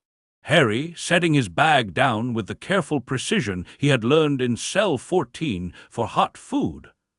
Salazar Slytherin built a chamber under Hogwarts somewhere in the late 10th or early 11th century. The chamber houses a monster which only the heir of Slytherin can control. The monster is intended to purge the school of Muggle-born students. The chamber has been opened twice in recorded history, once in the 1940s when a student was killed and the school was nearly closed, and once now. The monster is most likely, given the Parseltongue inheritance, given the petrification, given the lack of physical wounds on Mrs. Norris, a basilisk. Basilisks kill outright with direct eye contact. They petrify with indirect eye contact, by reflection or through water or through the eye of a ghost. Mrs. Norris, I would guess, saw the basilisk's eyes through the pool of water that is always on the floor outside the girls' lavatory because Moaning Myrtle floods it. Mrs. Norris was lucky. The next victim will not be. Dumbledore at the fireplace said. Yes, Sirius said, and the heir. Harry, after a small pause, the heir this time is not the person who controls the monster. The heir this time is a thing pretending to be a person. The heir this time is, I think, Padfoot. I think it is a piece of him. I think it is another piece of him, like the piece in Quirrell's turban, only smaller. I think the piece has been smuggled into the school in some object. I think the object is being carried by a student. I think the student does not know. I think the student is being used. Sirius said. How do you know? Harry said. Because the man in my back room he is Padfoot, he is restless. He has been restless since Christmas. The candle is still burning. The door is still locked. But he is moving in the room. He is pacing. He is excited. He was excited the day of the Quirrell business, and he is excited now, and the excitement has the same particular smell. It is like recognition. He recognizes something in the school. He recognizes a piece of himself. Sirius, very quietly, Horcruxes. Dumbledore at the fireplace said, Yes, that is what I am afraid of, Sirius.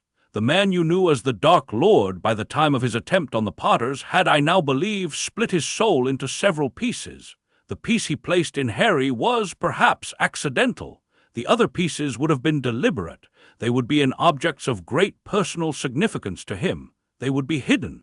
They would be, if he had made one before the Potters and one before that and one before that, they would be 10, possibly 11 years old, sitting in their hiding places, waiting. One of them, it appears, has been smuggled into Hogwarts. It is being carried, as Harry says, by an unwitting student. It has begun to act on the student. It will eventually attempt to manifest. It will, when it manifests, open the chamber and unleash the basilisk. McGonagall in the armchair. Albus, we must search every student's belongings. Dumbledore, we will. Tonight, we will tell the students that we are searching for cursed objects from an external source. We will not name the source. We will not panic them. Sirius, you will conduct the searches in your house and in Ravenclaw. Minerva, you will take Gryffindor and Hufflepuff. I will take Slytherin myself. Hagrid, I'll be searchin' the grounds, Albus. If there's been something brought in from outside, I'll find the trail.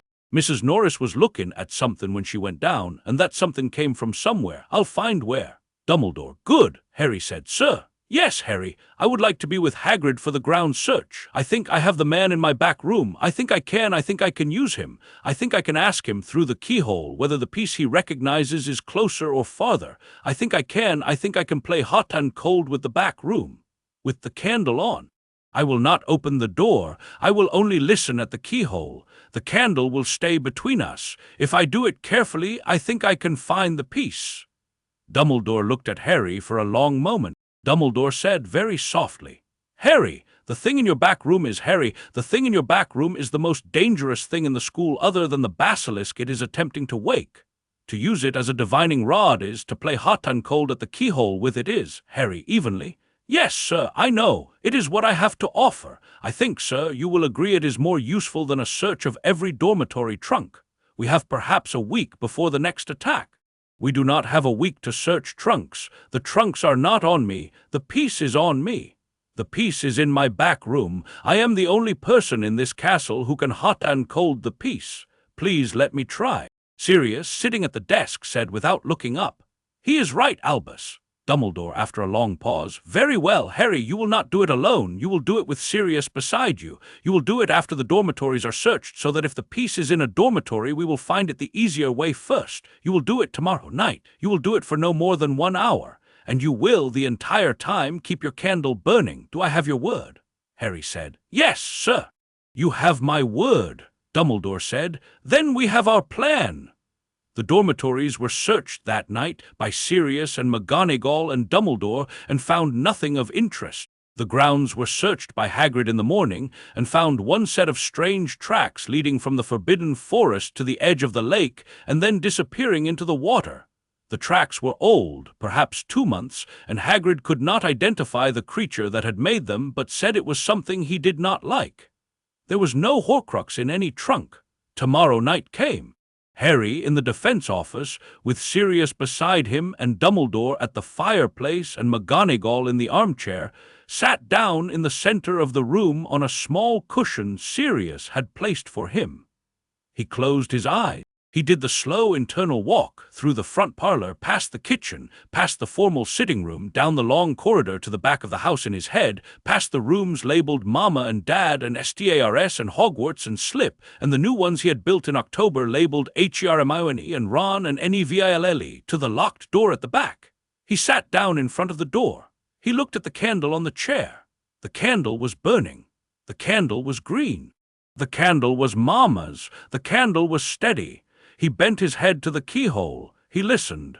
He heard, faintly, the slow, steady pacing of the small piece behind the door. He heard, faintly, the small piece's awareness of being listened to. He felt the small piece pause. He whispered through the keyhole in Parseltongue, "Brother, you have a brother in the school. Where is he?" The small piece behind the door hissed, "I will not help you." Harry in Parseltongue, "Then I will sit at this keyhole for as long as it takes. The school will fall before you tell me.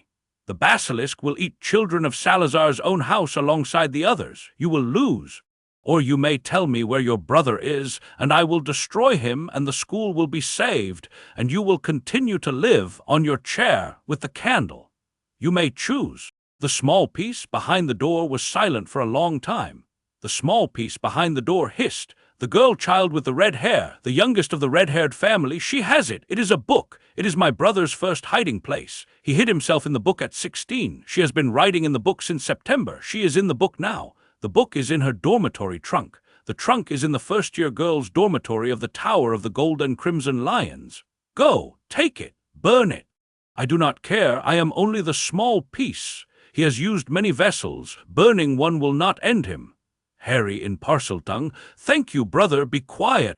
The small piece behind the door hissed, "Hurry, hurry of the snakes, you are a strange wizard." Harry in Parseltongue, "Yes, I was raised by a dog." The small piece behind the door laughed once, a small dry laugh that Harry would remember with a small private shudder for many years afterwards, and went silent. Harry opened his eyes. He said in English to the room, "Ginny Weasley. She has a diary. It has been writing back. It is in her dormitory trunk. The dormitory was searched yesterday, but the diary will have hidden itself. It would have a small charm for that. We need to find it. We need to do it quietly. Ginny is being used. She does not know. She must not be made to feel. She must not be made to feel that she did this. She did not do this. He did this. The diary did. We must find the diary and destroy it, and we must, when we tell her plainly that she was not at fault." Sirius said, "I will get Molly. I will get Ginny." It was done in 2 hours. Molly Weasley arrived by flu at 9 in the evening. Ginny Weasley, 11 years old, small and red-haired and pale, and lately unable to sleep, was brought to the headmaster's office by McGonagall. The diary, located in the false bottom of Ginny's trunk where she herself had not known she had placed it. As it turned out, the small, precise direction of the diary's tenant was retrieved by Percy Weasley, who had been quietly briefed, and who handled it with the dragonhide gloves Sirius had given him with the instruction, "Touch it with your skin and I will hex you till your ears fall off." The diary was brought to the office. It lay on Dumbledore's desk, small and black and innocuous-looking, with the faded gold initials TMR just visible on the cover. It pulsed, very faintly, with a slow, patient malevolence that all 5 of the adults in the room could feel. Harry, looking at the diary, said, "Ginny, listen to me. Ginny, look up, look at me." Ginny, in Molly's arms, looking up. Her eyes were red and her face was wet and her small mouth was trembling. Harry, in his small, clear, formal voice, "Ginny, the thing in that book is the same thing that killed my mother. He is very good at finding lonely people and pretending to be their friend. He has been doing it for 50 years. He found you because you were a small girl who had just come to a big school where you knew nobody except your 6 brothers. He took advantage of that. He is not a real friend. He is the opposite of a friend. He used you because you were kind enough to write back when he wrote to you. Your being kind is not a failing, Ginny. He is the failing. He is a very particular kind of failure. You did not do anything wrong. You did everything right. You wrote back when something seemed to want to talk to you. Most people would have done the same. He is the one who chose to be evil. You chose to be kind. The kindness was not a mistake. It will be a mistake only if it stops you, after tonight, from ever writing back to anything again. Please do not let it stop you. Please continue to be the kind of person who writes back. The world needs more people like that. He has just demonstrated on your back exactly why the world needs more people like that. Do you understand?"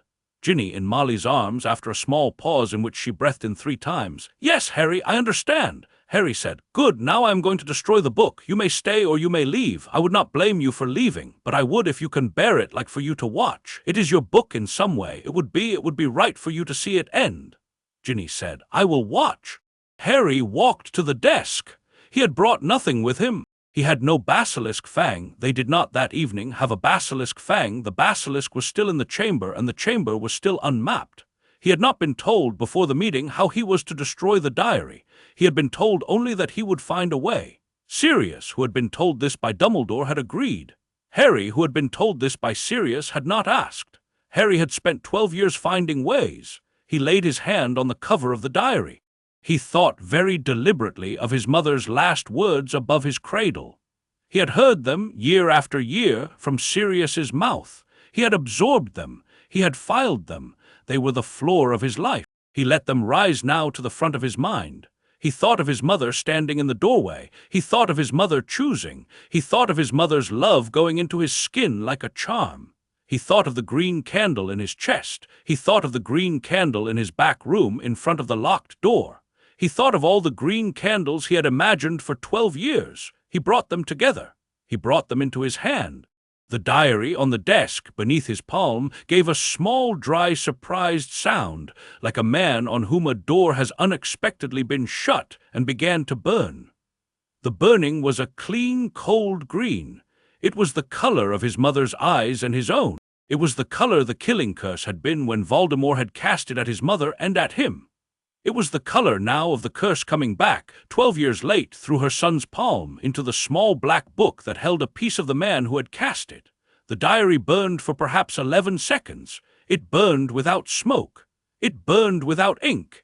It burned as if the thing inside it were burning and the binding were only a polite container.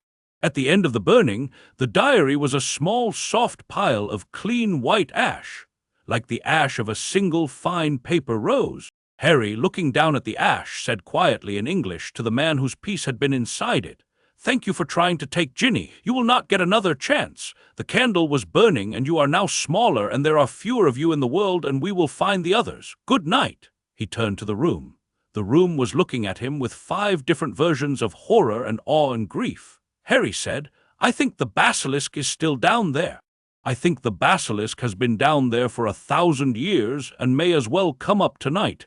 I think I should go down and see her." Sirius said, "Number." Harry said, "Padfoot." Sirius said, "Harry." Number, you have done enough. The diary is destroyed. The basilisk is uncontrolled. The basilisk will go back to sleep. We will deal with the basilisk by daylight with the Aurors, with a team of curse breakers, with a plan. You will not go down there tonight. You will not go down there alone. Harry, you are 12 years old. You have done more than enough in one evening.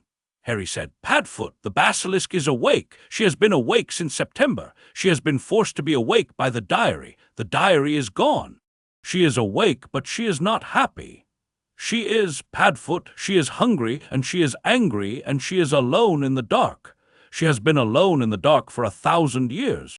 Padfoot, I know what that is. I would like, if I can, to ask her to please go back to sleep. I do not want to kill her. I do not think she deserves to be killed. She was an instrument, like Ginny was an instrument, like Quirrell was an instrument. The instrument did not choose. The instrument was used. I would like to give the instrument the choice now. Sirius looked at the boy. Sirius said, after a long moment, in a voice not quite his own, Harry! Harry, you cannot speak Parseltongue to a basilisk from outside a chamber. You will have to enter the chamber. Harry said, Yes, I know. I can enter through the girls' lavatory. The pool of water there is the entrance. Salazar Slytherin built it that way because the lavatory was, in his time, an alcove that he could enter from his quarters in the dungeon by a short stair.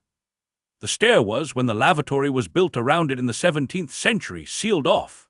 The entrance can still be opened from above by Parseltongue. I will go in. I will close my eyes. I will not look at her. I will speak. She will hear me. I will ask. I will leave. The chamber will close. The basilisk will sleep. By morning, we will have a sealed chamber and a sleeping basilisk, and a school that does not need to know any of this ever happened. Dumbledore at the fireplace said, in a voice that was old and tired and full of a fierce, slow pride, Harry, you will not go alone. I am coming with you. Hagrid will come. Sirius, you may come if you can keep yourself in check, which I think you cannot. Minerva, you will take Ginny back to her dormitory and stay there until we send word. McGonagall said, Albus, Dumbledore, Minerva, please. The child needs her house mother more than the chamber needs you. Go. McGonagall went with Ginny in tow. Molly Weasley, who was Ginny's actual mother, and who would have shaken any other headmaster on earth at this moment for the suggestion of substitution, only nodded at Dumbledore. She had been quietly told over the previous month what Harry could do, and she had decided, in the small private chamber of her own assessments, that if Albus Dumbledore and Minerva McGonagall and Sirius Black collectively trusted Harry James Potter to walk into a chamber of secrets at 12, then Molly Weasley would trust him too, and went with McGonagall and Ginny. The three of them, Harry, Dumbledore, Hagrid, and the fourth, Sirius, who had not been told he could come but who came anyway, descended through the girls' lavatory on the second floor at 10:20 in the evening of February the 11th, 1994. Moaning Myrtle, who had been the original 1940s victim of the basilisk, and who had hovered in the lavatory for 50 years thereafter, watched them go with the long, resigned curiosity of a ghost who had been waiting half a century for the punch line. The chamber was as it had been since Slytherin's day, long, columned, green-lit by torches of pale, slow, magical fire, with a great water channel down the center and the enormous stone face of Salazar Slytherin at the far end, lips parted into the dark. Harry stood at the entrance. Harry said in Parseltongue, loud and clear, the way Sirius had taught him to speak at the head table during important announcements. Sister, I am Harry James Potter. I have come to speak to you. I will not look at you. I will close my eyes. I will keep them closed. I have come only to speak. He closed his eyes. He could feel, the moment he closed them, the long, slow movement somewhere at the far end of the chamber, behind Slytherin's face. The basilisk was emerging. Her body moved through the water channel with a slow, patient slide of immense scaled weight. The pale, magical torches dimmed as she passed. Sirius, behind Harry, had drawn his wand and was, Harry knew without looking, ready to throw a conjunctivitis at the basilisk's eyes the moment she rose to a height that gave him a clean shot. Harry, eyes closed, said in Parseltongue, Sister, please, I do not wish to fight. The basilisk, somewhere very close now, said in Parseltongue, Speaker, you are small. I am 12. You speak old. I was raised by a man who knew what to say. What is it you wish to say, small speaker? Harry, eyes still closed. Sister, the man who has been waking you, the man who has been making you hunt, he is gone. The instrument he was using is destroyed. I burned it in my hand this evening with my mother's protection, which is a green flame older than the man who made you wake. The man cannot wake you any more. He may try in the future with another instrument, but I will burn that one too. You are free, sister. You are no longer being used. Nobody is forcing you. You may go back to sleep.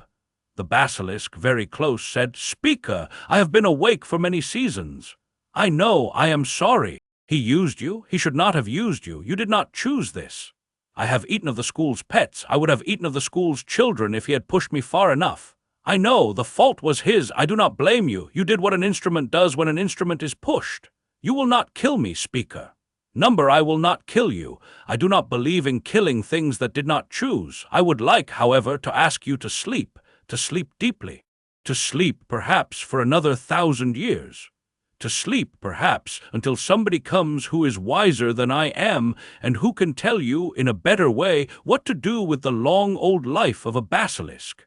I am not that person. I am only the small speaker who is asking, will you sleep, sister? The basilisk was silent for a long moment. The basilisk said, Speaker, the dog at the back of the chamber, he smells like a dog, but he is a man. Harry, eyes still closed, smiling slightly. Yes, sister, he is my godfather. He is also a wizard who would have killed you in 1 second if you had moved on me. He is the dog at the heel of the hunter. He is mine. The basilisk said, And the giant, he is half giant. Yes, sister, and the old man behind. Yes, sister, he is the wisest wizard alive. He came in case I needed him. The basilisk said, You came with 3 to ask me a small question, speaker. Yes, sister. I came with 3 because they love me. They could not let me come alone. The basilisk was silent again. The basilisk said, in a slow, soft voice that Harry would remember for the rest of his life, Speaker, I will sleep. I will sleep deeply. I have been tired for many seasons. I will sleep in the deep pool at the back of the chamber. I will not stir for the children of the school. I will not stir for any wizard who comes to look at me. I will stir only for the speaker who comes after you in 1,000 years. And who knows my name, and who calls me by it. My name is, and here she said a long sibilant string of syllables which Harry in the front of his mind filed exactly, and which he would later write down in a small notebook he kept locked in his bedside table at Grimmauld Place, and which he would never speak aloud to anyone, and which he would die without having spoken aloud, because it was hers, and she had given it to him in trust, and a name was a thing one held in trust. Tell me your name, speaker, that I may keep it as you keep mine. Harry, eyes still closed, said his name in parcel tongue. He gave the basilisk his own name as Lily had named him, in the form James had spoken at his birth, in the syllables Sirius had whispered in cell 14 on the night of November 1st, 1981. The basilisk heard the name. The basilisk hummed once, low and long, in acceptance. The basilisk said, Sleep well, speaker. The basilisk turned, with the long, slow, patient slide of scaled weight she had used to come forward, and went back through the water channel toward the deep pool at the back of the chamber behind Slytherin's stone mouth. The pale magical torches, as she passed, brightened again. The chamber became, by degrees, almost quiet. Harry stood, eyes still closed, until he heard the long, final settling into water of the basilisk's body in the deep pool. Then he heard a slow, vast exhalation, as of something very large and very tired finally permitting itself to rest, and then the slow, soft, sustained rhythm of a great creature falling asleep. Harry opened his eyes. The chamber was empty. The water channel was undisturbed. The pale torches were burning steadily. Slytherin's stone face stared into the dark with no monster behind it. The basilisk was, somewhere behind that face, asleep. Harry, turning, said, It is done. Dumbledore behind him said, It is done. Hagrid said, Bloody, bloody hell, awry, bloody. Sirius said nothing. Sirius walked forward the 11 steps from where he had been standing to where Harry was, and knelt on the cold stone floor of the Chamber of Secrets and gathered the boy against his chest. Sirius did not weep. Sirius did not say anything. Sirius only held the boy. The boy in Sirius's arms, after a long moment, said, Padfoot, yes, I am very tired. Yes, may we go up now? Yes. The chamber was sealed that night by Dumbledore, by a long, complicated piece of warding that Sirius did not entirely follow, and that involved the cooperation of 3 older portraits in the headmaster's office, and a brief consultation with a memory shard of Salazar Slytherin himself, which had been Dumbledore's private collection for 60 years and which Dumbledore was, that night, willing to use. The chamber would remain sealed for the next 1,000 years, on the basilisk's terms, opening only for the speaker who came after Harry and who knew the name. By morning, the school was told only that there had been a small disturbance in the night and that the matter had been resolved. The students were not satisfied, the Daily Prophet was not satisfied, Rita Skeeter in particular was not satisfied. But Dumbledore was satisfied, and Dumbledore had, by the spring of 1994, become a headmaster whose word the wizarding public had decided, after the Quirrell business, and after the Cell 14 business, and after a particular speech Dumbledore had made before the full Wisengamot in November, to take. Dumbledore said the matter had been resolved. The matter had been resolved. Ginny Weasley, 3 days later, slept through a full night for the first time since September. Molly Weasley, who had been sitting up in a chair beside Ginny's bed at the Burrow, watched her daughter sleep, and silently, in the small private way of mothers, wept. Harry Potter, 12 years old, top of every class in Year 1 and Year 2, the boy who had been raised in a cell and who had walked into the Chamber of Secrets and had asked a basilisk politely to please sleep, finished his first year at Hogwarts in June with 18 O's and not a single E. McGonagall, presenting him the marks at the end-of-year feast in front of the entire Gryffindor table, said only, "Mr. Potter, the school is proud." Harry, in his small, clear, formal voice, "Thank you, Professor.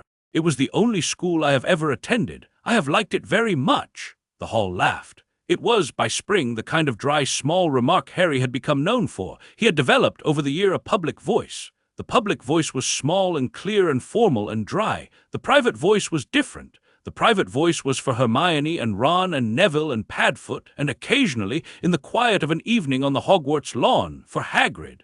The two voices were separate. Harry kept them separate the way Sirius had taught him to keep all things separate, in rooms in the head with doors that closed. Summer came. Harry went home with Sirius.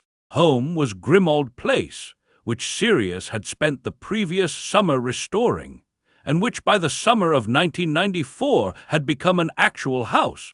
The dust gone, the curtains opened, the doxies expelled, the portrait of Walburga Black quietly removed by a piece of Black family magic that Sirius had remembered at 3 in the morning of the first night of August, and had executed in great pleasure. The drawing-room repainted a pale green that Lily had once said she would have painted hers if she had lived in a house like this. The upstairs bedrooms restored, the bedroom in particular at the top of the second-floor staircase made into Harry's. The bedroom faced east. It had a window. The window had no glaze and no warding and opened both ways. Harry had asked, in particular, for the window to open both ways. Sirius had agreed. In late June, Remus Lupin came back into their lives. He came back slowly, the way a man comes back to a friend he has wronged. By letter, first in May, in a careful, neat hand that Sirius recognized at once, and that made Sirius sit down on the kitchen floor of Grimmauld Place when he read it. By flew in early June for a tentative visit in which Remus, looking thin and tired and very gentle, stood in the kitchen doorway and looked at Harry for a long moment, and then said in a voice that broke in the middle, "Hello, Harry. I am," and Harry, walking forward, said, "You are Moony. I have known you all my life. You do not need to introduce yourself." By overnight, in mid-June, with a quiet shared dinner in which Remus and Sirius said almost nothing to each other and yet, by the end, were sitting on the same side of the table. And by full residency in late June, when Sirius simply, one morning, said, "Moony, stay. Stay this summer, stay forever. There is room, we have the room, stay." Remus stayed. By August the household was 3, Sirius, Remus, Harry. The household was also, in honorary capacity, a constant inflow of visitors who had become, in the year since the cell opened, what Sirius referred to as Harry's people. Hermione, who came every Saturday by apparition with her mother, Ron, who came every Tuesday with at least one Weasley sibling in tow, Neville, who came every other Wednesday with his grandmother, who had taken to Sirius in a way that surprised everyone including Sirius, and which Sirius had not entirely worked out, Hagrid, who came on Sundays for tea, Dumbledore, who came monthly for a long, quiet evening that Sirius and Remus had begun calling the headmaster's sherry, Tonks, who was Remus's young Auror cousin, and who had begun appearing in the kitchen on whatever evenings she pleased, generally with food, and a small clutch of others, Madame Pomfrey, McGonagall, Snape, who came rarely but who were always welcome. In late August, on the morning of August the 2nd, 1994, which was the first anniversary of the day the cell door had opened, Sirius and Harry rose at dawn and walked together to the small garden at the back of Grimmauld Place. The garden had been restored over the previous year into something that would have made Lily proud. There was a long, pale gravel walk down the center, edged with low boxwood. There were roses along the western wall, 12 different varieties, planted by Sirius the previous September. The roses were in full bloom now, in late August, in their second summer, and the air of the small walled garden was thick with their scent. There was a small bench at the far end, of dark oak, polished smooth. There was a fountain in the middle, a small marble basin Sirius had bought in Cornwall, in which a small piece of magical water rose and fell with the steady patience of a thing that had nowhere else to be.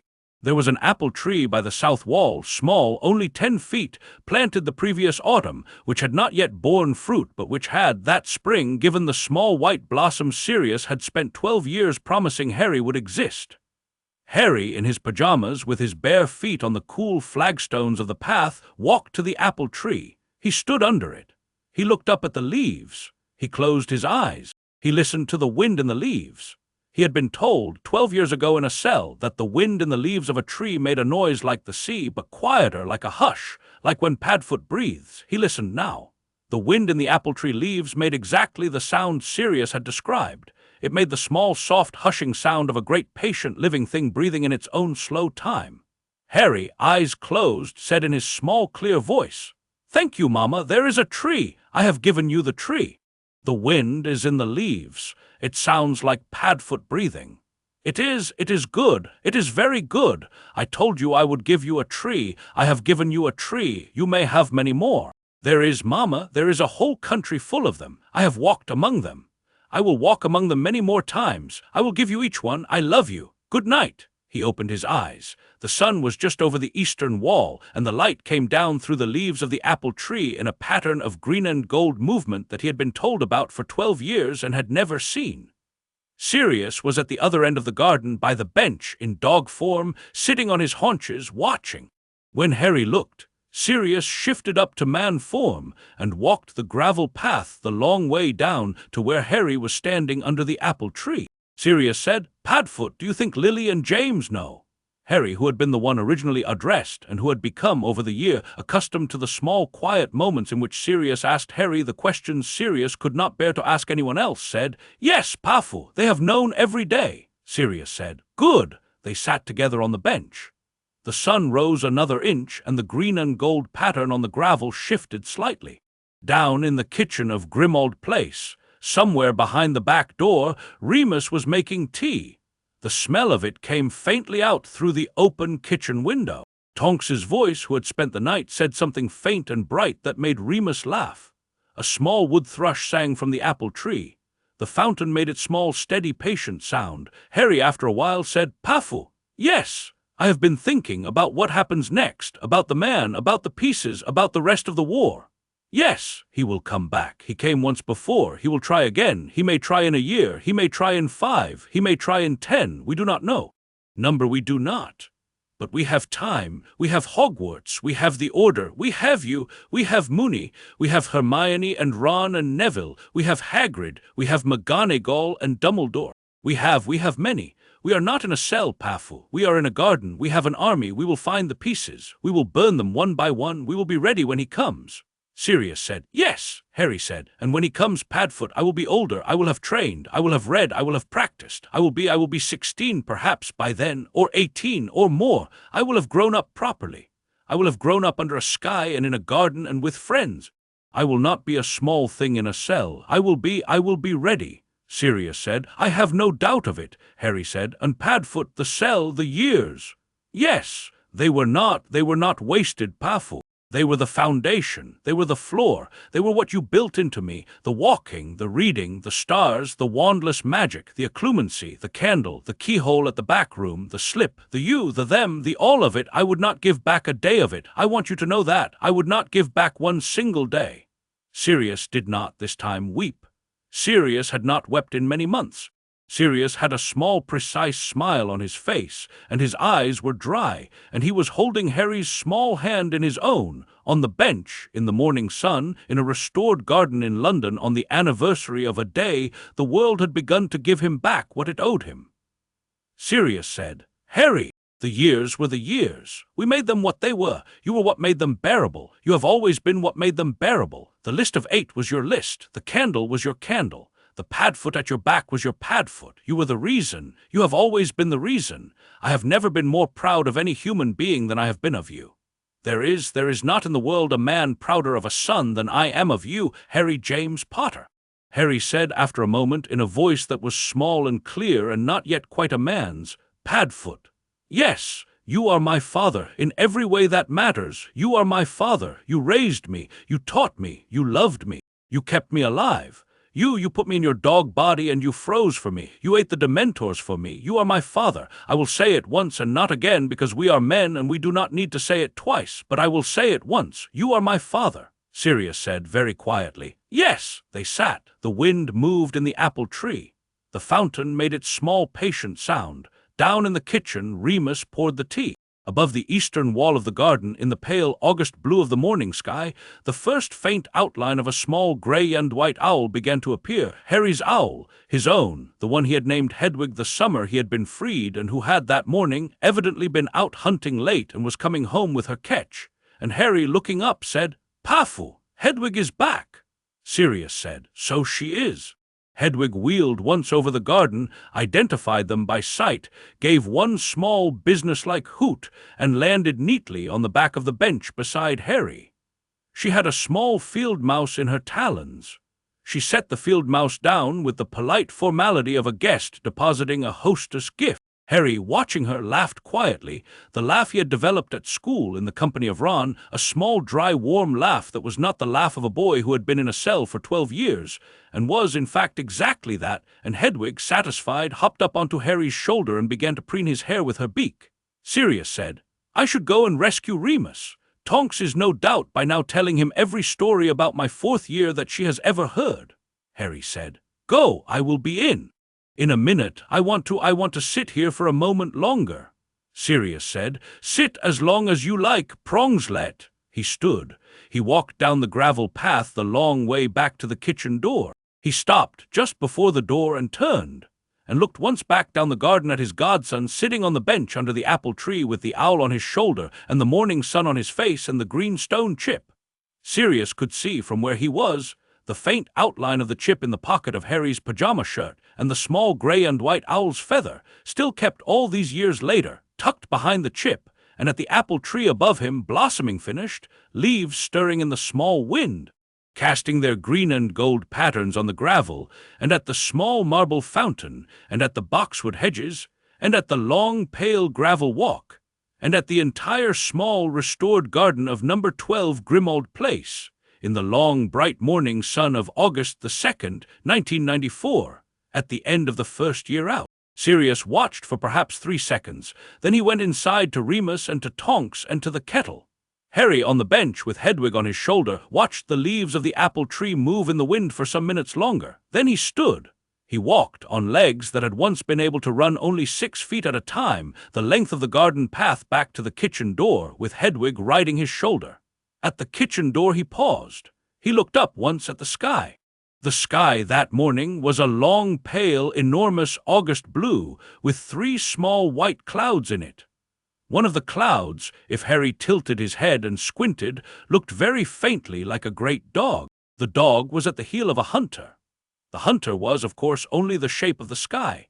Harry, smiling very softly in the small private voice that he kept for the things only he and Padfoot and Mama and Dad knew, "Good morning, sky. I have been awake for 2 hours. Padfoot is making tea, Moony is here, Tonks is here, Hermione is coming at noon, Ron is coming at 4, Neville is coming Wednesday, the apple tree is in leaf, I have given Mama the tree, the fountain is running, Hedwig is on my shoulder. The cell is closed, the cell holds no one, the world holds many, I am Sky, I am happy, thank you for being so much. The sky, in its enormous patient way, did not answer, but the wind in the apple tree moved. And down at the kitchen door, Padfoot, having shifted the small last shift of the morning into the great shaggy black dog who had kept a baby warm for 12 years in a stone cell on a rock in the North Sea, stood waiting with his amber eyes on his boy, and his great plumed tail going slowly back and forth, and the morning sun on the long line of his back. Harry, smiling, walked the last 6 feet into the warmth of the kitchen and the smell of the tea and the laughter of the people who loved him. The door swung gently shut behind him. The garden, with its apple tree and its fountain and its long pale gravel walk and its open eastern sky, held on after him the way gardens do. The world held. End.